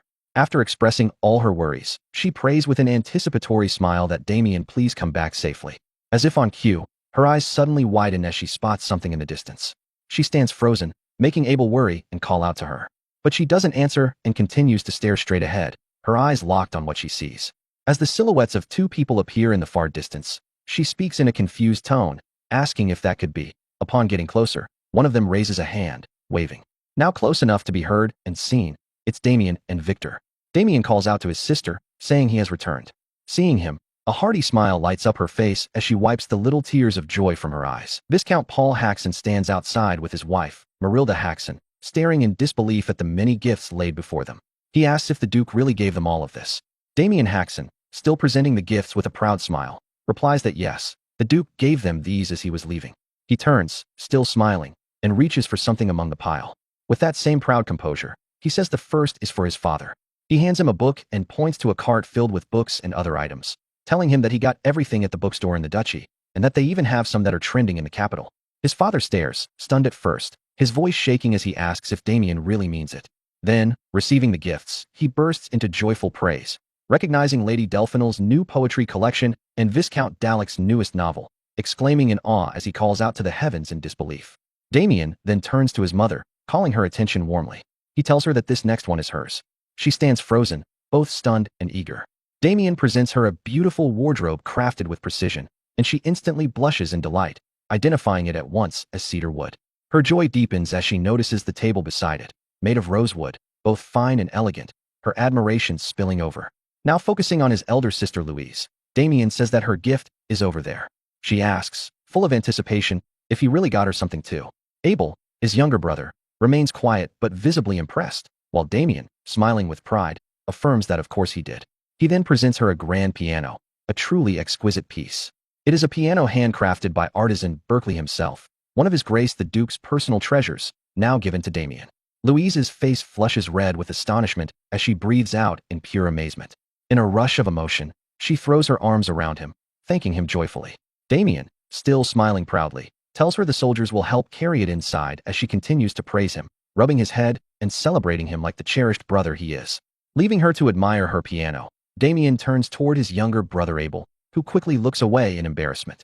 Damien clears his throat and asks what's wrong. Abel glances back and asks what he means. Damien looks at him curiously and asks why he looks like that. Abel, feigning indifference with a mock expression, retorts that there's nothing wrong with his face, that he always looks like this. With a playfully teasing glare, Damien asks if he's sure he isn't sulking just because his big brother didn't get him a gift. Abel, caught off guard, stammers and insists that he doesn't care about that at all. Without another word, Damien simply raises his right hand, showing the spatial storage ring on his finger. The air before him ripples open, revealing a pocket of space. Abel's eyes widen as he stares at the strange sight, asking what that even is. Damien explains proudly that it's a spatial storage pocket, a space he can keep his things in and carry around. He raises his left hand and reaches into the space. When his hand comes back out, it's holding a bow. He tells Abel that as for his gift, this is something he got just for him. Abel stares at it nervously, unsure what to say. Closing the spatial space with ease, Damien smiles and leans close to whisper in his brother's ear, asking if Lady Copperhead wouldn't love it if Abel gave this to her. He advises him to keep it and give it to her when the time is right. Abel's face instantly turns bright red. Damien exhales proudly, satisfied with himself, saying that since his little brother wants to get married, it's only right for his big brother to lend a hand. Abel shakes his head, waving his hands nervously, asking what on earth he's even saying. Damien, still teasing, asks why, and whether he doesn't like Lady Copperhead. Abel's protests falter, and though he tries to deny it, he soon gives up. Lowering his head, he admits quietly that Lady Olivia doesn't even know who he is. Damien hums, thinking for a moment, then smiles with confidence. He tells Abel not to worry about that as his big brother, he has a plan. Abel, shyly curious, asks what he means. With a hand on his chin, Damien explains that when he was at the Duke's estate, he heard that the Copperhead family will soon host a martial tournament to celebrate the lady's birthday. He says Abel will join that tournament and use it as a chance to approach her. Abel blinks in surprise, asking if a martial tournament isn't a contest for knights to display their swordsmanship. Damien affirms that it is. Abel grows more confused, reminding him that he can't fight at all. Damien, unfazed, tells him not to worry about that part. Pointing to himself with his thumb, he grins. Abel stares at him, puzzled. Damien, still pointing toward himself, smiles confidently and says he's going to take Abel's place in the tournament. A few days later, on a night in the small town of Rivercross, the sound of laughter and clinking mugs fills a tavern lined with barrels of ale. Around one table, a few knights sit drinking and talking loudly. One leans forward, asking if they haven't heard about the martial tournament being hosted by the Copperhead family. Another replies that he has, adding that the prize is massive, and that one might even win the lady's favor. A third joins in, saying that they say she's unbelievably beautiful, and maybe he should give it a try. The others burst into laughter at that, one telling him not to embarrass himself because he'll just get his ass handed to him. The man grumbles and tells them to shut up. Then, remembering something, one of them says that Viscount Haxon's oldest son is joining too. He pauses, trying to recall the name, before saying it, Damien Haxon. At a nearby table, two people, a man and a woman, hear the name and go quiet, listening in silence. The first knight continues, saying there's a rumor that Damien Haxon defeated Lionbloom's heir without even drawing his sword. Another scoffs, saying there's no way that's true, that it's impossible he beat the Lionbloom prodigy. The first smirks, saying that's not all, and adds that they say Damien is as handsome as he is. The others stare at him blankly, one of them thinking he might just kill him for saying that. Suddenly, a loud burst of laughter comes from the other table.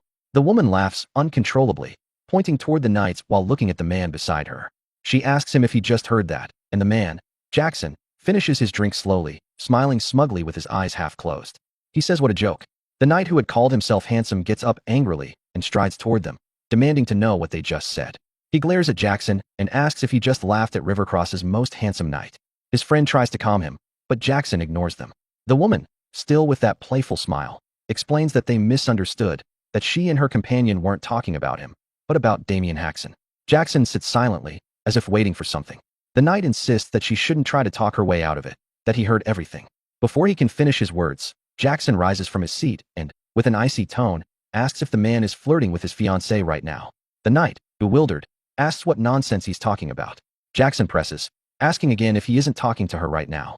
The knight starts to shout back in confusion, but before he can finish, Jackson's fist crashes straight into his mouth. Teeth shatter, blood splatters, and the knight is sent flying backward with violent force. The tavern goes silent as Jackson, radiating fury, glares at the remaining two knights and calls them bastards for daring to flirt with Jackson Cutter's fiancée.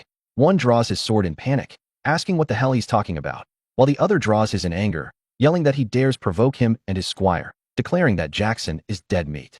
Jackson only sighs, disappointed, calling them arrogant fools who clearly don't know who he is. They charge toward him, shouting to know who the hell he's supposed to be. Jackson remains calm, drawing his sword with steady precision. The fight erupts instantly. The lady sits still, calm and almost bored, as the sound of steel and screams fills the tavern. She yawns as blood splatters nearby, stretching lazily while one knight crashes to the floor not far from her, missing teeth and bleeding heavily. Moments later, both knights lie beaten and broken. The lady begins clapping slowly as Jackson walks toward one of the fallen men. He stomps his foot hard on the ground, squats before the half-conscious knight, and points to himself with a smile, asking if the man still doesn't recognize him. The knight groans weakly, asking who the hell he is. Jackson's smile fades. He slams his fist again into the knight's face, breaking more teeth and drawing more blood. Annoyed, Jackson stands and calls the lady by name, Sophia, asking if she can believe this. Sophia walks toward him carefully, stepping around the bodies. Jackson sweeps his hair back, grinning, asking if these idiots seriously think that pathetic Damien Haxon is more famous than Jackson Cutter, the Ogre Slayer. Low-class knight, estimated, title, Ogre Slayer, Jackson Cutter. Sophia hugs him from behind, smiling faintly. She tells him that's not it, kicking one of the unconscious knights as she adds that these idiots just don't know any better. Still holding him from behind, her smile fades as anger brews within. In her thoughts, she curses Damien, remembering how he was a complete nobody until recently. Yet somehow, he became a celebrity overnight. The image of his calm, indifferent face flashes in her mind, feeding her hatred. She wonders what kind of scam he pulled this time. Damien Haxon's former fiancée, Sophia Russell. Outside the Haxon Viscounty estate, the entire Haxon family stands gathered in front of the gate to see Damien and Abel off. A carriage waits before them. Damien's mother exhales a weary sigh, saying softly that it's only been a few days since her son came back, and that this departure feels too soon, too saddening. Louise calls out both their names, Damien, Abel, and waves with a bright but trembling smile, urging them to be careful out there. Damien gives her a warm grin, telling her not to worry, while Abel tries to nod through a face already scrunched with tears he can barely hold back. Then, their father steps forward slowly. His presence alone draws silence from everyone around. When he finally stops before his sons and says that he approved this journey because it's a fine opportunity for the Haxon name to shine. But even so, he admits he's still worried, since they're going somewhere far from home. Turning to Abel, Paul Haxon adds that he already heard from Damien, that if he had known Abel was interested in Copperhead's young lady, he would have arranged a formal proposal long ago. His tone softens slightly as he apologizes, saying he's sorry. Abel stammers, waving his hands in embarrassment, insisting that it's fine. But Paul continues as if he hadn't heard him, saying that although winning would certainly bring honor, what he truly wants is for them both to return safely. That must be your top priority. Understood. The brothers respond together, their voices firm. Yes, father. Then, Paul's expression hardens again. His gaze fixes on Abel as he tells him not to forget what he was told. That single line sends an odd silence through the air. Abel stiffens, glancing sideways at Damien, who looks back in mild confusion. Abel adjusts his glasses, forcing composure, and replies, Yes, father. Don't worry about it. Damien tilts his head slightly, clearly lost on what that was about. After that, Paul pats both their shoulders and turns them toward the carriage, wishing them a safe trip. The coachman cracks the reins, and the wheels creak into motion. As the carriage rolls away, Damien leans halfway out the door, waving back at his family, and the family waves as the carriage pulls away until the estate disappears from view. Their journey stretches long across the countryside until they near a street in the vicinity of Copperhead County. Inside the moving carriage, the air feels stifling. Damien sits beside Victor, while Abel sits opposite them with a book held up before his face. The rhythmic clatter of the wheels only makes the silence louder. Victor shifts uneasily, glancing between the two young masters. It has been hours since anyone has spoken. He wonders to himself why they are so quiet, and how much longer he can endure the tension. Damien feels equally uneasy. He notes inwardly that this is the first time he and Abel have ever been alone together, and that he has no idea what to say. The silence feels like it could strangle him.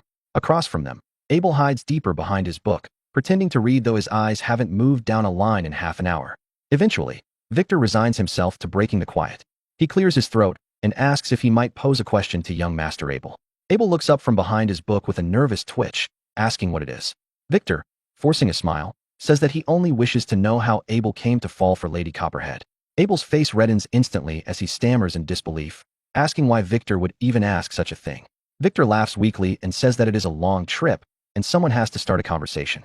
Damien, watching his brother's flustered reaction, thinks privately that he never actually knew how Abel's interest in her began in their previous life, and admits inwardly that he is curious too.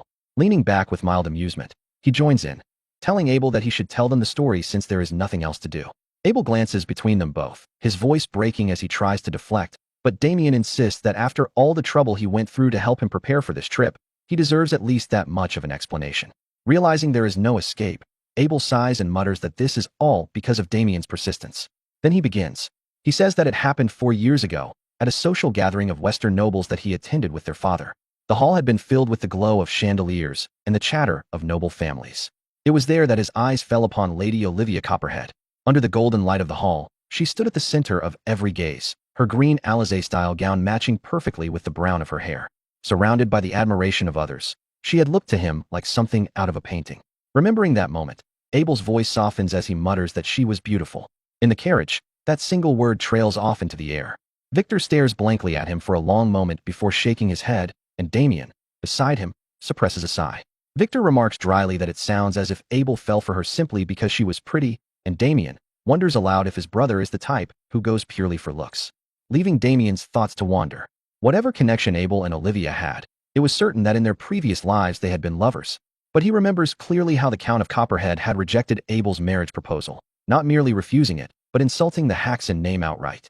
After that day, Abel had lived quietly and alone until his death, unmarried, and killed by Damien himself, the corrupted knight of that past life. Looking now at his brother, sitting across from him with an embarrassed flush, Damien feels a dull ache of pity and regret.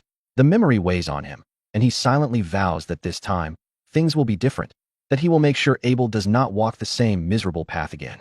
When Abel notices the steady, burning stare from the other side of the carriage, he begins to fidget uneasily. 3 days later, they arrive at Copperhead County where the surrounding grounds are bright with decorations and people hurry about. Damien, Abel, and Victor stand before the grand entrance, where a massive happy birthday banner stretches across the gate, swaying gently with the breeze. Victor looks around in awe, remarking that the scale of the place is incredible. Damien, amused, says that the Copperheads must have spent quite a bit of money on it. Before they can move any further, a man steps out from the entrance and raises a hand for them to stop. His tone is firm as he asks who they are. Still caught up in the excitement, Victor steps forward and replies that they've come from the house of Viscount Haxon. The man checks the guest list in his hand, repeating the name aloud. Then, as his eyes lift to Damien, his expression shifts. After a brief pause, he asks if he could be Sir Damien Haxon. Damien places an arm around his younger brother's shoulder and nods. He confirms his identity, saying that he's come with his younger brother, Abel. At once, the man bows deeply, apologizing for the abrupt tone earlier. Introducing himself as Connor, the head butler of House Copperhead, he gestures respectfully for them to follow him. Anticipation written on their faces. Later, at a large tinted lodging within the venue, Connor shows them in, stating that this room will be theirs during their stay. Victor turns in place, eyes wide, commenting on how huge the space is. Connor, standing by the exit, bows once more and tells them that if they need anything, they shouldn't hesitate to call for him. With that, he steps out, the curtain falling closed behind him so smoothly, it's almost as if he was never there. Abel looks around and nods approvingly, saying it's quite fine lodging, and that the Count must be a generous man to host them in such comfort. Victor agrees, adding that even he has a separate room arranged for him. But Damien remains quiet, his gaze moving slowly across the room. The Count, he remembers, was never the type to be this courteous. A faint unease settles in his chest. He suspects that the Count might be trying to win his favor, now that his reputation has grown, and that thought alone doesn't sit right with him. He lifts the curtain aside and tells Abel and Victor to stay and rest, saying he'll go take a look around. Victor waves him off easily, but Abel stiffens. Abel suddenly calls out for him to wait, insisting that he'll come along. Damien turns, confused, asking why. He tells Abel to just stay and rest, but Abel shakes his head, saying he can't. He made a promise to their father. Damien pauses, asking what promise. Adjusting his glasses, Abel explains that their father told him if it ever seems like Damien is about to cause trouble, he must stop him. Damien lets out a quiet laugh and asks if Abel really thinks he's some reckless child. Still wearing that amused smile, he turns to leave again, but Abel refuses to back down. Out in the open, Damien finally sighs and tells him to do whatever he wants. Just as he turns fully, someone walks straight into him. The collision knocks the other person off balance, sending her to the ground. Damien looks down, caught off guard. From a distance, a man's voice calls out her name, Sophia, and comes running toward them. He reaches them quickly, grabs Damien by the collar, and shouts at him to watch where he's going. Damien doesn't react, standing still with that calm, detached look. The man's anger fades as he looks more closely, recognition dawning on him. His expression twists into a mocking grin as he says Damien's name aloud, Damien Haxon. The woman gets to her feet, brushing off her dress as embarrassment flushes her face. She mutters under her breath, wondering why it had to be him, and why here, of all places. Then, forcing composure, she greets him awkwardly with a quiet long time no see. Damien finally speaks, letting out a faint, weary sound before asking who they are, and whether they know him from somewhere. The words strike both of them silent. Because the woman before him is none other than Sophia Russell, his former fiancée, and the man now holding his collar is her current betrothed, Jackson Cutter. Damien slightly parts his lips, his tone low as he remarks that though. His eyes narrow, studying the two before him as he asks who they are and whether they know him. The question itself is enough to make Jackson's face twist with irritation, while Sophia stiffens, disbelief flashing across her eyes. Feeling humiliated, Sophia bites her lip. A flood of anger rises in her chest as she wonders what in the world is wrong with Damien. If he is actually acting as though he doesn't know them at all. Damien's hand suddenly grips Jackson's arm, prying his own shirt free from the man's hold. His voice remains steady as he tells Jackson to let go first, that afterward they can talk it out. Just then, Abel and Victor step out from the tent. Abel calls out to ask what the matter is, while Victor follows, his own voice more formal as he calls out, "Young Master Damien," demanding to know what's going on. Abel takes one look at the people standing before Damien, about to greet them, until recognition stops the words dead in his throat. Victor, too, upon recognizing them, clenches his jaw and mutters a faint, uneasy sound. Abel turns toward the woman, his voice tight as he calls her name. Sophia. Damien glances at his brother, curious, asking if Abel knows her. Abel stares at him, dumbfounded, before saying the name again, as though the reminder alone should be enough. Sophia. With her cheeks flushed from embarrassment, Sophia averts her gaze. Abel reminds Damien that Sophia was once his fiancée. Damien looks back at the pair, his expression unreadable, his eyes fixed on Jackson with detached curiosity. Jackson meets his gaze with a glare, barely containing his anger. Then, as Damien continues to stare, the echoes of a memory forcing their way back. He remembers being dragged out by security guards, under the rain soaked and desperate, shouting Sophia's name again and again, pleading for her to talk to him, begging her not to do this. He remembers calling out that she couldn't just leave him like this. And then another voice had called out from the porch, someone asking who Damien was. He remembers that too. Jackson stood there that night, one arm around Sophia's waist as she told him that Damien was the ex-fiancé she had mentioned before. Jackson's reply came sharp and dismissive, saying he remembered, that Damien was that good for nothing. The words had pierced deeper than fists.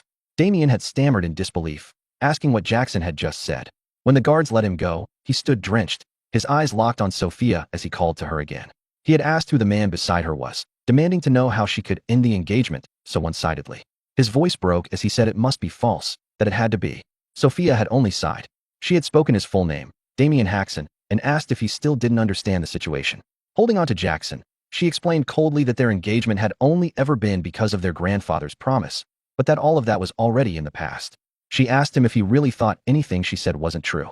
The rain mixed with tears on his face as she went on, asking if he thought it made sense at all. She reminded him that she was Sophia Russell. Her words cut deeper with each syllable as she questioned how a good-for-nothing from a small noble house could ever be compatible with her. He had sobbed through the rain, asking how she could say such things. Jackson had then led her away, telling Damien he'd let him go quietly out of respect for Sophia. Sophia had chuckled at that, remarking that the good-for-nothing was so embarrassing. Jackson told Damien not to appear before them again, his arm wrapped casually around her. As they walked off together, smiling like new lovers, he had told Damien that if he understood, he should get lost. Damien had stood alone in the rain, his head bowed, his chest hollowed out. Then his trembling hands had clenched tight. Rage overtook heartbreak. He'd charged forward, shouting, determined to at least land a blow. Jackson hadn't even turned at first. Hearing Damien's rush and recognizing the sound, he had sighed. Then his fist had lashed out like a blur, striking Damien squarely across the face. Punches had fallen like rain. Damien had hit the ground hard, coughing up blood, the world spinning. Still, Jackson had stepped closer, grabbed his collar, and mocked him, saying he'd tried to show mercy, but Damien didn't know his place. Calling him filth, he'd grinned, then beaten him until the world blurred white. And even then, Damien's gaze had found Sophia. She had stood there, arms folded, silent. The image lingers still when Damien returns to the present, his eyes narrowing slightly. It had been raining that day too, when he was beaten to a pulp and dumped like trash.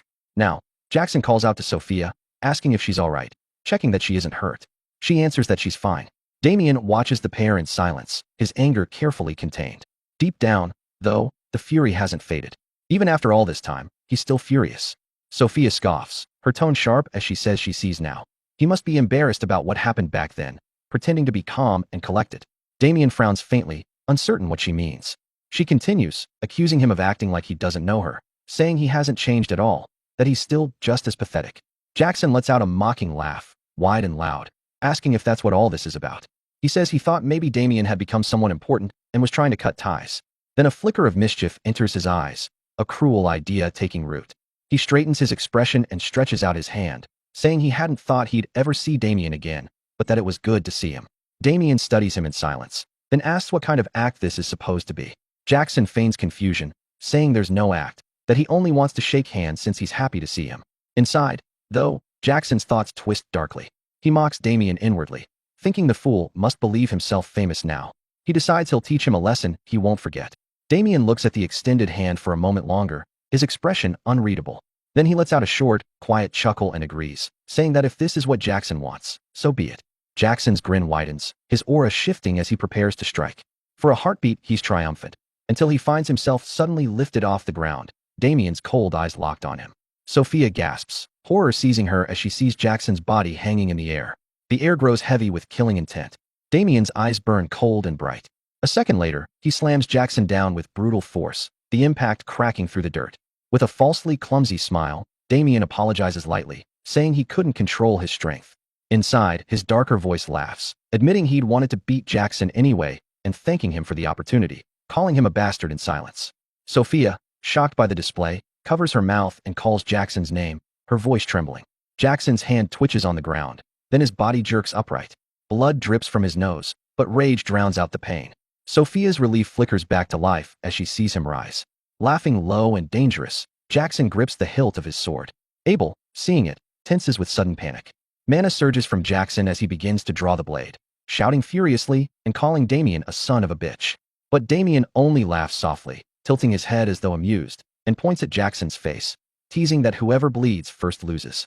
Abel's eyes go wide. Sweat runs down his temple as he stammers Damien's name. Before Jackson can move further, a voice cuts through the tension, a deep, commanding tone telling him to stop. The authority in it freezes Jackson mid-motion. He turns, sees who it is, and his voice falters as he calls the man master. The figure approaches, each step exuding oppressive dark energy. His tone is calm yet deathly as he says it's remarkable that Damien, the useless brat, has become this strong in such a short time. Damien remains composed, though his gaze sharpens. He hadn't expected Jackson to have someone like this behind him. Still, with measured confidence, he asks whether this man knows him too, scoffing lightly under his breath. Inwardly, he acknowledges the power emanating from the stranger. It's formidable, at least mid-class level. The man stops before them, his eyes narrowing on Damien as he asks just how strong he's become. Then he turns to Jackson, telling him that if he's done fooling around, they're leaving. Jackson bristles, shouting that the bastard hit his face, but the man's glare silences him before the words finish leaving his mouth. Without another glance, the man orders him to follow. Jackson clicks his tongue, sheathes his sword, and mutters in frustration, damning it all. As he turns away, he sends Damien a final, venomous thought, just wait and see. Damien watches them retreat, his voice light and teasing as he wonders aloud what's wrong with them, if they're really just going to leave like that. The man halts mid-stride, turns his head slightly, and says his name, Jacques Noir. He tells Damien to remember it. Then he continues walking, leaving only the echo of his dark aura behind. Abel, Victor, and Damien stand quietly as the group disappears into the distance, Jacques Noir's final words lingering that they will meet again soon enough. Damien's gaze follows them, his lips curling into a faint, curious smile. He repeats the name under his breath, Jacques Noir, telling himself to remember it well. Then, as something fierce stirs behind his eyes, a grin spreads across his face. Victor and Abel exchange wary looks, sensing what's coming. Damien, his mind already ignited by the memory of that name, murmurs that somehow, he has a feeling something interesting is about to happen. Later, elsewhere at the camping grounds for Lady Olivia's birthday, Jackson tears into their tent, calling for his master. His master stays still, removing his hat with an unhurried motion, and Jackson's frustration surges. He demands to know why he was stopped, insisting he could have handled that bastard with ease. But before his breath even settles, his master swivels sharply and clamps a hand around Jackson's throat. Air vanishes from Jackson's lungs. The shock slams through him. He never saw it coming. He coughs, choking as his master hoists him off the ground. His legs thrash, searching for balance, for breath, for anything. His master's gaze carries the chill of a winter corpse. Jackson trembles under that stare as his master reminds him, quietly, dangerously, that he had already warned him not to draw attention here, not to make noise. Then he asks if his words mean nothing to Jackson. Jackson's face drains of color as he forces out a strangled apology, his voice barely audible. His master studies him with a stillness sharper than a blade. Then a short, derisive sound escapes him, and he releases Jackson without ceremony. Jackson collapses onto the ground, hacking as his lungs finally drag in air. His master turns only his head, as if Jackson isn't worth a full glance, and calls him a fool. He states that had he not stepped in, Damian Haxon would have killed Jackson without effort. Still breathing unevenly, Jackson stares up at him with disbelief. He asks what he means, insisting such a thing is impossible. But his master, recalling Damian's image in his mind, replies calmly that it is the truth. Jackson has no idea what that boy has endured, he says, but his power has long surpassed Jackson's reach. Then, without looking at him, his master warns that if Jackson encounters Damian again, he must not provoke him. He asks if Jackson understands. Jackson hesitates, then forces out a quiet confirmation. His master finally turns fully, his gaze heavy with intent strong enough to crush bone. He tells Jackson to remember this precisely. Their only purpose here is to win the martial tournament. His focus must remain there, nowhere else. Jackson answers immediately, yet confusion presses at him, and he calls for his master's attention again. He asks why they are participating in this tournament at all, especially since his master told him to win Lady Olivia's favor, despite already being engaged to Sophia. His master's annoyance ignites. He turns toward Jackson with a violent shift of presence, and murderous pressure spills into the air. Jackson freezes under the weight of it. His master's voice cuts like steel as he reminds Jackson that he raised him all the way to the rank of a low-class knight, only for Jackson to question his orders over a woman. Jackson's body trembles, sweat gathering along his spine. He looks away and forces out a stuttered denial. His master reclaims his composure and states that winning the tournament and forming a connection with Lady Olivia are essential to achieving his wish. Jackson, confused, asks what he means. His master turns his back to him and answers plainly, yes, he has a wish. He lifts a hand, mana gathering around his fingers. He clenches it into a fist as a wicked smile spreads across his face. He says his wish is simple, to ascend to the peak realm. Unease spreads across Jackson's features as he echoes the word under his breath. Peak? His master sets his hat back onto his head and steps toward the exit, passing Jackson without looking. He says he will gather information on Count Copperhead and the other participants. Jackson is to focus solely on preparing for the tournament. Jackson nods nervously, giving another shaky yes, master. The moment he steps outside, Sophia notices him leaving the tent. Her curious stare follows him. Then she bursts inside, excitement in her steps, calling Jackson's name. He turns at the sound. Reaching him, she takes one look at his neck and hurries closer, worry rising in her face as she asks what happened, asking if he's all right. Jackson, relieved and warmed by her presence, smiles and assures her he's fine, calling her name with affection. As he hugs her, fury coils inside him. He curses his master in silence, calling him a wretched old man and thinking that if he wants something done, he could at least explain properly. He wonders, irritated, what winning the tournament has to do with reaching the peak master realm. Then anger glints behind his eyes. He vows that once he surpasses the middle-class rank, he'll show that bastard exactly who he's dealing with. Later, near the tournament grounds outside the large arena, people gather in restless crowds. Some glare toward someone approaching, whispering sharply to each other, asking if that isn't him. Another confirms it, saying he looks as vicious as the rumors claim. They click their tongues in distaste. That someone is Damian Haxon. He walks forward with unshaken confidence, smiling lightly despite the murmurs. Victor and Abel flank him nervously. Victor leans closer, voice low, calling him young master, and saying he's become quite the celebrity. Many seem to recognize him. Damian only grins wider, amused, saying it seems so. A heavy drum booms across the arena, silencing the crowd. From the observation post, someone clears his throat and announces that today they celebrate his daughter's birthday with a grand event. Count Chester Copperhead, host of the tournament, thanks the distinguished guests for coming. Abel barely hears him. His attention is locked entirely onto Lady Olivia. The Count's words fade to nothing as Abel takes in her beauty. The young woman beside the Count is his daughter, Olivia Copperhead. The Count continues with pride, announcing that the bravest knights of the Western Apple Kingdom have gathered. The winner will gain fame not only in the West, but across all regions. Damien looks up, excitement thrumming through him. It's finally beginning. The Count adds that along with glory, the champion will receive a worthy reward. Sophia leans toward Jackson, asking if Lady Olivia is prettier than her. Jackson scoffs lightly and tells her no one would say such nonsense. The Count announces that the tournament will last 2 days, divided into team and individual events. He assures them healing magicians are ready, so injuries need not hold back their full strength. While he speaks, Jackson's master stands at the edge of the arena, silently observing. The Count announces the first match will begin in 2 hours and tells the knights to prepare. He ends with arms spread wide, saying he looks forward to witnessing their valor. The crowd erupts in cheers. Damien folds his arms with a satisfied smile. Abel watches anxiously. Victor stares in awe. Damien steps away, then pauses to wave back at Abel and Victor. He tells them he'll see them later. Victor answers with urgency, calling him young master, asking him to be careful. Abel simply nods. Hours before the match, while waiting with his daughter, the Count eyes Olivia suspiciously. She shoots him a resentful side glance. He tells her the event is for her sake and asks if she can at least pretend to be pleased. She turns her glare sharper, asking if he truly believes this is for her. She reminds him she never asked for any of this. She turns away and says he arranged this only to flaunt their family's prestige, and she would never be interested. Her words strike him. His jaw tightens, a curse nearly escaping, but he restrains himself. He exhales and turns toward the arena. With a dismissive scoff, he tells her that even if she isn't interested, the crowd certainly is, and she should watch. Once the match begins, he says, they'll all be cheering. The first event, Team Battle, Monster Hunt. Time arrives. The people chant for their favorite contestants, Andrew Graydon, Gerda Vaughn, names echoing around the arena. Damien stands at the center with hardened focus. Abel and Victor shout his name excitedly. Jackson stands not far from him, staring with bitterness. He clicks his tongue inwardly, annoyed he ended up in the same group as Damien. From above, Sophia's voice cuts through the noise as she cheers for Jackson. He turns quickly, smiling up at her. He declares that with the first event being a monster hunt, this suits him perfectly. Inside, he vows he'll make everyone remember his name after this. He blows Sophia a kiss with a confident gleam in his eyes. The knights ready themselves as a massive gate rises. The moment the creatures emerge, silence falls, shock filling every face. Sweat beads across foreheads. 2 massive, violent trolls thunder into view, rushing the knights with brutal momentum. Terror cracks the moment. Someone shouts holy shit, identifying the creatures immediately, trolls. A knight tries to command the others to stay together and face it head on, but before the words leave him fully, a troll crushes him into a smear of blood. The spray erupts across the arena. A warm drop lands on Damien's cheek. He inhales slowly, and a twisted smile lifts his mouth.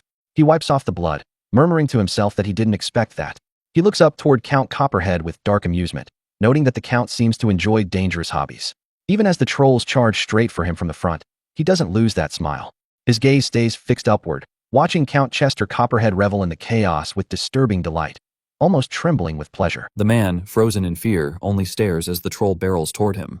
In the next heartbeat, the creature drives him from head to ground with overwhelming force, the impact bursting him into a violent spray of blood that fans across the arena. A single warm drop flicks on a Damien's cheek. The crowd recoils as one, breath catching, throats tightening in collective disbelief at the horror unfolding before them. Blood continues to arc outward, and a streak lands directly across a noble woman's eyes, the metallic scent hitting her before the wetness registers. Terror floods her face and she erupts into a shrill, shaking scream while the men beside her try to restrain her and wipe the crimson from her lashes. Panic fractures the stance. Scattered voices tremble through the chaos, some stuttering out whether that really is a troll, others repeating with growing desperation that it is a troll. Several fixate on the crushed knight, blurting out broken questions about what in the hell is happening and if he is actually dead.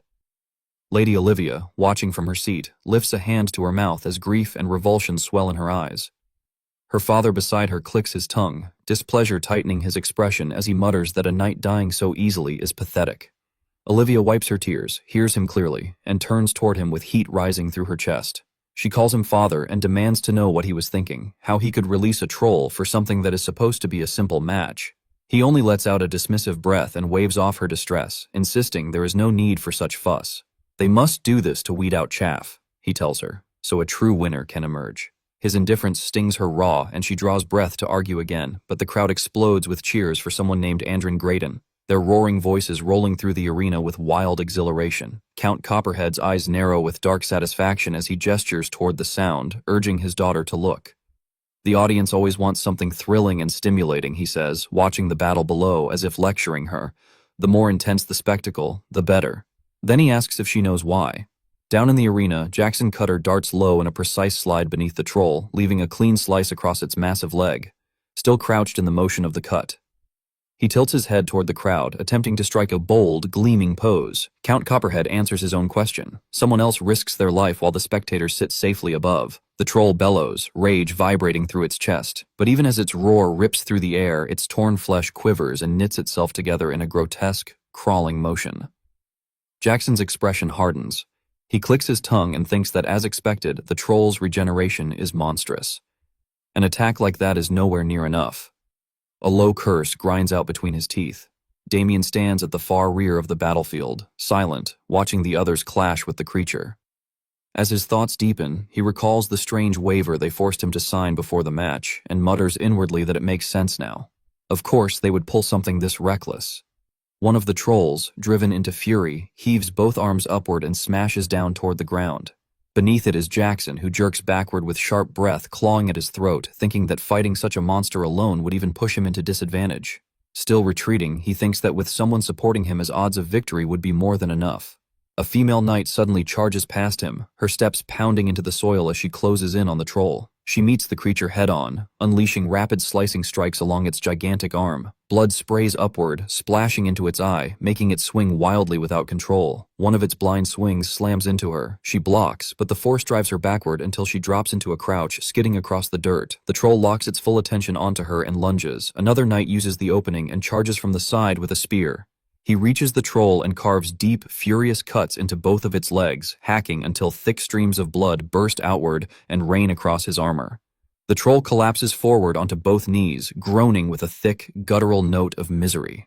The knight leaps upward above its head, body coiled for a finishing blow, thinking that it is time to end, but his thought never completes. The troll's enormous hands clap together around him mid-air, crushing him with a wet, suffocating crutch. His attempt to beg for a moment dies inside the fold of its palms as his body liquefies into a burst of blood that sprays out between its fingers. Jackson seizes the opening. Finsing, he pushes forward with a roar, surging into motion. At the end of his charge, his Manaladan blade sweeps once, clean and decisive. The troll's head severs in a single arc. The head lands with a heavy thud that echoes through the arena. A wave of arises from the crowd, shouts blasting out about the defeated troll and demands to know who that knight is. His fiancée, Sophia, gazes down at him with breathless admiration, murmuring his name with warmth. Jackson. Jackson stands tall before the fallen head, air burning in his chest as he catches his breath. A satisfied smile pulls at him as he thinks that it's done and asks himself with pride if the crowd saw it clearly. He lifts his sword high, exhilaration coursing through him, declaring in his mind that if they want to know who he is the man who will become the strongest knight. Jackson cut the thought fractures when a massive shadow swallows him. Another troll stands behind him, fist already descending. Reflex alone saves him. With no room to dodge, he snaps his mana-coated sword upward, letting the blunt of the blade absorb the strike. The blow hurls him across the ground, sending him tumbling and rolling with pain, tearing through his ribs. Sophia's voice breaks into a terrified scream as she calls his name, her eyes flooding instantly. The troll advances on Jackson, and he scrambles to rise on unstable limbs, cursing under his breath as he realizes he completely forgot there was another one. His body shakes as he tries to brace himself. Damon's voice cuts through the battlefield, calm and cool. He says it seems he has no choice. He steps forward for the first time since the fight began, hands still deep in his pockets as he passes Jackson. He thinks that even if watching something like this is a ridiculous hobby, he will at least play along convincingly. The troll charges with a vicious roar, eyes gleaming with raw murder, but Damon remains steady. Jackson watches from the ground, calling him an idiot in his mind, thinking that charging at a troll alone is suicidal. The trolls punch rockets toward Damon's face. Damon doesn't flinch. In the breath before impact, he invokes his secret art, myriad insight, letting the technique guide his motion as he slides the troll's fist aside with effortless precision. He leaps lightly onto the troll's shoulder, still keeping one hand in his pocket. Then he pushes off, drawing his sword mid-air behind the troll's neck, mana flowing into the blade as he prepares for the strike. The troll roars, fangs bared, beginning to turn. But Damon's blade carves straight down from skull to groin before it can complete the motion. His secret art, Blade of Death, splitting it cleanly. Blood erupts in a violent sheet. Some splashes across Jackson's face, leaving him frozen, breath stuck in his lungs as he stares at Damien in stunned dread.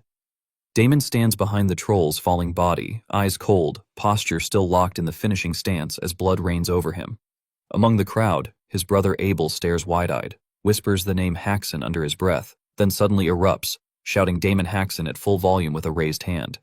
People around him hesitate, confused, asking if that truly is Damien Haxon, if that is the knight's name, but the moment catches, and soon they all join Abel's chant. Damien, Damien, Damien. Count Copperhead claps rapidly, exhilarated, astonishment flickering in his gaze as he thinks that so this is Damien Haxon. Perhaps the rumors about him were not exaggerated after all. Damon clicks his tongue, flicks his blade once to rid it of blood. The spray hits Jackson again, sharp and deliberate feeling, leaving him stung with annoyance and disbelief. Turning away, Damon opens his subspace and drops the sword inside without looking back. He asks aloud why anyone would struggle against a troll of all things.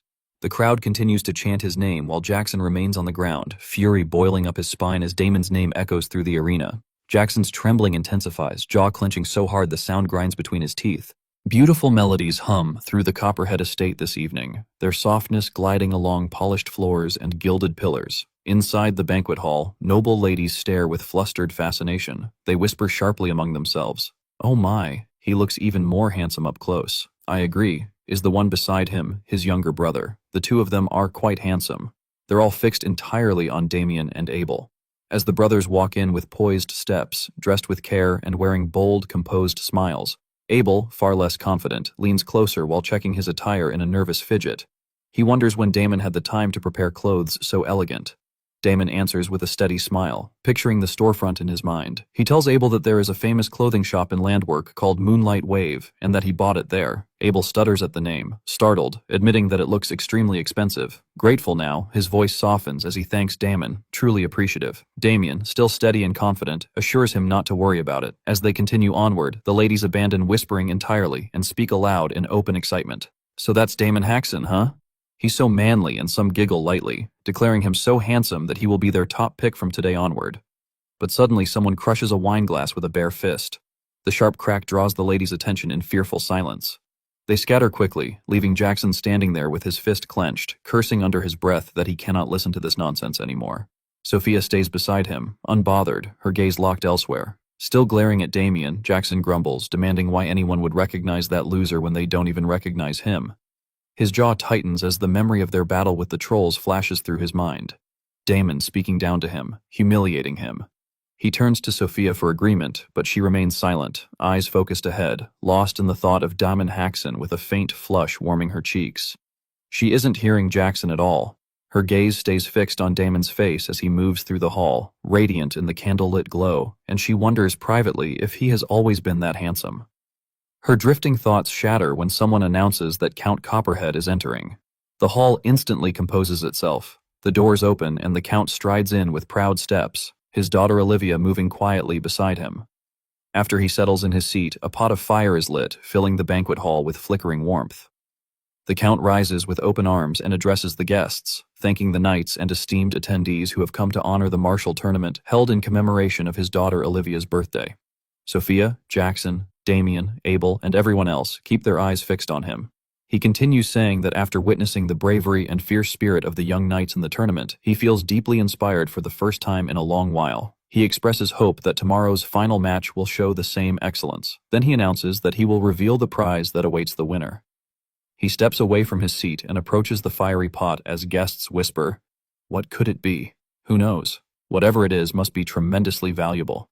The Count plunges his fist into the flame. Damon watches intensely, mind racing, while Abel recoils in horror. Murmurs ripple through the hall, some shocked, some speechless. The Count simply laughs and tells them not to be startled. He lifts his fist from the fire and shows them his unharmed hand. Someone asks how such a thing is possible. The Count opens his hand, revealing a glowing ball pulsing like a living ember. He explains that it is thanks to the power of this treasure. Damien's eyes widen. Wait, isn't that the recognition strikes him hard across the hall? Jackson's master leans against a wall, silent and watchful. His eyes gleam in wicked satisfaction as he smiles inwardly. Just as I suspected, it really was here. Only he and Damon recognize its true worth. Both silently name it, the Spirit Heart. The Count explains that the treasure protects its owner from flames and maintains body temperature, something even mages cannot replicate. His face reflects faintly in the smooth, glowing surface as he states that it is undeniably of immeasurable value. He raises it high to incite excitement, announcing that this will be the prize awarded to the winner.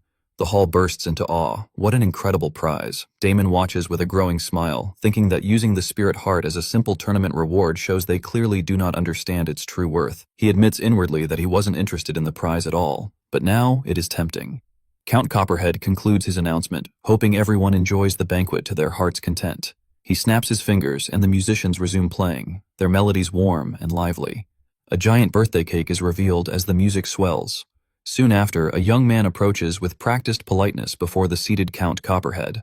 He bows deeply and thinks that it is an honor to meet the Count as he introduces himself as friends of House Nason. The Count's eyes narrow with mild curiosity. A realization hits him as he recognizes the family name, House Nason. He recalls sharply that the region is famous for its delicious apples, and he asks if it is not so. Still bowed, France replies that his house is honored to be known by the Count. With a small box opened on his palm, he says respectfully that to celebrate the young lady's birthday, he has prepared a modest gift. The Count releases an amused "oh." While Olivia remains untouched by the moment, her expression flat. France presents his gift, explaining that it is a cosmetic crafted by alchemists of the Mishu school using spirit powder. He recalls the rumor that even an old woman's skin becomes like a newborn's with this. Dissatisfied, the Count clicks his tongue inwardly at the mediocrity of the offering, thinking that it truly is a modest gift. But he outwardly gives a slight laugh and thanks France. Before France can withdraw, another youth steps in and shoulders him aside, insisting that the Count allow him to greet him as well. He introduces himself as Charlie from House San. The Count recognizes the name and repeats it with slight interest. Charlie affirms proudly, saying that he too has prepared a gift for the young lady. Holding a slim tube, he explains that inside rests a necklace made from a 7-color crystal, a rare jewel said to drop only once after slaying 100 golems in rocky regions. At first, the Count acts impressed, echoing the words, "a 7-color crystal," and Charlie responds eagerly with confirmation. But the Count then remarks that the Copperhead storage is full of such items. Pointing his thumb casually to the side, he instructs both Charlie and France that their gifts may be handed to the steward. Below, Damon watches with calm confidence, thinking as expected the competition to win the young lady's favor has already begun. But with a Count as wealthy as Count Copperhead, ordinary gifts will never suffice. Next, Jackson steps before the Count, bowing low and offering his greetings. He introduces himself as Jackson Cutter. The name brings only confusion to the Count. Curious, the Count repeats it, and Jackson confirms it with forced steadiness, announcing that he is known as the Ogre Slayer, only for the Count to respond bluntly that he has never heard of him, demanding to know what it is he wants. The words sting sharply, but Jackson buries his annoyance and states that he has prepared a gift for the Count. The Count asks, mildly surprised, if the gift is for him. Jackson reveals it with a flourish, declaring that it is the elixir of condensed vitality. He explains that with a single sip of this legendary potion, one can go an entire day without fatigue. The Count's interest ignites, and he releases a long, pleased "oh." Jackson, behind his composed expression, grins viciously inwardly. His master entrusted him with the priceless elixir to give specifically to the Count, and he thinks triumphantly that targeting the Count instead of the young lady was a cunning choice. The Count receives the elixir himself, staring at it with genuine astonishment. He calls Olivia to look, thinking aloud that it is not bad. Olivia, indifferent, does not even turn her eyes fully toward him, and murmurs that she supposes so, at least for him. Down in the hall, Damon turns to Abel and calls his name, telling him that their turn approaches and that he should prepare himself. Abel startles, his confidence wavering, and responds shakily that he understands. Above, Count Copperhead tells Jackson that the gift is very good and that he will remember Jackson's name. Still bowed, Jackson declares that the honor is his, chuckling inwardly at the success. Everything worked perfectly. Moments later, Jackson and Damien cross paths on the stairs, Jackson descending and Damon ascending. They pass one another without a word. Jackson glances back, studying Damien with deep suspicion, while Damon remains focused on the Count above, thinking that although the attempt was decent, Jackson still failed to win the young lady's favor. The Count brightens instantly upon seeing Damien. He calls out that surely this is Sir Damon Haxon and praises Damon's feats earlier in the team battle competition as truly impressive. Damien and Abel bow respectfully. Damien states that he is honored, but the Count insists that the honor is his, declaring that Damon's reputation has been spreading rapidly. Damon smiles with tempered confidence, telling him that it is nothing but empty praise, and the Count laughs, calling him modest. Observing Olivia, Damon notes inwardly that she shows no interest whatsoever in the banquet held for her sake, and her tastes appear far more difficult than expected. But glancing subtly toward his anxious brother Abel, he reassures himself that Abel need not worry. When she sees their gift, surely even she will react. Composed and confident, Damon addresses the Count and announces that he and his brother have prepared a gift for the young lady. The Count lights up, eager and curious to see what someone of Damon's caliber has brought. Damon affirms and opens his spatial space. The Count recognizes it instantly with amused approval, noting aloud that it is a spatial magic tool. Damien reaches inside and begins to draw out a wooden item. For the first time, Olivia's attention sharpens. She turns slightly, curiosity stirring. Damon pulls out a wooden bow and lifts it, declaring at the present he and his brother prepared. The Count's expression shifts uncertainly as he studies it, only for Olivia to react at once, her eyes widening, her mouth parting as she leans forward in open astonishment. One guest leans toward another in uneasy confusion and whispers that they don't understand what it is, that it looks like an ordinary bow. Another smirks and mutters that it looks cheap, as if Damon picked it up from some street vendor. The Count's expression deflates. He sighs, thinking that Damon is giving them something that looks utterly unimpressive, that there's no way his daughter would appreciate it.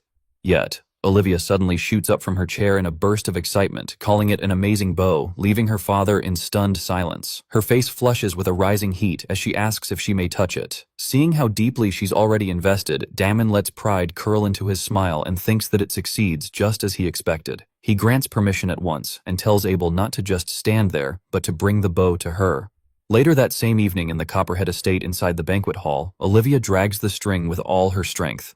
Sweat beads along her brow as her hands tremble under its fierce elasticity. Damon, still carrying that satisfied smile, watches her test it and thinks that he now sees the truth. Information about her hunting hobby was real. He concludes that to win someone over, one must understand their needs. After enough testing, she lowers the bow and stares at it with breathless delight, declaring that its elasticity is truly formidable.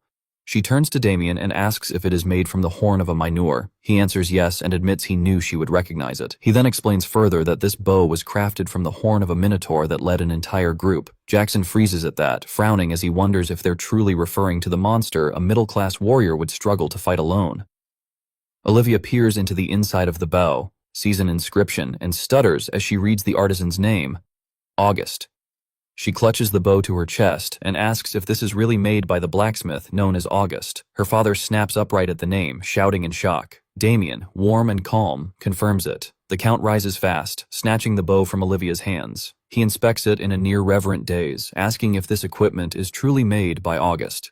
He recalls aloud that August is the finest blacksmith in the entire Apple Kingdom, and that a shield crafted by him once sold at an astonishing price at auction. He practically declares this moment a windfall, clutching the bow close and staring with an overwhelmed joy, thinking that never in his life did he expect to receive something so precious. Olivia immediately yanks it back from him, calling him father and insisting that it's hers. Reclaiming the bow, she turns glowing with gratitude toward Damien, calling him Sir Damien and thanking him for such a priceless gift. Damien redirects the praise, telling her that he is not the one who procured it. She blinks, confused, and asks who did. He gestures toward Abel and tells her it was his brother, that Abel went through great lengths to obtain it for her. She fixes her eyes on Abel and asks if that's true, if he did all that for her. While Abel trembles with nerves, Damon answers for him that yes, that is correct. Olivia looks at Abel with rising admiration and says she is genuinely curious how he managed to acquire something so valuable. Damon nudges his brother forward, asking Olivia if she would like to hear the story from Abel himself. She answers eagerly, gaze locked onto Abel. Damien then turns to the Count and asks if that arrangement will be acceptable. The Count replies with enthusiasm, saying, "Of course," adding that he himself is curious but will hear the story from his daughter later. Damon faces Abel again with a coaxing smile and calls his name. Abel startles, stammers, then forces out an answer. Blushing and drenched in nervous sweat, he tries to gather the courage to approach Olivia. He takes a shaky first step, and Damien watches with patient pride, thinking that this is right, that Abel must seize this opportunity with his own hands. Abel finally reaches her, and in a trembling but earnest voice addresses her as Lady Olivia, and says it is an honor to meet her. Seeing him up close, Olivia lets out a soft, astonished, "Oh my." Damon watches internally with absolute satisfaction, declaring silently that tonight's protagonist is Ale. Abel takes Olivia's hand, lifts it, and moves to kiss it as the atmosphere around them warms into something subtly romantic. From the corner, Jackson's master finally steps forward. Reaching Jackson, he mutters that it seems their plan has hit a snag. Jackson jolts in disbelief at the sight of his master. The master thinks over the name Damon Haxon. He admits inwardly that he expected Damon to be strong, but he did not expect him to be this competent. He sees clearly that Damen has managed to win over both the Count and his daughter. Frustration twists through him. He clenches his teeth while thinking that at this rate the Haxon brothers will take both the tournament victory and the Count's daughter. He turns away, already deciding he cannot allow things to continue this way, that he'll have to make a move himself. He tells Jackson to follow. Jackson responds in confusion, then falls into step before leaving. Jackson turns to Sophia and tells her to wait here, and she smiles, agreeing. As they slip away, the music continues to fill the banquet hall. Damien, back turned to them, stands, as though unaware, but a second later he glances over his shoulder with a knowing, mischievous smile. Morning arrives at the Copperhead estate. Damien, Abel, and Victor walk together toward the arena when Abel notices Damon glaring oddly at him. He demands to know why Damon is looking at him that way, remembering the sight of Abel speaking so freely with Olivia last night. Damien replies that he was just thinking Abel was unusually fluent yesterday, that the atmosphere between Abel and Lady Olivia seemed quite good. Abel freezes at that. His face ignites red as he stutters his response, trying to sound confident as he insists that, of course, even he can do it as long as he puts his mind to it.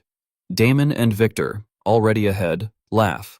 Damon tells him good, adding that he looks forward to hearing good news from him soon. Victor sends a distant fist bump and tells Abel he can do this.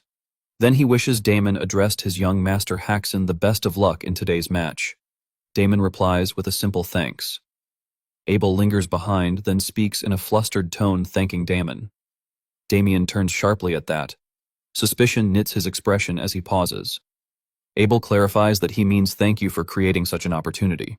Damien doesn't by the sudden gratitude. He immediately pulls out a great sword as if in threat and demands to know who he is and where the rail ale went. Abel jumps in panic and tells him not to tease him, insisting he truly means it.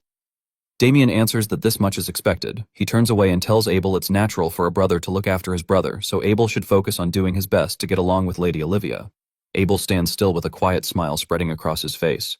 A heartbeat later, he begins sprinting after Damien and Victor, yelling for them to wait. The second one-on-one tournament match begins in the arena with Damien's flying fist. With an unbothered expression, he swings once, his punch shattering his opponent's sword before slamming full force into their face. The impact launches the opponent across the arena until they crash into the surrounding wall with a thunderous crack. They fall unconscious. Damien remains exactly where he stands, fist humming with mana. Abel, Victor, and the crowd erupt into wild cheers, chanting Damon's name and repeating his growing fame. The match ends. Damon hacks and advances to the finals. Damien stands smiling, asking if the next match is the last. Abel and Victor shout his name with the others while in the crowd. An unknown hooded figure watches him closely. The figure approaches and calls Abel by name, asking if he's there. Abel looks up in confusion. The stranger shifts their hood, revealing their identity. Olivia Abel stutters her name in shock and asks what she's doing here. She speaks with breathless urgency, telling him, "Sir Damien." She tries again, eyes tight with worry, and tells him that his brother is in danger. A night before the match at the Gold Pixie estate, Olivia walks joyfully alone through the hallway, humming a soft, melodious tune that rises and falls with her light steps. She pauses abruptly, her face brightening as she smiles to herself while thinking of Abel, admitting inwardly that their conversation truly was enjoyable. She calls his name in her thoughts. "Abel, I really would like to meet you again and talk some more." A maid approaches and calls for her, announcing that the Count is asking for her, and Olivia turns with a curious lift of her brows. She straightens, asking in surprise if her father is really calling for her at this hour. Later, she rises abruptly from her seat in the dining room, her voice flaring as she demands what her father is saying all of a sudden. But the Count remains composed, asking if she did not hear him and telling her he means exactly what he said. He repeats it with finality. "You will marry Sir Jackson Cutter." With Jackson, Count Copperhead, Jackson's master, and Olivia seated at the table, Olivia refuses to sit. She tells her father he should not speak such ridiculous things, insisting she has never even had a proper conversation with that man and he is already talking about marriage. Across from her, Jackson stiffens with irritation, grumbling inwardly that his master is a damned old geyser. He recalls how Jacques suddenly told him to follow, so he rushed over without hesitation, only to hear this nonsense, noting that they never even discussed any of this beforehand. He wonders what all of this is supposed to be. Olivia continues pressing her father, demanding how he could make such a decision without discussing it with her even once. Her father listens in a hard, contemplative silence.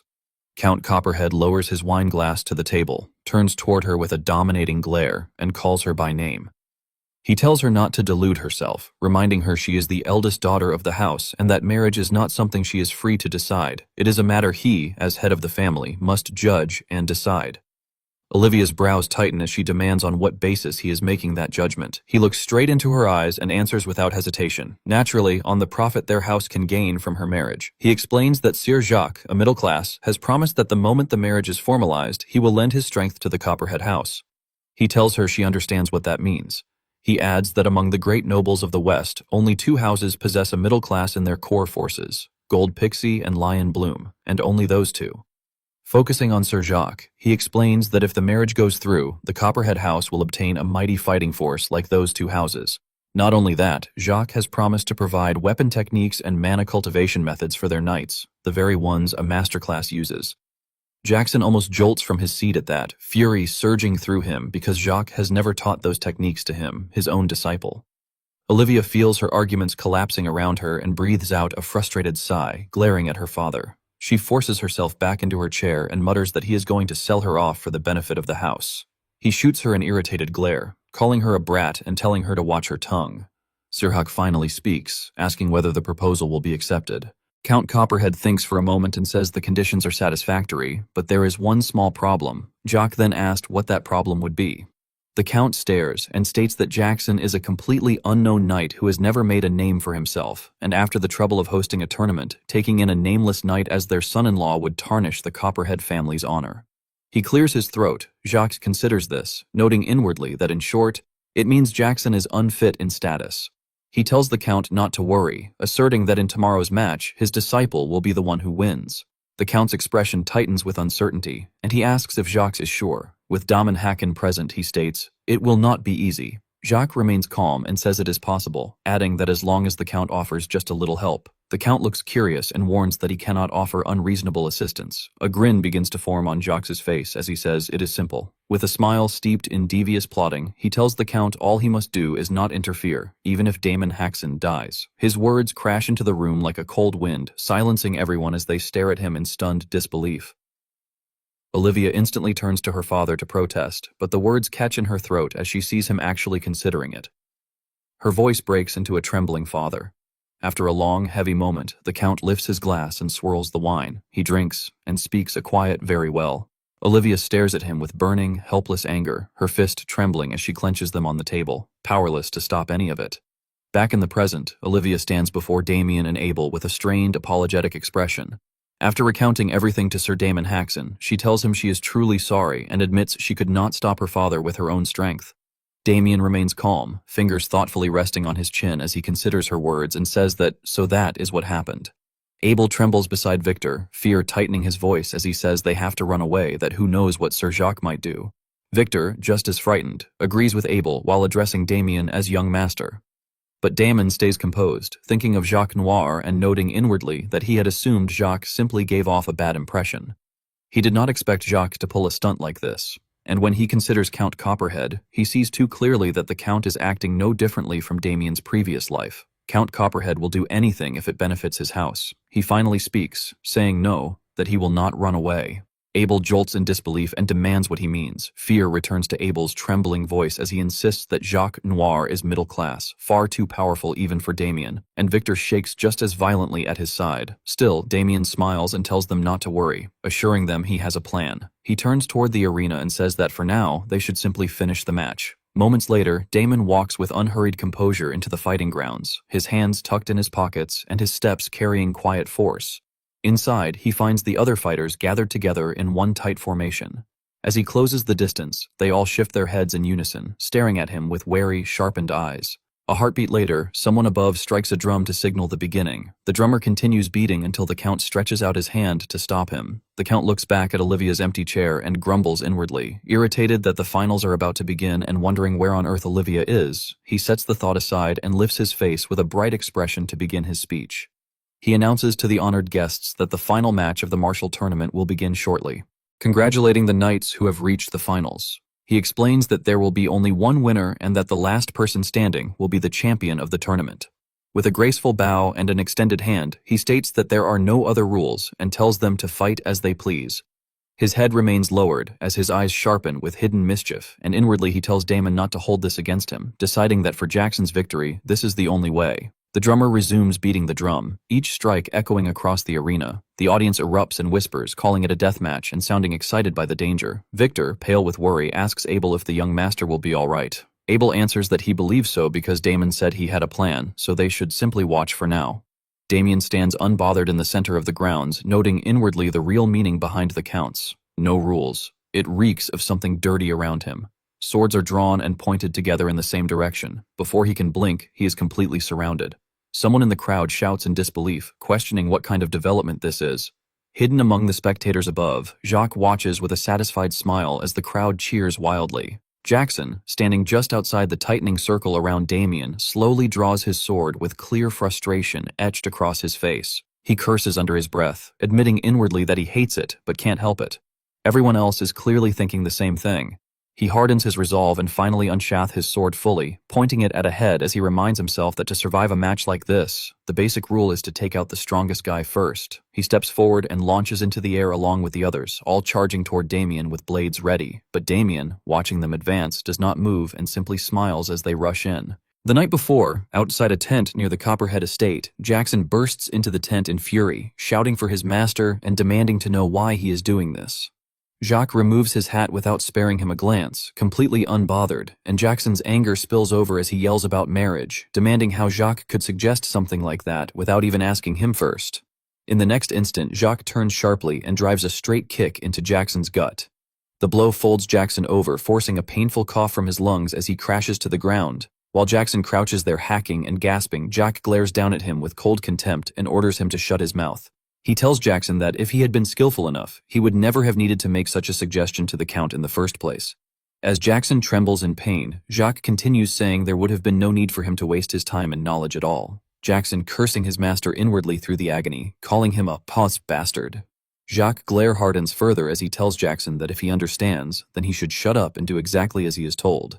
Jackson slowly pushes himself up from the ground, his body shaking as he clutches his stomach. He stammers that he already has Sophia. Jacques turns his head slightly, speaking without emotion as he tells Jackson to throw Sophia away, declaring she is of no use anymore. Jackson freezes, stuttering in disbelief as he asks what his master is saying.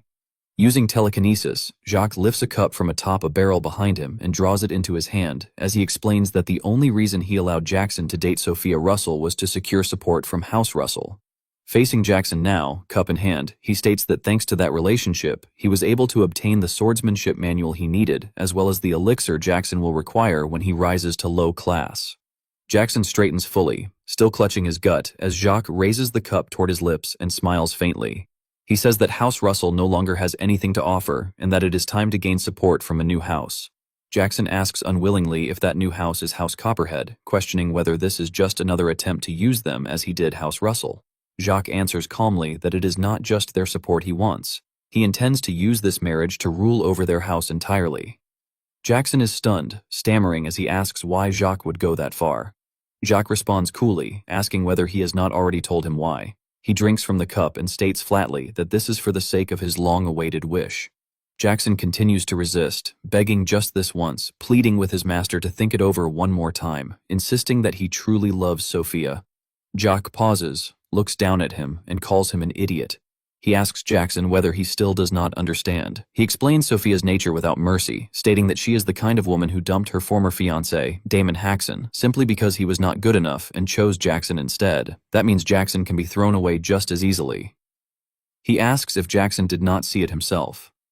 The moment Damon Haxon started doing a little better, her attitude flipped instantly. Memories of those moments flash through Jackson's mind, stealing his voice. He tries to object, stammering that it is not like that, but the words die in his throat. Jacques then produces a ring and tells Jackson to take it. Jackson looks up at it, eyes widening as he asks what the ring is. With a cold gaze, Jacques tells him it is a ring that raises power beyond its limits.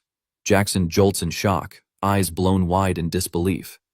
Jacques steps closer and tells him that tomorrow he will use the ring exactly as instructed and fight Damon Haxon. And when Damon Haxon loses his mind and goes on a rampage, Jackson is to pretend an accident happened and kill him.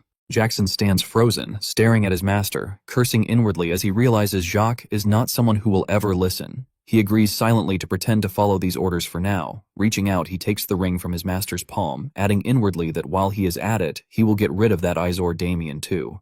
Holding the ring, Jackson stares at it for a long moment before forcing the words out that he understands.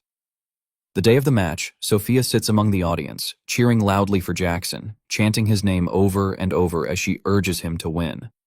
Jackson hears her voice and frowns, thinking that she should just wait. Today, he will kill Damien and prove it. He finishes drawing his sword and faces Damien squarely. The next instant, Jackson launches into the air along with the other fighters, swords poised for devastating strikes. As he thinks that he will show Sophia, he is the man who suits her better. All swords come crashing down at Damien from different angles, each blade carving a different arc through the air. Damien remains smiling, and with barely any movement at all, he slips between the strikes, dodging every blow without even taking a single step. Then another knight charges from behind, blade thrusting straight toward Damien's back. At the last instant, Damien jumps, evading the stab and landing lightly on the knight's head. Using it as a foothold, he launches himself higher into the air, twisting his body mid-flight and aligning himself perfectly for the descent. He comes down with a crushing elbow strike that smashes directly into the knight's head, shattering the helmet. The knight collapses face first into the ground, blood pouring from his nose, while Damien lands smoothly beside him, still frozen in his striking posture. The audience erupts. Cheers explode across the arena as Abel and Victor shout Damon's name with wild excitement. Amid the roar, Damien lets out a short chuckle and addresses the remaining knights, remarking that it looks like they thought sheer numbers would let them force their way through and somehow make it work. He lifts one hand casually, beckoning them forward, asking what they are waiting for, and telling them to come at him. Jackson scowls, disbelief, twisting his face as he wonders how Damien can fight several low-class knights without even drawing his sword. Behind him, another knight mutters that Damon is a monstrous bastard. In that moment, a chilling realization dawned on Jackson. Could it be that Damien has already surpassed low class? His eyes sharpen at the thought. The female knight bursts forward from behind Jackson, Mana coating her blade as she shouts that she will show Damon the swordsmanship of House Alter. Her charge snaps Jackson out of his thoughts. At the same time, another knight rushes in from behind Damien, sword raised high as he bellows for the glory of House Staint Troller. Seeing both attacks converge, Damien finally draws his sword from his subspace ring. He scoffs at them, expression flat, remarking that ganging up on someone while talking about house and glory is ridiculous. They strike together, the man from the left, the woman from the right, but before their blades can reach him, Damon's sword flashes. His strike is faster than their movements, and he meets both blades head-on, batting them away. He activates his secret art, Myriad Insight Parry. A sharp ripple of sound erupts at the points of impact. The force twists violently through both weapons, wrenching the knight's hands at unnatural angles and making them scream in pain. Damien does not stop. Without changing expression, he raises his sword again. In a single follow-up strike, he disarms them both, knocking their swords free and sending the female knight flying through the air. The two remain standing only barely, bodies shaking as they clutch their ruined hands. Damien tells them calmly that they all signed the agreement. Didn't they? Then he says then and moves. In a single flash, he vanishes, leaving behind only the cutting light of his sword. He reappears at the end of his strike, poised and still as the knights behind him collapse one after another, felled by the same blow. He tells them to consider meeting him an unfortunate accident. The arena explodes into deafening cheers. Damien's name is chanted again and again, and Abel, caught in the frenzy, looks nearly unhinged as he proudly tells the stranger beside him that Damon is his brother.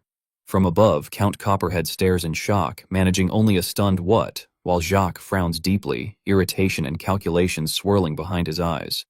Damon turns toward Jackson with a casual smile, jolting him. He remarks that it looks like Jackson is the only one left, and asks if he is not coming. Jackson lowers his head, teeth grinding as curses build in his throat. Then he suddenly straightens and bursts into manic laughter, making Damon stare at him in confusion. The laughter stops. Jackson raises his hand and plucks a pill from the ring, sneering as he tells Damon that he has shown off enough. His fingers tremble as he holds the pill for a moment, hesitation flickering through him. Then, without another thought, he pops it into his mouth. Damon watches and asks what he is suddenly eating. The pill takes effect immediately. Jackson's heart begins to pound violently, pain ripping through his chest as he grits his teeth and forces back groans. Damon's eyes narrow as he traces an unfamiliar mana pattern spreading outward from Jackson and crawling along the ground behind him like branching veins. Damon turns fully, following the flow of mana as it reaches one of the fallen knights and seeps into his body. The knight suddenly screams in unbearable agony as the strange energy invades him. The mana spreads further, infecting not just one body, but all of the fallen knights at once, leaving Damon frozen in stunned confusion.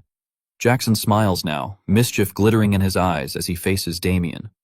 The same aura begins rising from Jackson himself as though he is being fueled by it. Damon senses something wrong and turns again toward the fallen knights.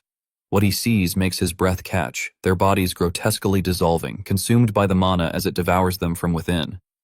Damon stares in horror and demands to know what the hell that thing is. Jackson grins wide as he lets out a low chuckle and tells Damon that this is what is called a mana rampage. In Damien's mind, the definition surfaces clearly. A mana rampage is a phenomenon in which the mana inside the body breaks free of its owner's control and runs wild. When it occurs, there is not only a massive loss of mana, but the body itself can suffer severe damage, often leaving the victim crippled. After that inner recollection settles, Damon speaks coldly, his gaze fixed on Jackson as he asks whether this is the power of the gem Jackson just swallowed. Jackson takes his first step forward and answers yes, declaring that it is the trump card his master gave him. As he continues walking closer, he explains that it is an object that triggers a mana rampage in everyone near him. Grinning with mounting excitement, he tells Damon that he should not have run his mouth this whole time. Closing the distance completely, Jackson leans in until his face is inches from Damien's, still grinning as he tells him that now he has to crawl on the ground like the worm he is. He spits the insult out, calling Damien a piece of... He stands there directly in front of him, energy pouring from his body like thick fog, swallowing the space around them both. Time passes, but nothing happens. Damien remains standing, unmoving, not even twitching. Then Damon lets out a muffled sound as though he has been holding back laughter for far too long. In the next second, he bursts into uncontrollable laughter, slapping his face with his palm as the sound echoes wildly through the arena. Abruptly, the laughter stops. Damon lowers his hand, revealing eyes gleaming with mocking malice. The symbol on his hand, one that nullifies all dark magic used against him, glows faintly. He calls Jackson a low-life piece of and says that he more or less expected this. Then he asks if this is really all Jackson could come up with, remarking that Jackson has been getting help from black magic. Jackson snaps back in furious denial, shouting that it is not black magic and demanding to know what Damon is talking about. He yells again, asking more importantly how Damon is still fine. But before the question can finish forming, Damon drives a brutal kick straight into Jackson's gut. The impact is devastating. Jackson instantly coughs, his eyes going blank as the force launches him backward. Damon holds his leg extended, smiling calmly as Jackson slams into the ground, bouncing 3 times before crashing violently into the arena wall. The impact sends another wave of agony through Jackson's body, forcing a hoarse grunt from his throat. From the stance, Sophia screams his name in panic. Jackson finally slides down the wall and collapses onto the ground with a dull thud, groaning helplessly. Damon steps forward and looks down at him, telling him that it is a shame. His expression sharpens into grim excitement, eyes shining with cold malice as he finishes the thought, but that kind of thing does not work on him. Jacques looks down from the audience seats in sting fury, his face twisting as his thoughts stutter in disbelief. What just happened? The ring's power should have activated. His gaze locks onto Damien below as the crowd erupts in cheers and unease crawls up his spine. Don't tell me a mana rampage doesn't work on Damien.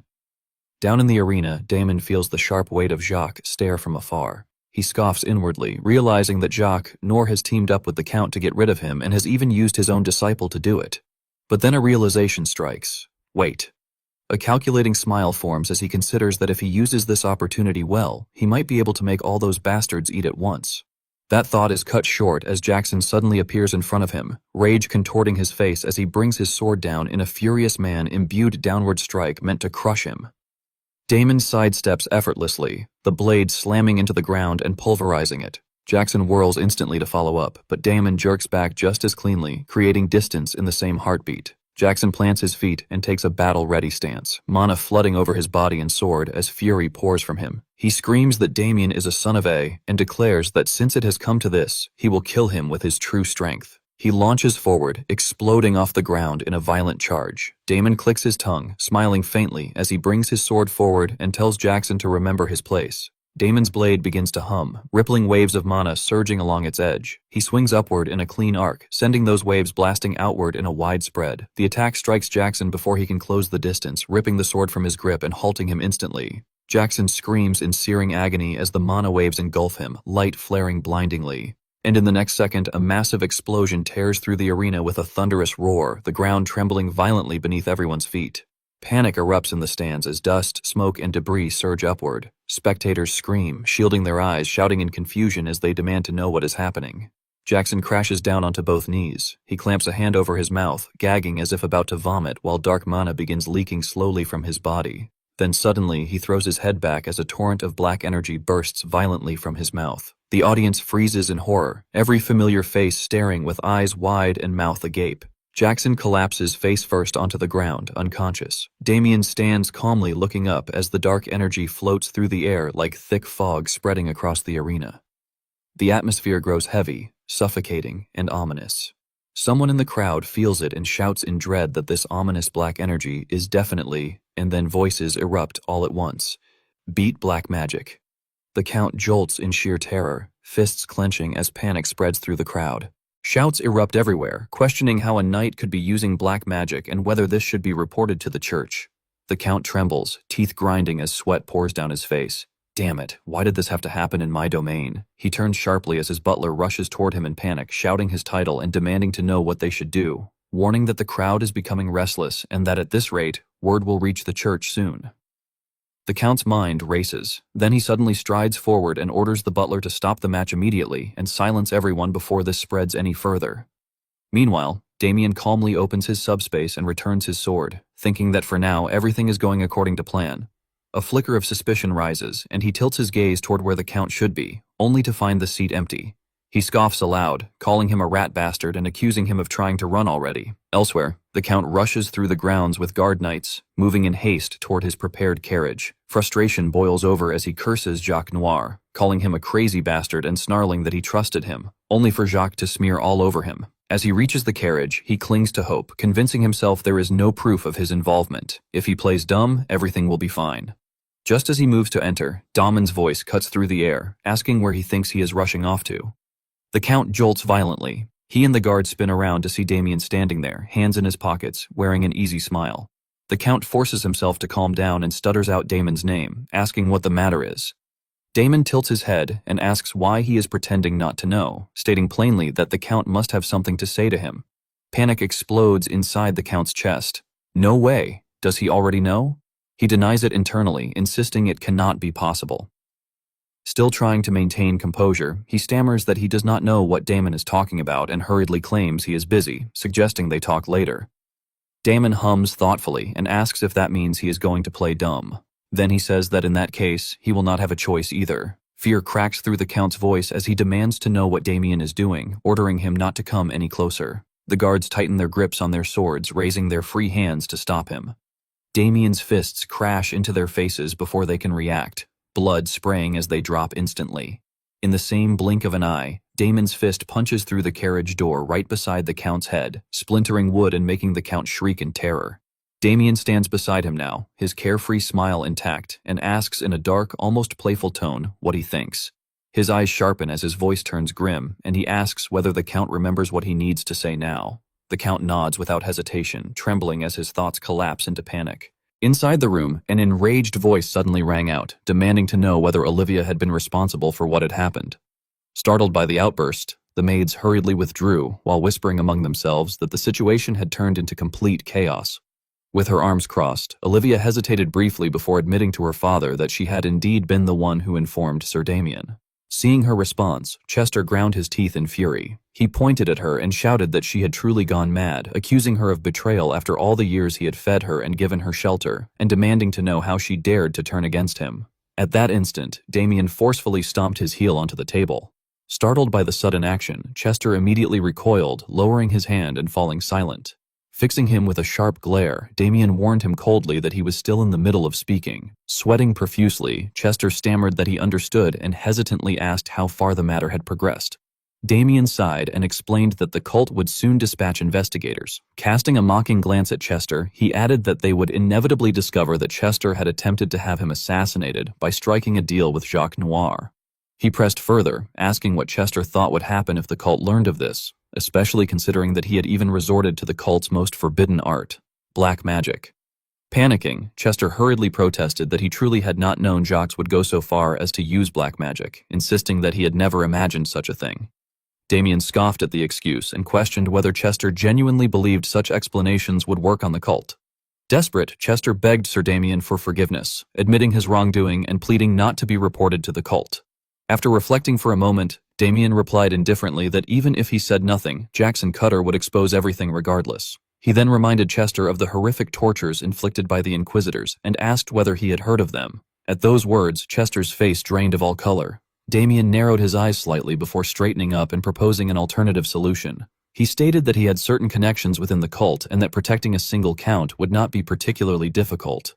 Shocked, Chester asked whether that was truly possible. Damien gave a faint smile and replied that there were, however, several conditions. Eagerly, Chester urged him to name them, swearing that he would agree to anything within his power. Damien calmly began by stating that, first, Chester must permit the relationship between his younger brother Abel and Lady Olivia. Wide-eyed, Chester replied that such a condition was easy and agreed immediately. Damien then pointed his thumb toward himself and declared that, second, Chester must officially declare him the victor of the martial tournament. Chester responded in astonishment that such a matter went without saying and asked whether those conditions were sufficient. Damien paused briefly before adding that there was a third condition. At that moment, Olivia unexpectedly interjected, stating that as compensation for the incident, Chester must pay 300 gold to the Haxon Viscounty. Hearing this, Chester cried out in shock at the sum.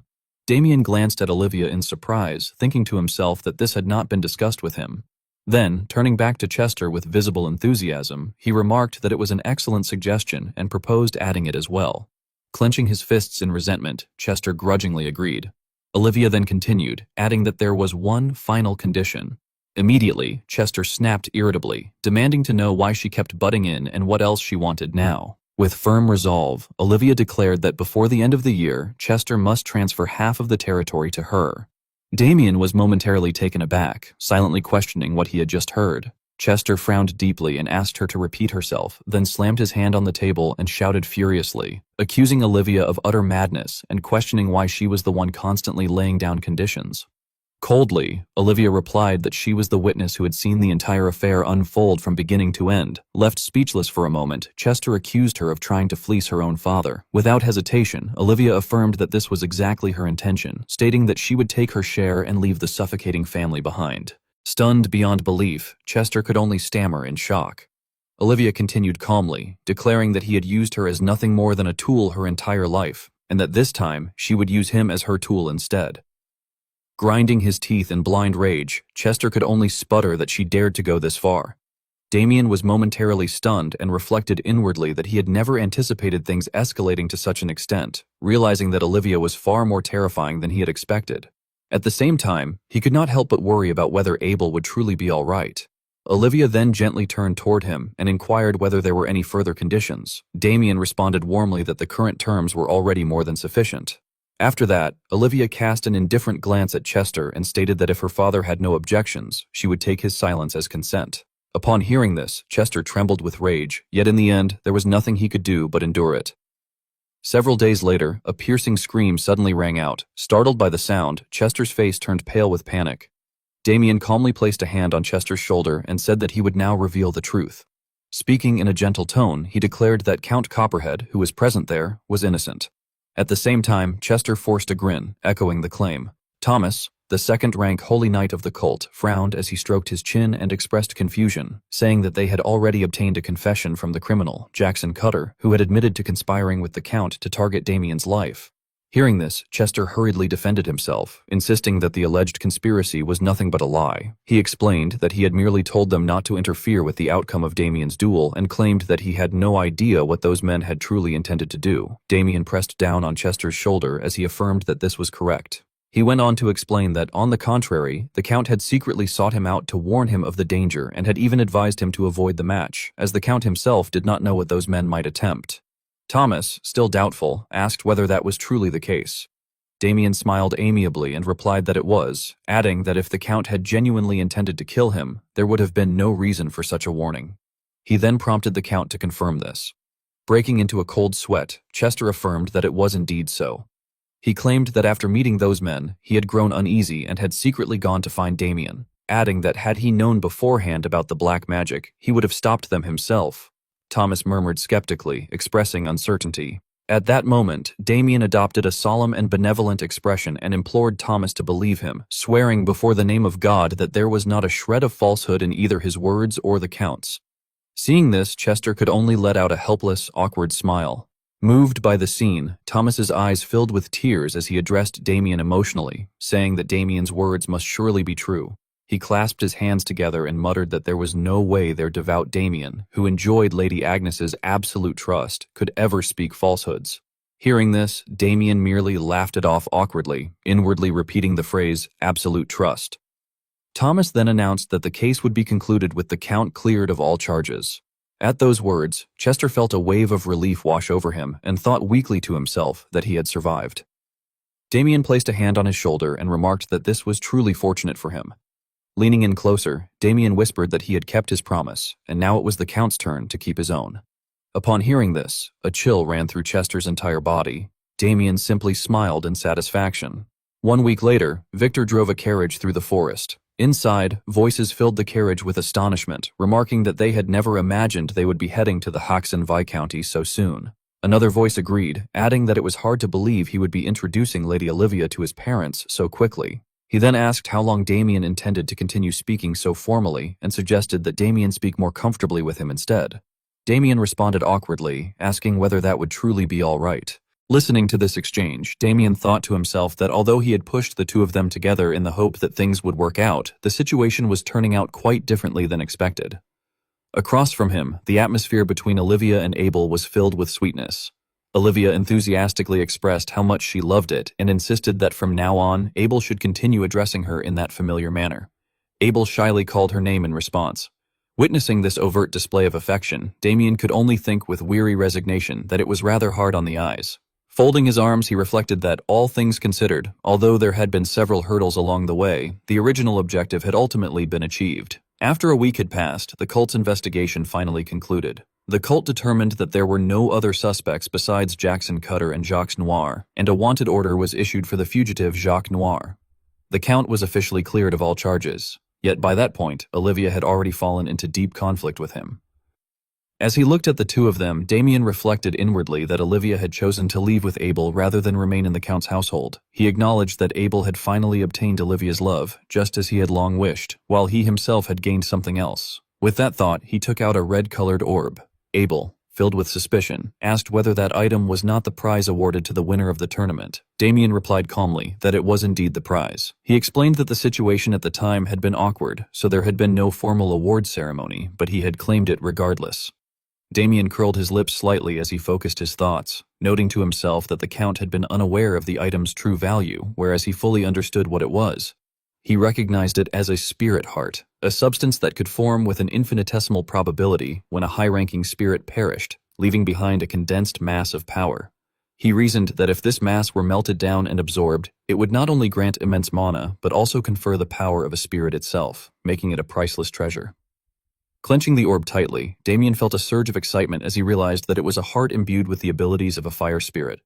He noted that this was his first time seeing such an item in person, and concluded that absorbing it alone would greatly accelerate his return to the realm he had reached in his previous life. Damien, holding the orb, was reflected through the window of the carriage as it moved along. High on a tree branch, Jacques silently watched the carriage travel farther and farther away. His face was icy cold, and a violent killing intent radiated from him. As night deepened, the surroundings grew utterly silent. Outside by the campfire, Abel and Victor slept soundly in their sleeping bags, while inside the carriage, Olivia lay fast asleep beneath her blanket. Suddenly, not far away, a figure landed lightly on the ground, his face brimmed with killing intent as he quietly drew his sword. At that moment, Damien, who had been sitting casually atop a tree, remarked that he had thought his neck would snap from waiting for so long. The instant he finished speaking, the branch beneath him was abruptly severed. Damien dropped down enthusiastically, commenting with amusement that this must be what they called middle class, since his opponent's reactions were indeed quick. Jacques questioned whether Damien had known he was tailing him. Damien raised a red orb and responded with a faint smile that he had known all along, and that he was also aware Jacques had come specifically for that item. Upon seeing this, Jacques, who had been holding his sword, froze. He stated coldly that, as expected, the spirit heart had indeed been in Damien's possession. Damien replied with interest that it was only natural, as he was the victor of the tournament. Jacques frowned irritably and asked how Damien had known he was after it. Damien pointed to his own head with a look of disdain and explained that it had been simple to deduce. He elaborated that if Jacques' sole objective had truly been to arrange the marriage between Jackson Cutter and Lady Olivia, then he would not have been so obsessed with forcing the foolish Jackson into victory, nor would he have resorted to something as dangerous as black magic. Hearing this, Jacques' expression twisted with discomfort. Damien then pointed at him scornfully and added that Jacques' true objective had always been the prize bestowed upon the winner, remarking mockingly that such a defunct promise was chilling. Jacques raised his sword gloomily and declared that, in that case, things worked out nicely. He added that with the cult crawling everywhere, he had thought sneaking back in would be difficult, but following Damien just in case had proven to be the right decision, since he could simply kill him and take the prize. Damien sneered and responded that if Jacques truly believed he could do that, then he should try. He drew his sword as well, openly challenging him to take it. Jacques immediately swung his blade, unleashing a twisting slash. Damien reacted swiftly, raising his sword to block the incoming attacks from multiple angles. Suddenly, Jacques' sword thrust directly toward Damien's eye. Damien hurriedly lifted his blade into a circular guard, and the collision forced him back a short distance. Noticing the tear in his sleeve, Damien silently assessed his opponent, thinking that even among the middle class, Jacques was top tier, with no wasted force in his movements and razor-sharp strikes. Jacques expressed surprise, remarking that it was astonishing for a mere low-class fighter to withstand his attacks to such an extent, but declared that this was as far as Damien would go. Immediately afterward, a mysterious purple energy enveloped Jacques' body. He stepped forward, prompting Damien to narrow his eyes in shock as he realized that it was the return sword technique. On the opposite side, the energy manifested several floating shadows identical to Jacques himself. The clones spoke in unison, asking whether Damien found it astonishing, and explained that this sword art was a swordmaster's technique Jacques had restored over the course of his entire life. They twisted their sword tips and added that all of their swords were both false and real, and that with Damien's senses, he would not be able to distinguish which one was the original. Finally, they declared that within Damien Hoxon's ignorance, he would die there. Immediately afterward, the entire group surged forward at once, launching a coordinated assault while simultaneously unleashing techniques known as the Return Sword and the False True Mirage Sword. On the opposing side, Damien lightly tapped the body of his sword and silently infused it with energy. Soon after, an overwhelming power began spreading outward from the sword's tip. Using the blade as the focal point, the surge swept away every single one of Jacques' clones. Witnessing this scene, Jacques stared in stunned disbelief. As the dust and smoke dispersed, only Damien and Jacques remained, standing face to face. Overcome with terror, Jacques cried out in shock, insisting that what he had just seen was impossible. Deep within his heart, he frantically realized that this was the very technique that had once blocked Jackson's blade. Damien then mocked him coldly, remarking that Jacques was making an absurd amount of noise over something as trivial as a simple sword art. Hearing this, Jacques ground his teeth in fury. He angrily retorted, unable to accept that his technique had been dismissed as trivial. In response, Damien gave a light, disdainful smile and casually questioned whether that was truly how the technique was meant to be used. Afterward, Damien calmly stepped forward. At that sight, Jacques' eyes widened in horror. From the opposite side, several silhouettes began to appear, and moments later, thousands of Damien's clones manifested proudly before him. Trembling, Jacques pointed forward and demanded to know how Damien had managed to use the false true mirage sword. Damien replied with complete ease, explaining that he had merely tried copying Jacques, and to his surprise, it had worked. Jacques felt his scalp prickle as he shouted in disbelief, questioning whether Damien was truly claiming that he had simply copied it.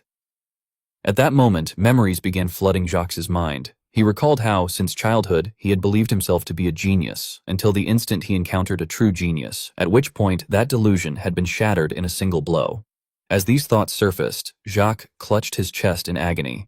In disbelief, he exclaimed that this could not be happening, and demanded to know how Damien could defeat him so effortlessly. Damien merely glanced upward indifferently and gave a non-committal response. That single reaction made Jacques feel as though his heart had stopped for a brief moment. Damien then continued, stating once again that he had simply done it, and that it had worked. After reflecting on everything, Jacques sank into despair. He realized that he had never been a true genius, only someone slightly more gifted than others. He concluded that this was likely when everything had begun. In order to compensate for his lack of talent and catch up to those labeled as geniuses, he had scoured everywhere for elixirs and master-level techniques. If it meant becoming stronger, he had been willing to stop at nothing. After more than 10 arduous years, he had finally managed to reach the middle class. Thinking this far, Jacques clenched his sword hilt unwillingly. With bloodshot eyes, he angrily questioned how the techniques he had barely mastered after a lifetime of struggle could be dismissed so casually as something Damien had merely copied. Standing opposite him, Damien completely ignored the accusation. He lazily waved the sword in his hand and complained that the whole thing had been a waste of mana. Seeing that, Jacques erupted in uncontrollable rage and began screaming hysterically. He cursed Damien madly, shouting with all his remaining strength. In response, Damien calmly walked past him and casually swung his blade, cleanly severing Jacques' neck in a single motion. With indifference, Damien muttered that he had no idea what Jacques was rambling about, adding that according to Jacques' own standards, he had merely imitated what already existed. Concluding that he should go get some sleep, Damien walked away, his figure gradually disappearing into the distance. Damien casually swept his sword through, and Jacques was utterly shocked as his head was severed from his neck. Damien spoke in a light, indifferent tone, remarking that he had no idea what Jacques was talking about, and that there was no point in wasting time on such a pathetic story. Damien's back gradually disappeared into the distance, and he tiredly muttered that he would just go to sleep. Suddenly, Damien halted his steps. He turned back with a provocative smirk and added that if one defeated an enemy, they should farm them. Under the moonlight that illuminated the entire night sky, Damien calmly wondered aloud whether there might be anything useful to gain. 1 month later, at a mansion, Olivia was carrying a wash basin while wiping the sweat from her forehead, letting out a sigh of relief. Seeing this, the maids hurried over in a fluster, insisting that she should leave such chores to them and reassuring her that it was their responsibility. Olivia responded calmly that it was fine and that she could handle that much on her own. From a distance, another voice called out, telling her to leave it to them and go rest. Upon seeing who it was, Olivia responded in surprise, addressing the person as her mother. She then gently asked where her mother was going. Her mother replied kindly that she had heard the stablemaster Silence's wife was pregnant and that she intended to stop by. Hearing this, Olivia exclaimed excitedly that it was wonderful news and suggested that they bring food that would be good for her health. Her mother happily agreed, saying it was a good idea, and asked whether Olivia would come along as well. Olivia smiled and replied that she would like that very much. The two continued chatting cheerfully, with Olivia mentioning that she had noticed the previous day that the windmill blades were quite worn and suggesting that it would be good to repair them before winter arrived. Her mother responded thoughtfully, agreeing and saying they should tell Olivia's father about it later. From inside, near the window, Paul and Damien stood quietly watching the scene. Paul remarked with appreciation that thanks to Olivia, managing the territory had become much easier. Damien agreed, adding that the servants were grateful for how carefully Paul oversaw everything. Recalling the moment when he and his wife had first stared at Olivia in astonishment, Paul spoke nostalgically, saying that she adapted very quickly. He reflected that when they first met, he had been truly surprised that a count's daughter had personally come with half of her family's territory and declared that she would marry Abel. As he spoke, the image of Olivia smiling warmly as she greeted everyone surfaced in his mind. Paul then spoke softly, saying that in just 1 month, she had naturally become part of their family and that she truly was someone remarkable. He stroked his chin with a sinister smile and added that thanks to Olivia, they had crushed the pride of those who used to look down on their family at social gatherings, calling her a true blessing. Seeing this, Damien could only give a helpless, awkward smile. Paul then spoke up again and called Damien's name, and Damien immediately replied in a serious tone that he was listening, addressing him as his father. With his hands clasped behind his back, Paul suggested that Damien should start looking for a partner as well. Damien froze and exclaimed in disbelief, wondering why this was being brought up so suddenly. Paul reached out, grabbed the curtain, and yanked it open, revealing a board filled with information. He enthusiastically explained that it was not sudden at all, saying that Damien had become quite famous lately, so matchmaking offers were pouring in, and urged him to take a look at the list. He even asked what kind of style his son liked. Damien was left speechless and thought to himself that he had wondered why his father had called him over that morning, realizing that this must have been the reason. Hesitantly, he apologized and said that marriage still felt too early for him. Paul immediately retorted in confusion, questioning what kind of foolish talk that was. He shook his head and insisted that there were marriages that happened too late, but never ones that happened too early.